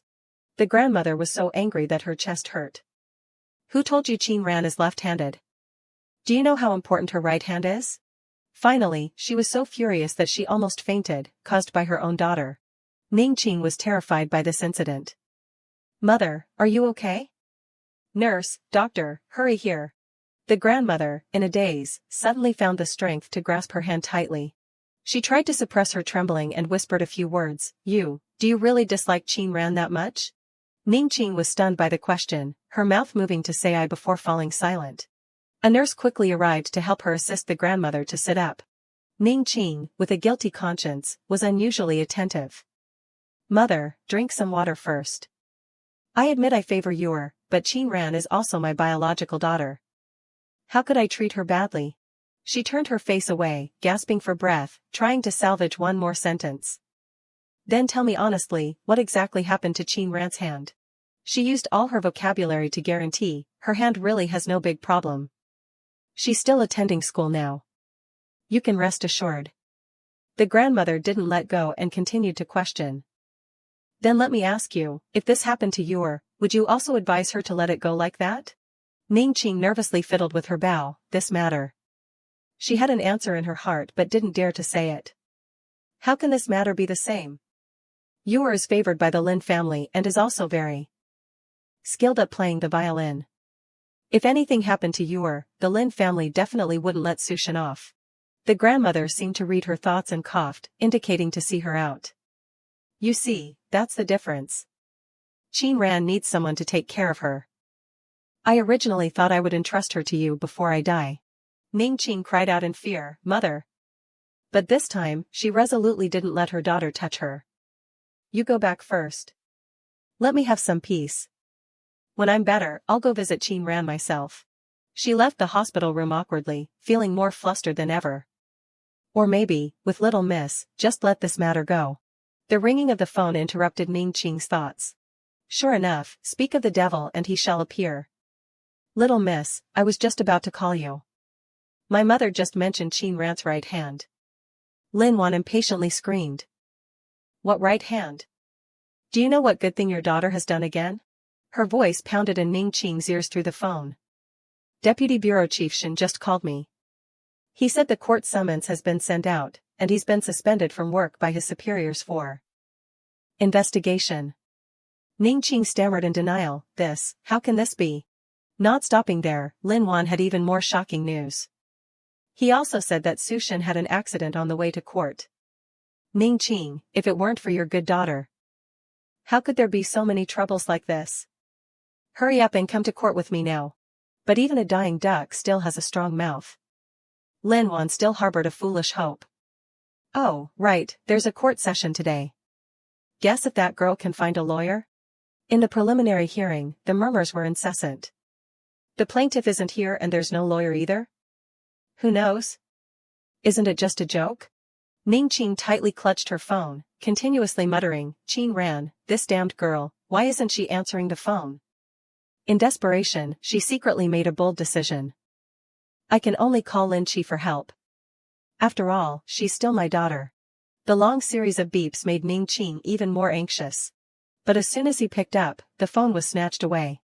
Lin Wan successfully seized the line and said concisely, brother, it's nothing, don't worry.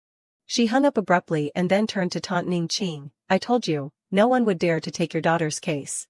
But no sooner had she finished speaking than the presence of a distinguished man caused the entire room to become noisy. Ji Qingjun, holding a stack of documents, leisurely introduced himself. I am Miss Jin's lawyer. I hope I'm not too late. Without waiting for anyone to answer, he answered himself, 9 o'clock, just in time. Everyone was silenced by this series of actions.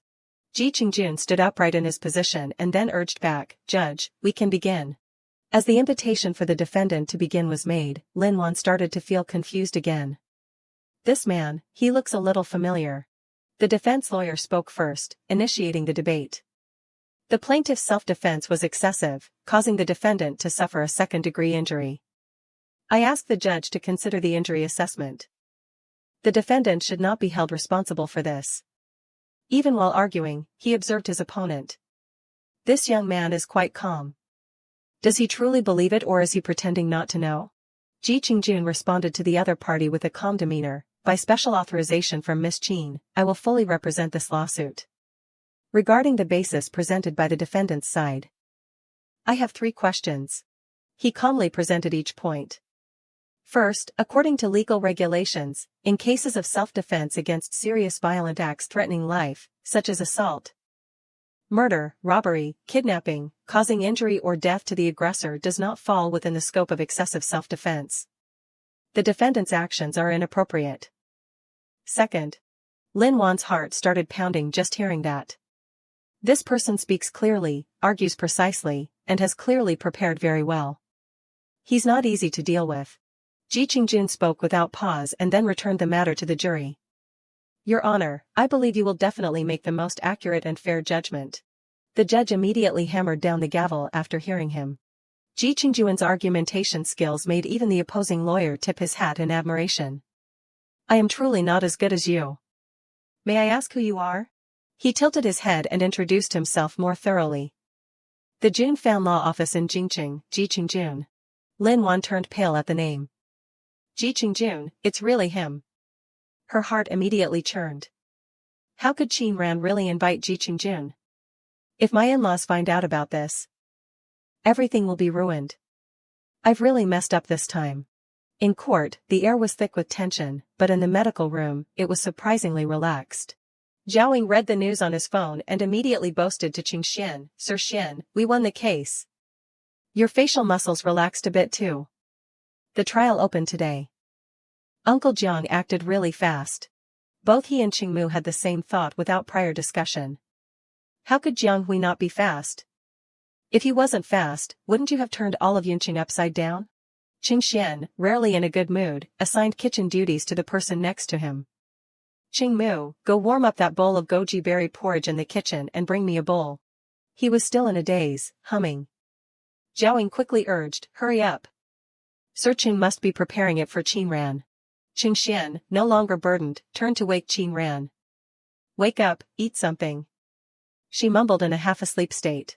He was like an old man, feeding her but not forgetting to explain, you absolutely cannot use your right arm. Pay attention. Qin Ran hummed in response, but inwardly she was scoffing.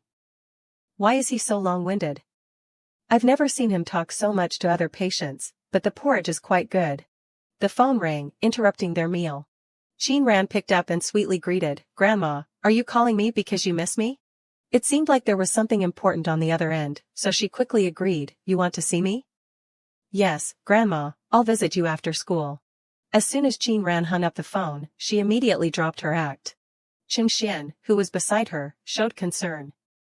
Do you want to go to the hospital? I'll have Qingmu take you. But this time she refused. I can go by myself. Sir Chung. Can I borrow that jacket of yours again? My hand. I don't want Grandma to see it.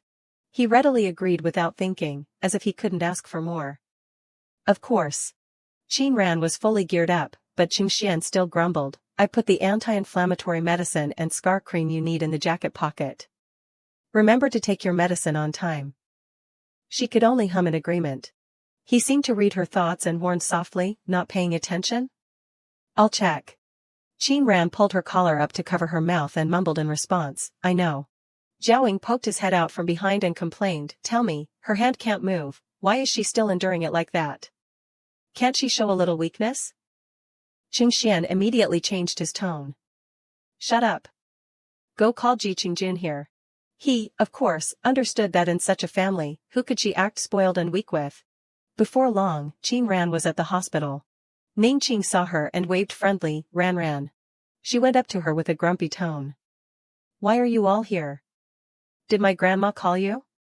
Ningqing stammered an explanation. Your aunt wants to pay your grandma's hospital fees.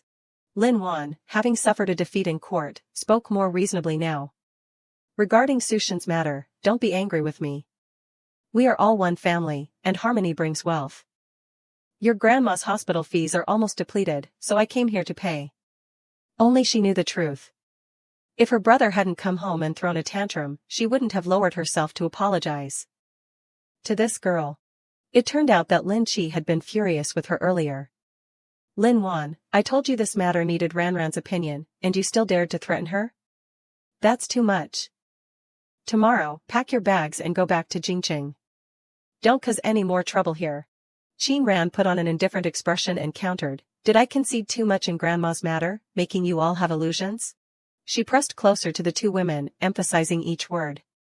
Do you really think I can only be forced to listen to you, to let you control me? Qin Ran finished what she needed to say and immediately left. She placed her card on the cashier's counter and politely announced, hello, I'm paying for room 1102. The friendly sister in charge asked, may I ask how much you're paying? Qin Ran rubbed her hair, thought for a moment, and then finalized the payment. 1 year. The receptionist sister was stunned by this generosity. The VIP room cost for 1 year adds up to nearly 500,000. This girl is really rich. I've met many wealthy patient families. But I've never seen her type of card before. Lin Wan tightly clutched her wallet and questioned the person next to her, that girl, how does she have so much money? Ningqing was no better, stammering in reply, I don't know. She watched Qin Ran's retreating figure and questioned herself, is this my daughter? Why do I feel so distant? Is it all my fault? No way. Seeing them still clinging on like stubborn plaster, she turned back and asked again, what are you still doing here? Qin Ran gave them a death glare and growled, I advise you two to stop bothering my grandma, otherwise, I'll go crazy. She quickly composed her face and entered the patient room. Grandma, do you miss me? This week I'm preparing for the school's debate competition, so I'm a bit busy. Qin Ran chirped like a sparrow, constantly moving around to hide her abnormality.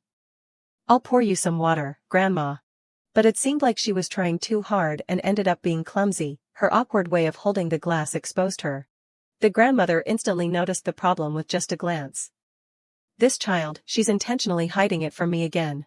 She took the glass of water and asked with concern, have you been sleeping well lately? Qin Ran smiled, appearing frank. Yes, I've been sleeping well. The dormitory environment is very good. And my roommates are also very nice. She gently touched her injured hand. Then, without waiting for her reaction, she pulled up her sleeve. Qin Ran, exposed, became flustered. Grandma, please don't be angry. She took her hand and comforted her, you silly child, how could Grandma be angry with you? I'm just heartbroken that our Ran is so badly injured. She gently pulled her hand over and began talking about things from childhood. You've been like this since you were little. Even if you were covered in injuries.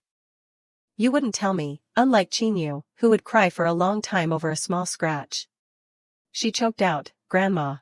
She looked directly at her and spoke profoundly, Ran, Grandma thinks you are very strong and brave. That's a very good quality. Grandma I just want that when you feel tired, there will be someone, a place where you can rest and breathe a sigh of relief. Qin Ran, after hearing this, suddenly fell into thought. Is there a place and a person who can make me relax? In her mind, she suddenly recalled the moment Qing Xian woke her up. It was the first time Qin Ran had slept so deeply. Even his face when he said, "Come have dinner," was still imprinted in her mind to this day. The grandmother continued, interrupting her thoughts. Ran, now that I see you're okay, Grandma is relieved. Don't worry too much about me. I'm fine here. It's getting late. You should go back to school first. She watched her granddaughters retreating back, having her own judgment in her heart. Ran's injury clearly looks well taken care of. Plus, the way she was just now. It seems Ran has grown up and has friends now. She was skipping happily down the road when she heard Jin Xian call out to her, Qin Ran. He quickly approached her, feigning concern. Your hand injury, is it okay? Qin Ran gruffly replied, it doesn't affect my normal life. Internally, she regretted it immensely. I should have known better than to reply to messages and agree to meet. So annoying. In reality, Jin Xian's internal struggle was no better. What should I say? I originally came to apologize to her. Earlier, Lin Chi had instructed him, are you going to see Ran? Give her this card. Lin Wan did something wrong in this matter, you must apologize to her. He even agreed. Yes, I'll go visit her. I wonder how her hand is. He had no idea that Lin Chi also had his own calculations. Jin Xian's personality is usually cold. He hasn't changed towards Ningqing. It took him many years to accept Yuer. I didn't expect him to care about Ran so much. He handed over what Lin Chi had entrusted. Take this card. I'm truly sorry about this. If anything happens, call me. As soon as he finished speaking, Jin Xian began to feel annoyed. My foolish mouth, why am I so stupid? Qin Ran also didn't refuse the money. Oh, thank you. It's fine. I'm going home. Because honestly, she didn't have much ill will towards the Lin father and son. Lin Chi and Lin Jin Xian were quite good. Taking it was fine to avoid them bothering her again. While the two were interacting, Qin Yu spotted them. The female student with her quickly commented, who's that person next to Qin Ran? He's so handsome. He looks familiar. Has he appeared in a magazine or newspaper? Qin Yu furiously clenched her fist. It took me years to get close to Lin Jin Xian, all thanks to persistently following him. So what reason does Qin Ran have to make him actively approach her like that? The more Qin Yu thought, the more aggrieved she became, even subconsciously crumpling the book in her hand. It's an eyesore. I clearly worked so hard to gain his trust. Why can she so easily attract everyone around her without any effort? Yan saw her unstable state and asked worriedly, Qin Yu, what's wrong? You don't look so good. She immediately put on a fake smile. It's nothing. I'm probably just a little hungry. Let's go, I'll treat you to a meal today. Qin Yu turned and walked away, but a seed of hatred had already been sown in her heart. Qin Ran, your happy days won't last long. On Jin Xian's side, he was still innocently lost in thought about befriending her. Qin Ran truly has a unique personality. How can I close the gap with her? Inside the medical room, the atmosphere was somewhat frozen. Jiaoying elbowed Ji Qingjun to relieve the tension. Hey, brother, we truly hit it off. I just called you yesterday, and you're already on a plane today. Now you're ready for court. That's fast action. He irritably dismissed the connection. Get lost. Who hit it off with you? Ji Qingjun held back for a long time and finally decided to be nosy. Sir Xian, who exactly is that Miss Qin? Qing Xian, who was diligently writing, suddenly stopped. He asked unhurriedly, what? Jiaoying put on an experienced air and began to lecture. What divine being? She's just a weak little girl who doesn't know how to act spoiled. Ji Qingjun, not understanding the implication, blurted out a shocking secret. No, that's not right. Then why did Detective Headquarters 129 personally seek me out and tell me to come to Yunqing? To handle this case? Zhaoying suddenly became serious. Are you sure you're not mistaken? Why would 129 interfere in such a small matter? Moreover, how could Qin Ran be related to 129? He emphasized with a grim face, I've never made a mistake. Qing Xian leaned back in his chair, showing interest. Go on. Ji Qingjun, with permission, poured out everything he knew. It seems like it's a person surnamed Feng. I didn't ask further. Zhaoying quickly deduced, I know. Uncle Jiang told me that Feng Luqing contacted the director. The trial opened so quickly because of his intervention. Qing Xian rubbed his chin thoughtfully. Feng Luqing, a very capable person. He's currently the most powerful person in Yunqing and is about to be promoted. Zhao Ying's mind was suddenly enlightened.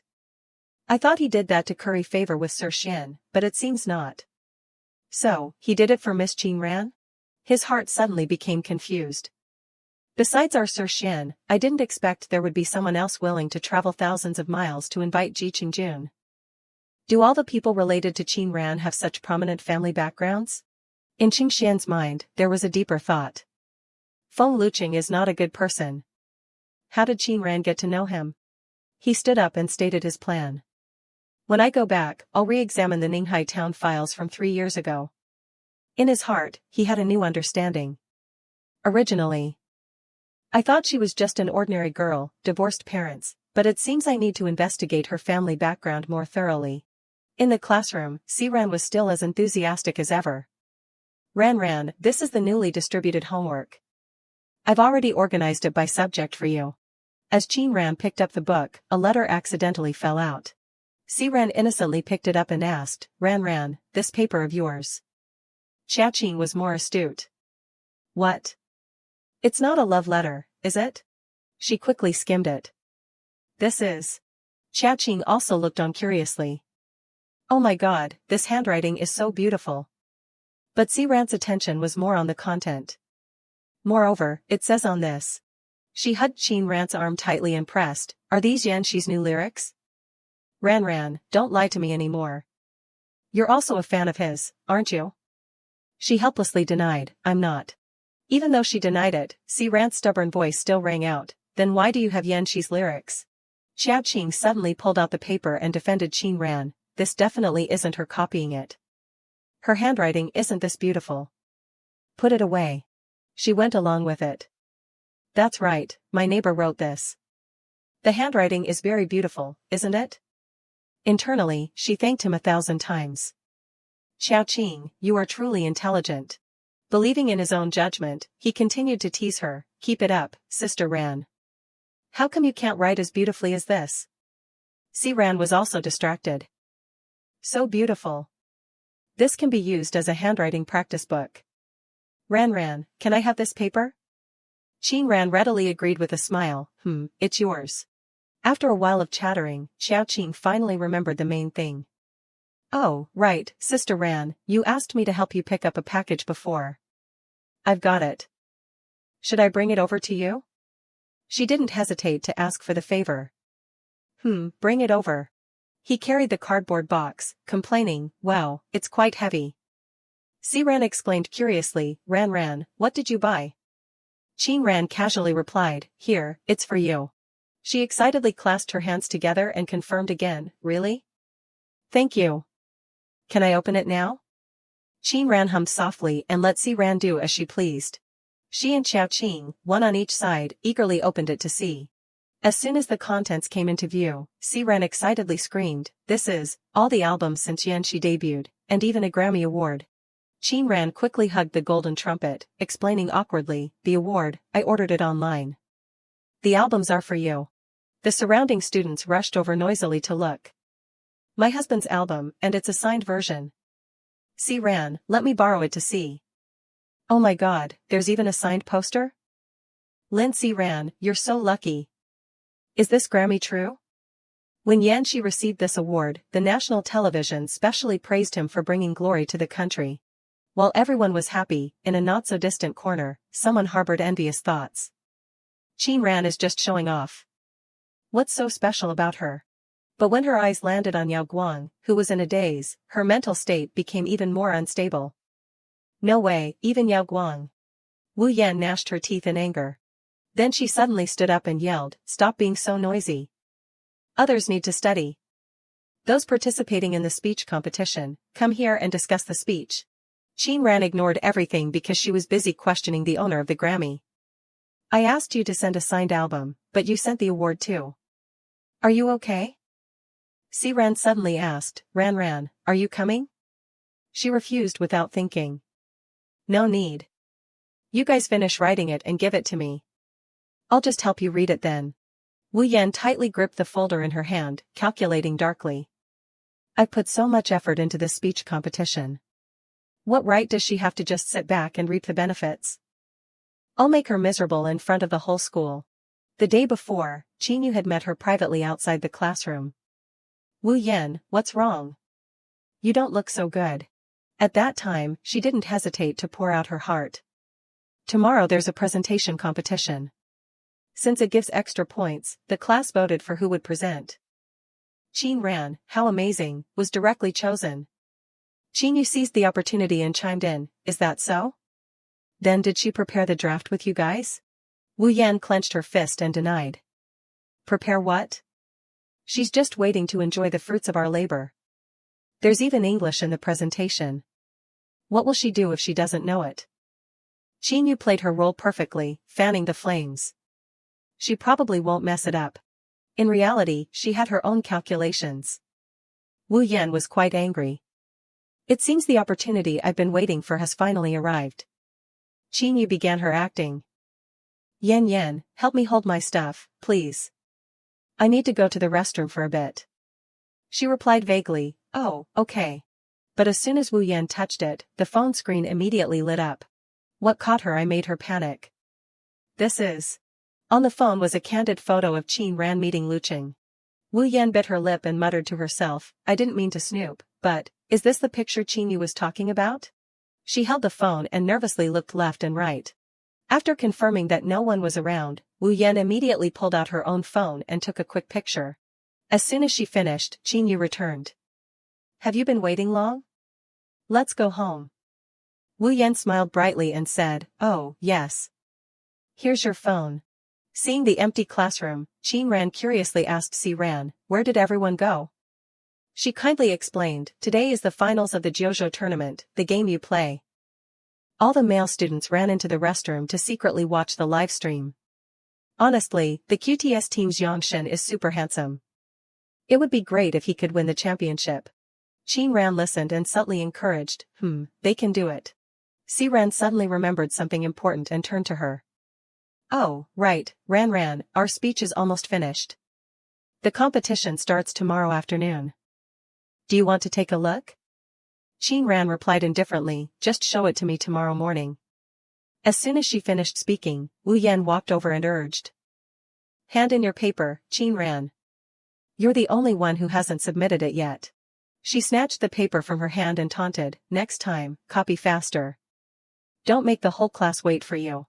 Qin Ran propped her chin and simply said, "Oh," as if she understood. The next day, as soon as she arrived at the infirmary, Zhaoying started singing, "Little Miss Qin, a new style today? You look beautiful." She sighed deeply and explained, I have a speech this afternoon. I have to go on stage. Lin Si Ran insisted on lending me this outfit." Cheng Xian indifferently cheered her on. "Good luck." Qin Ran awkwardly hummed and then fell silent. Everyone quickly gathered in the large auditorium. Qin Ran calmly asked Si Ran, "Which turn are we performing?" Si Ran looked around and then replied, "We drew an average number, the fourth turn. Not very advantageous." She uncomfortably pulled at her collar and suggested, "Okay, I'll go to the restroom for a bit." Qin Ran was actually going crazy with discomfort inside. So many people. It's too stuffy. I'll go out for some fresh air and come back when it's almost our turn. A moment later, as soon as Qin Ran sat down, she intended to review the speech. "Although I looked it over this morning, since I'm about to go on stage, I'll review it one more time. But her face suddenly changed color, her eyes wide with confusion. In her hand was now an empty envelope. Qin Ran angrily slammed it onto the table. She stood up and questioned those around her, who came near my spot just now. Ran asked in confusion, what's wrong, Ran? As soon as she looked at the envelope, she screamed in fear, where are the presentation and the USB? I clearly asked Trang Min to put them in. Wu Yan, did you see them? She was clearly the calmest among them, quickly blaming Qin Ran. The presentation is the hard work of so many of us, Qin Ran. How could you lose it like that? The female student next to her shook her head vigorously, indicating she hadn't seen anything. Ran stood up and called out, everyone, please help us look. Her heart was as clear as a mirror. I understand why Ran is angry. That bag was sealed. Someone must have intentionally taken it. Yao Guang turned his head at the noise and asked, what's wrong? Ran didn't hide it. Our speech draft and USB are gone. He suddenly became stunned. Yao Guang immediately reacted, first, let's try to find it. Check the trash cans in the hallway. Chia Qing immediately stood up and followed. Okay, you guys come with me. Wu Yan looked at Yao Guang with hesitant eyes. Isn't young Master Su displeased with Qin Ran? Why is he not only not blaming her but also helping her find the speech? To avoid being out of place, she also weakly spoke up, I'll go help look too. On stage, Qin Yu was still immersed in her speech. But her attention never left Qin Ran. Where are those two going? They quickly found the torn-up draft in the trash can. Ran was furious. This person is clearly trying to harm Ran, jealous of Ran. Chia Qing's mood was no better. Young Master Su, look at this. The presentation is torn to shreds and has water spilled on it too. Wu Yan pointed directly at Qin Ran and blamed her. Now it's over. Our class is doomed. It's all Qin Ran's fault. We shouldn't have given it to her. She's truly a troublemaker. The female student next to her tried to stop her. Don't say any more. Yao Guang heard the outrageous words that were out of place and shot her a meaningful look. He reached out to Ran, offering to help. Lend me your laptop. I'll go up instead. I can roughly remember the content of that speech. Qin Ran, who had been silent until now, finally spoke. No need. Without lengthy explanation, she immediately turned and walked onto the stage. I'm going up there. As soon as Qin Ran entered the auditorium, an announcement rang out inside. Class 3's competition segment has concluded. Qin Yu descended the stage amidst compliments from her classmates. Now Yuer has the highest score.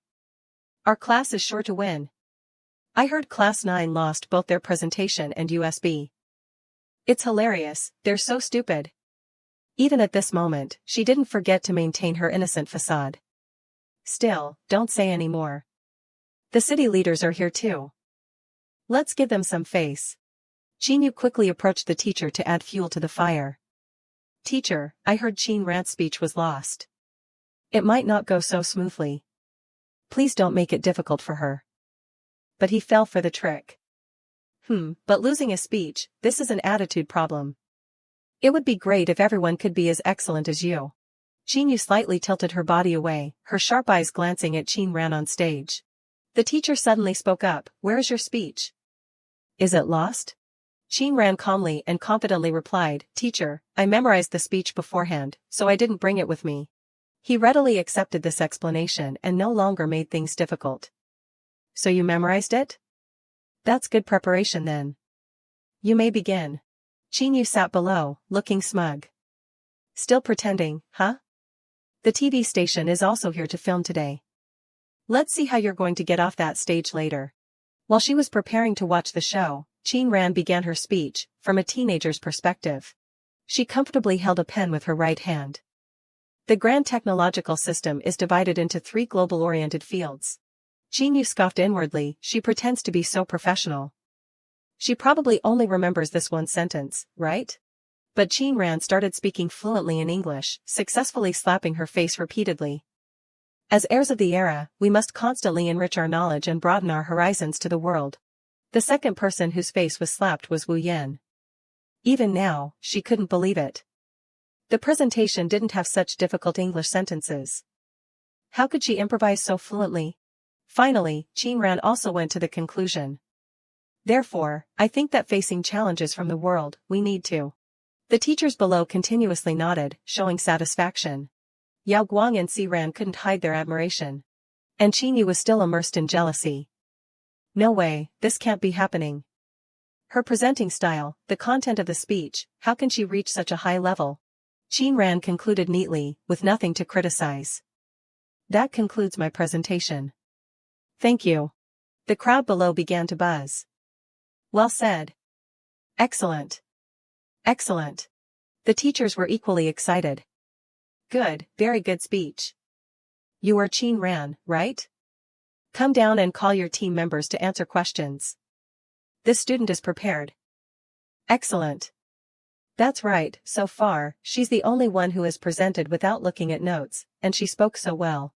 Qin Ran gracefully smoothed her hair and exited the stage. Everyone in the class was still stunned. Yao Guang stepped forward to express his concern. Your right hand, was it okay when you were drawing just now? She replied casually, it's fine. Qin Ran turned to remind the suspect. Classmate Wu Yan, aren't you going on stage for the Q&A session? The classmates around Qin Yu all expressed their utmost admiration. Can't compare, Class 9's Qin Ran is too strong. She'll definitely be first. That's right. If our class hadn't competed before her, we probably wouldn't have gotten such high scores. We lost fairly. Only she still couldn't accept this fact. How could this be? Class 9 quickly gathered in the classroom. Xiaoqing stepped onto the podium and slammed his hand down in frustration. He looked directly at everyone and stated the problem before presenting. Although Sister Ran excellently helped our class win first place, there is one thing I must emphasize. Xiaoqing furrowed his brows and emphasized each word. I am certain that there is someone in this class, even someone on our class's speech team, who took Sister Ran's speech. Whoever did it, please step forward now. Everyone was plunged into deadly silence. As if that wasn't enough, he dropped another bomb. Alright, someone must have forgotten. The large classroom and the hallway both have cameras. After class, I will go check the cameras. The female student next to Wu Yan vigorously flattered him. Xiaoqing is too handsome. But that person is also too disgusting. Even if you're jealous of Qin Ran, you shouldn't do something so unethical, right? She just hummed softly, and internally, her heart was churning. Oh no, what should I do? Jiaoying sat at the dining table, praising Qin Ran. You performed very well today. Sir Qin will also praise you when he gets back. However, a noise outside caught his attention. Jiaoying looked at the girl hesitating at the door and kindly spoke up, Hey, student outside, are you here for a checkup? Although it's after hours, I can be flexible. Wu Yan awkwardly denied it. No, I came to find someone. Qin Ran, can you come out for a moment? I have something private to say to you. She continued to eat calmly and refused directly, You and I have nothing private to talk about. If you want to say something, come in and say it. I can't go. She had no other choice but to confess the truth. Qin Ran, what happened this afternoon was my doing, but you also memorized the speech. Thanks to the misfortune. You were praised. Can you talk to Xiaoqing and tell him not to pick on me? Qin Ran angrily slammed her chopsticks on the table and uttered one word, You. But before she could burst out, her eyes widened in surprise. Qing Xian, standing in the crowd, suddenly noticed Qin Ran's displeased expression. He decisively ended the call. Call me back later, I'm busy right now. Qing Xian ignored the other person and walked over to ask her, What's wrong? Qin Ran replied vaguely, Nothing. Jiaoying didn't mind being nosy and started connecting the dots. Oh, this girl perhaps intentionally lost Qin Ran's speech draft this afternoon, wanting to embarrass her. As a result, little Miss Ran had memorized it. Now someone is checking the surveillance cameras, so she came to apologize and ask for help. Ji Qingjun, suffering from an occupational hazard, immediately chimed in, according to the case establishment standards, acts of revenge and harm that damage a victim's personal rights can be punished with imprisonment for a period not exceeding 2 years or detention. Miss Qin, do you need a lawyer? Wu Yan cowered, I really didn't mean to, Qin Ran, please don't. Qing Xian didn't let up easily, coldly questioning her, not on purpose? So the speech ran into your hands by itself, and then it threatened and lured you to lose it? Wu Yan was choked speechless by the question, her mouth moving but unable to utter a word. She ran out of the infirmary in shame. Qing Xian ignored the insignificant people and reminded Qin Ran, keep eating. I'll get you some water. Qing Mu, go do your main job. Qing Mu was surprised to be called out but was still frozen. Who am I? Where am I? Why is Sir Xian pouring water for this girl? Everyone seems used to this already. In the surveillance room, Xiao Qing excitedly shouted, found it. When he knew who the culprit was, he furiously yelled, it really was him. The male students around him also indignantly spoke up, damn, it's really Wu Yan? Is he sick? How could he harm his classmate like that? Yao Guang calmly ordered, save the video. Let's go outside first. The sound of knocking attracted his attention. As soon as Qin Yu appeared at the door, someone asked, Qin Yu, are you looking for young Master Su? She tilted her head and smiled, but her question seemed out of place. What are you all planning to do? Xiao Qin juggled the USB in his hand and gave two concise answers, publish the video. Qin Yu hurried forward to plead for the culprit. I just met Wu Yan on the way here. He's in a very bad state. Have you considered the immense pressure he'll face after the video is made public? Did my sister ask you to check the surveillance cameras? Xiao Qing gnashed his teeth and retorted, then have you considered what your sister would have faced if she hadn't memorized the speech? You truly have no goodwill towards her. She's not the type of person to complain or ask others for help. At this point, she's not afraid to expose herself. I've met many people like her, pretending to be bullied to gain sympathy. If the video is made public, won't Wu Yan be isolated? Isn't this trick very clever? He was annoyed by her words. My friend, I understand his personality. I don't need you to teach me. Qin Yu saw his tough attitude and played the emotional card. Xiao Qing, we've known each other for 2 years. Is it less than a month you've known her? He didn't show any respect and slapped her face. Directly. At least she doesn't cause trouble or badmouth people behind their backs in front of me. Young Master Su, I'm leaving.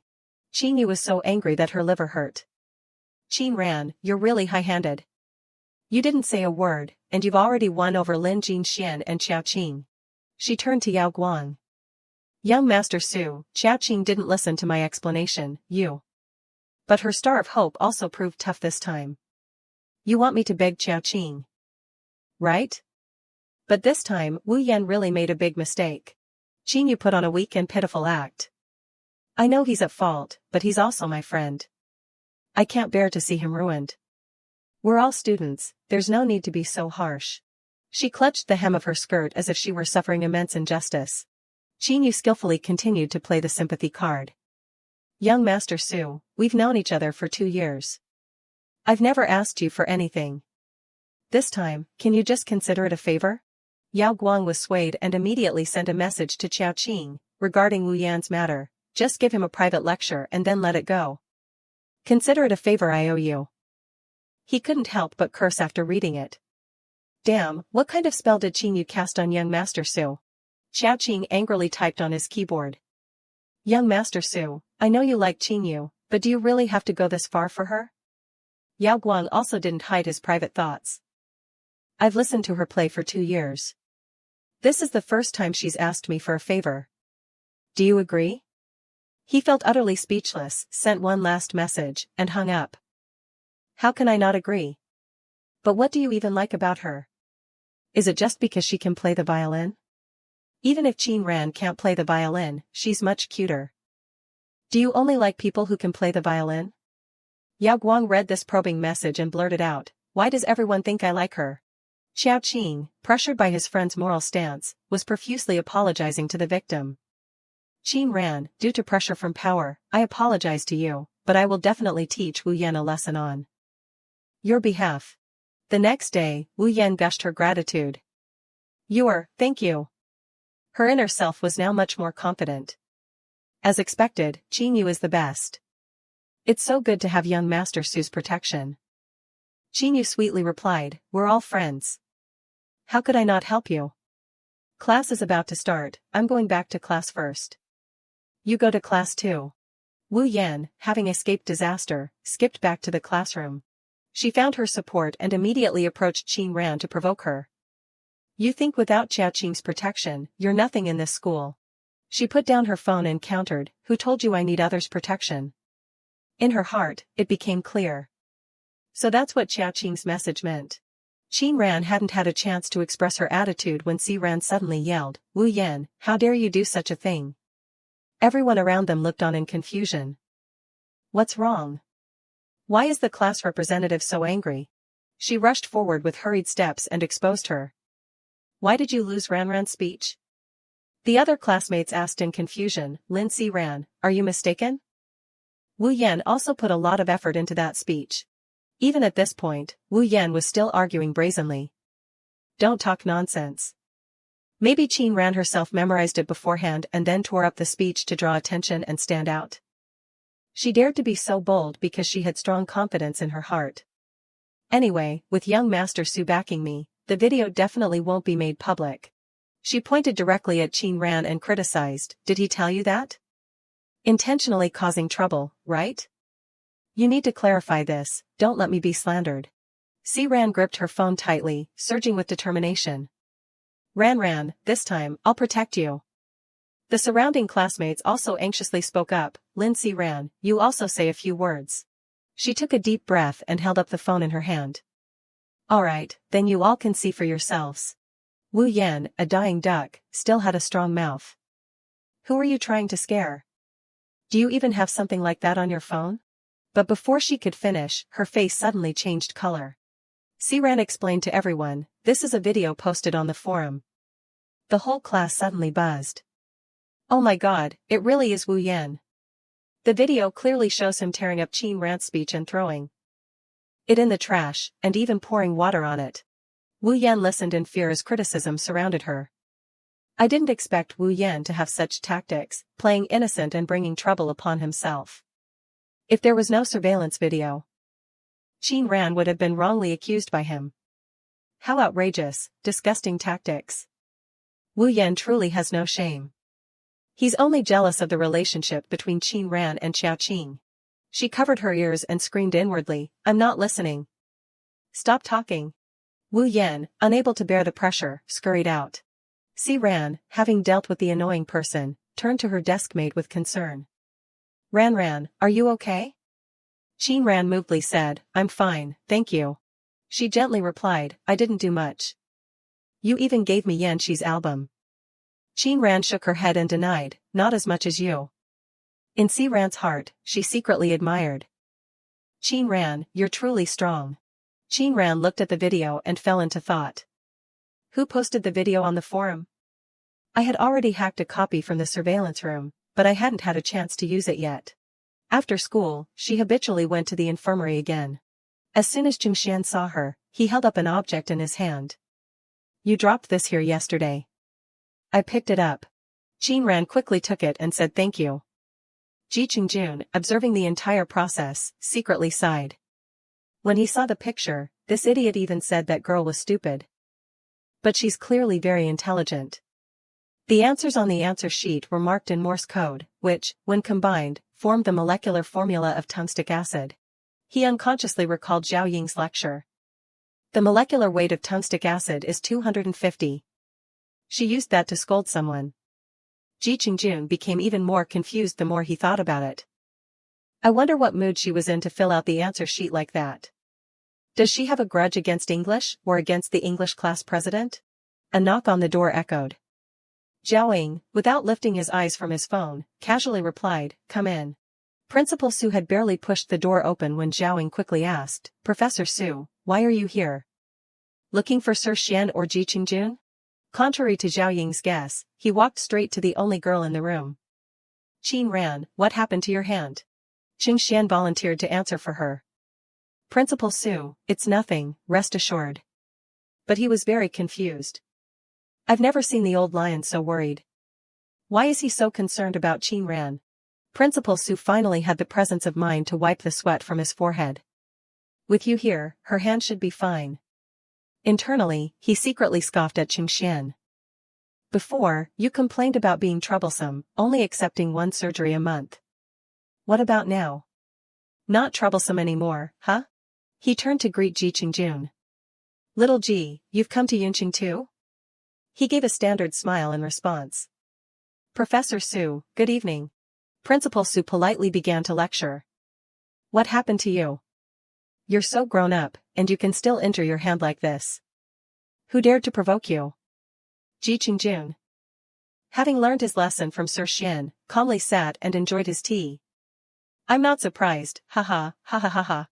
Wu Yan hugged her pillow in her room, listening to Qin Yu comforting her over the phone. Wu Yan, I'm sorry. I didn't expect Xiao Qin wouldn't even listen to young Master Su. Causing you to be implicated. She replied weakly with dark circles under her eyes, it's not your fault. This wasn't done by Xiao Qin. Qin Yu asked in confusion, if not him, who could have obtained the surveillance video? Wu Yan choked out, who else? Oh, right, my parents are transferring me next week. Qin Yu gripped the phone tightly and forced out a promise, if anything happens, just come directly to me. As long as it's within my ability, I'll definitely help you. I have to go practice my instrument now. Let's talk more later. She reached out and hung up the phone, a dry click echoing. Wu Yan gnashed her teeth, determined to go down fighting. Qin Ran, you brought me to this state, so don't blame me for being impolite. On Saturday at the Ning family's house, Qin Ran arrived as scheduled for her regular appointment. As soon as Ning Qing saw her, she showed concern. Ran, your hand. But Qin Ran's indifferent attitude made her secretly embarrassed. Is she still angry? Muing saw Qin Yu restlessly glued to her phone and impolitely spoke up, cousin, are you looking at the school forum? But as soon as the little girl glanced over, she screamed in panic, this is. Qin Ran walked straight into the kitchen and offered, Auntie, let me help you. Ning Wei immediately refused, your hand is injured. Go out and rest. I'll do it. However, she stubbornly insisted on finding something to do. I'll help you carry it to the table. It's fine, my hand is almost healed. At the dining table, Ning Qing and her mother were deep in thought, studying information on their phones. Ning Wei put down the pot and asked worriedly, what's wrong? Why does everyone have such an expression? Ning Qing started to get angry out of habit. Qin Ran, tell me honestly, where did you get the money to pay for your grandmother last time? She casually replied while dividing the bowls, my money. She stood up abruptly and held her phone screen in front of Qin Ran. Then what is this? Did he give you this money, right? Are you intentionally provoking me, taking revenge on me? The phone screen was filled with malicious comments. What's going on? Is Qin Ran really being kept? Does she dare to do anything for money? I think that man is old enough to be her father. It's too much.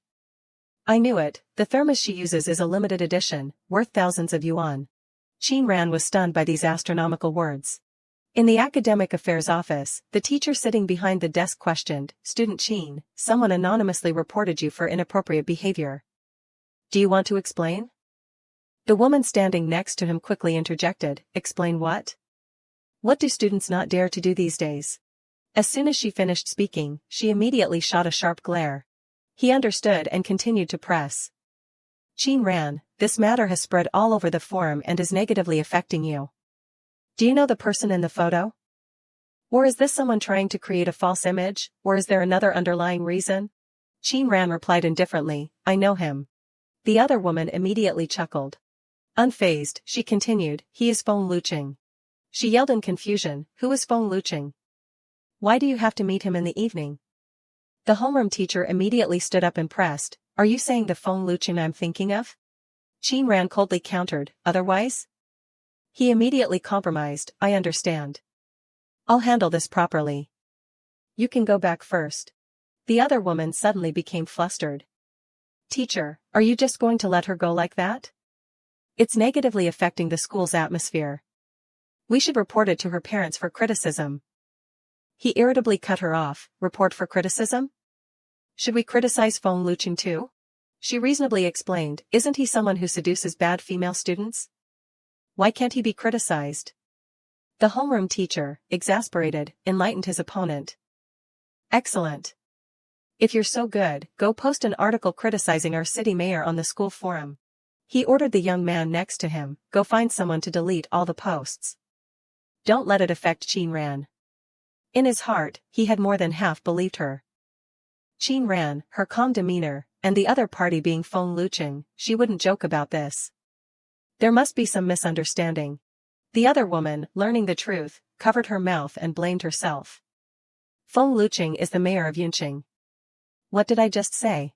In the student council's technical department, a male student looked blankly at Qinyu, who had suddenly appeared. Qinyu, why are you here? She smiled brightly and began to fabricate. Head of the department, some posts on our department's forum have been deleted. Do you forum administrators know what happened? He frankly replied, you're talking about those posts leading from the Sugar Daddy article, right?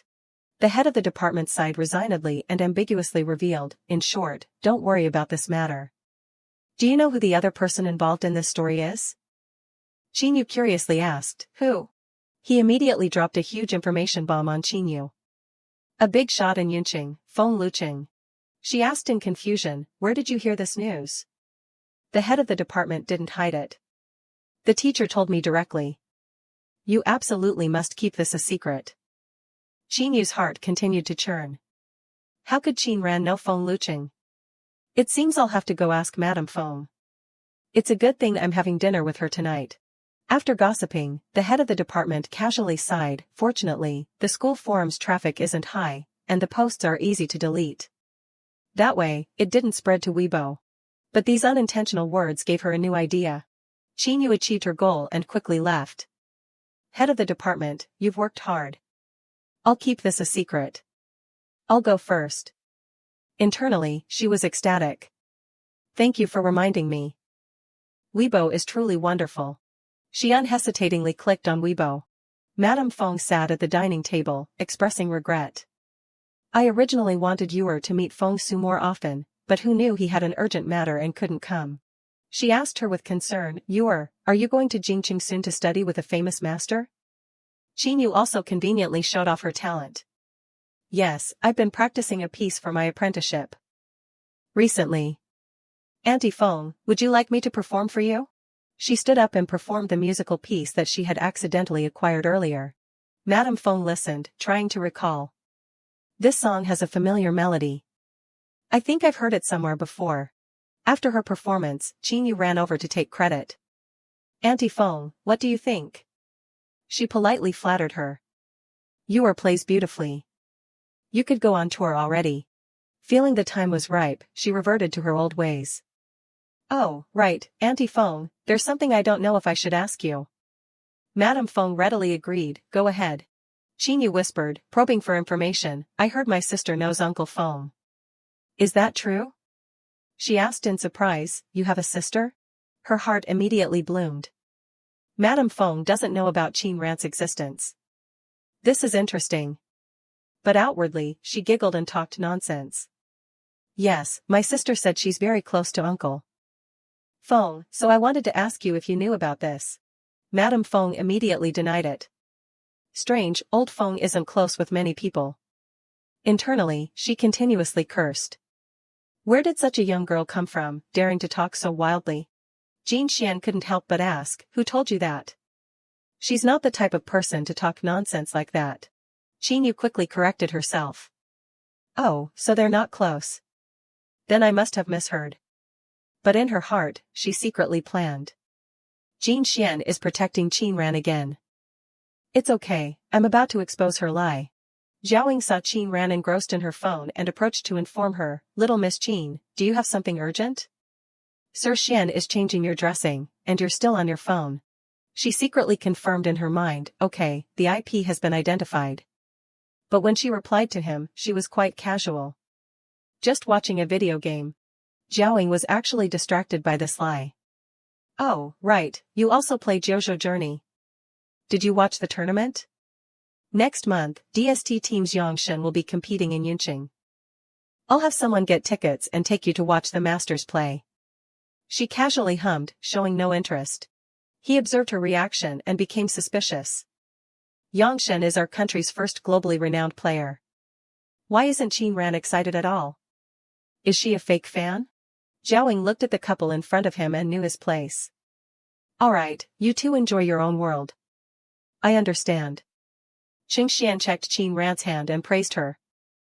Okay, recovering quite well, but still don't play games for too long. Rest a bit more. She heard this and immediately stood up. Then I'll go back first.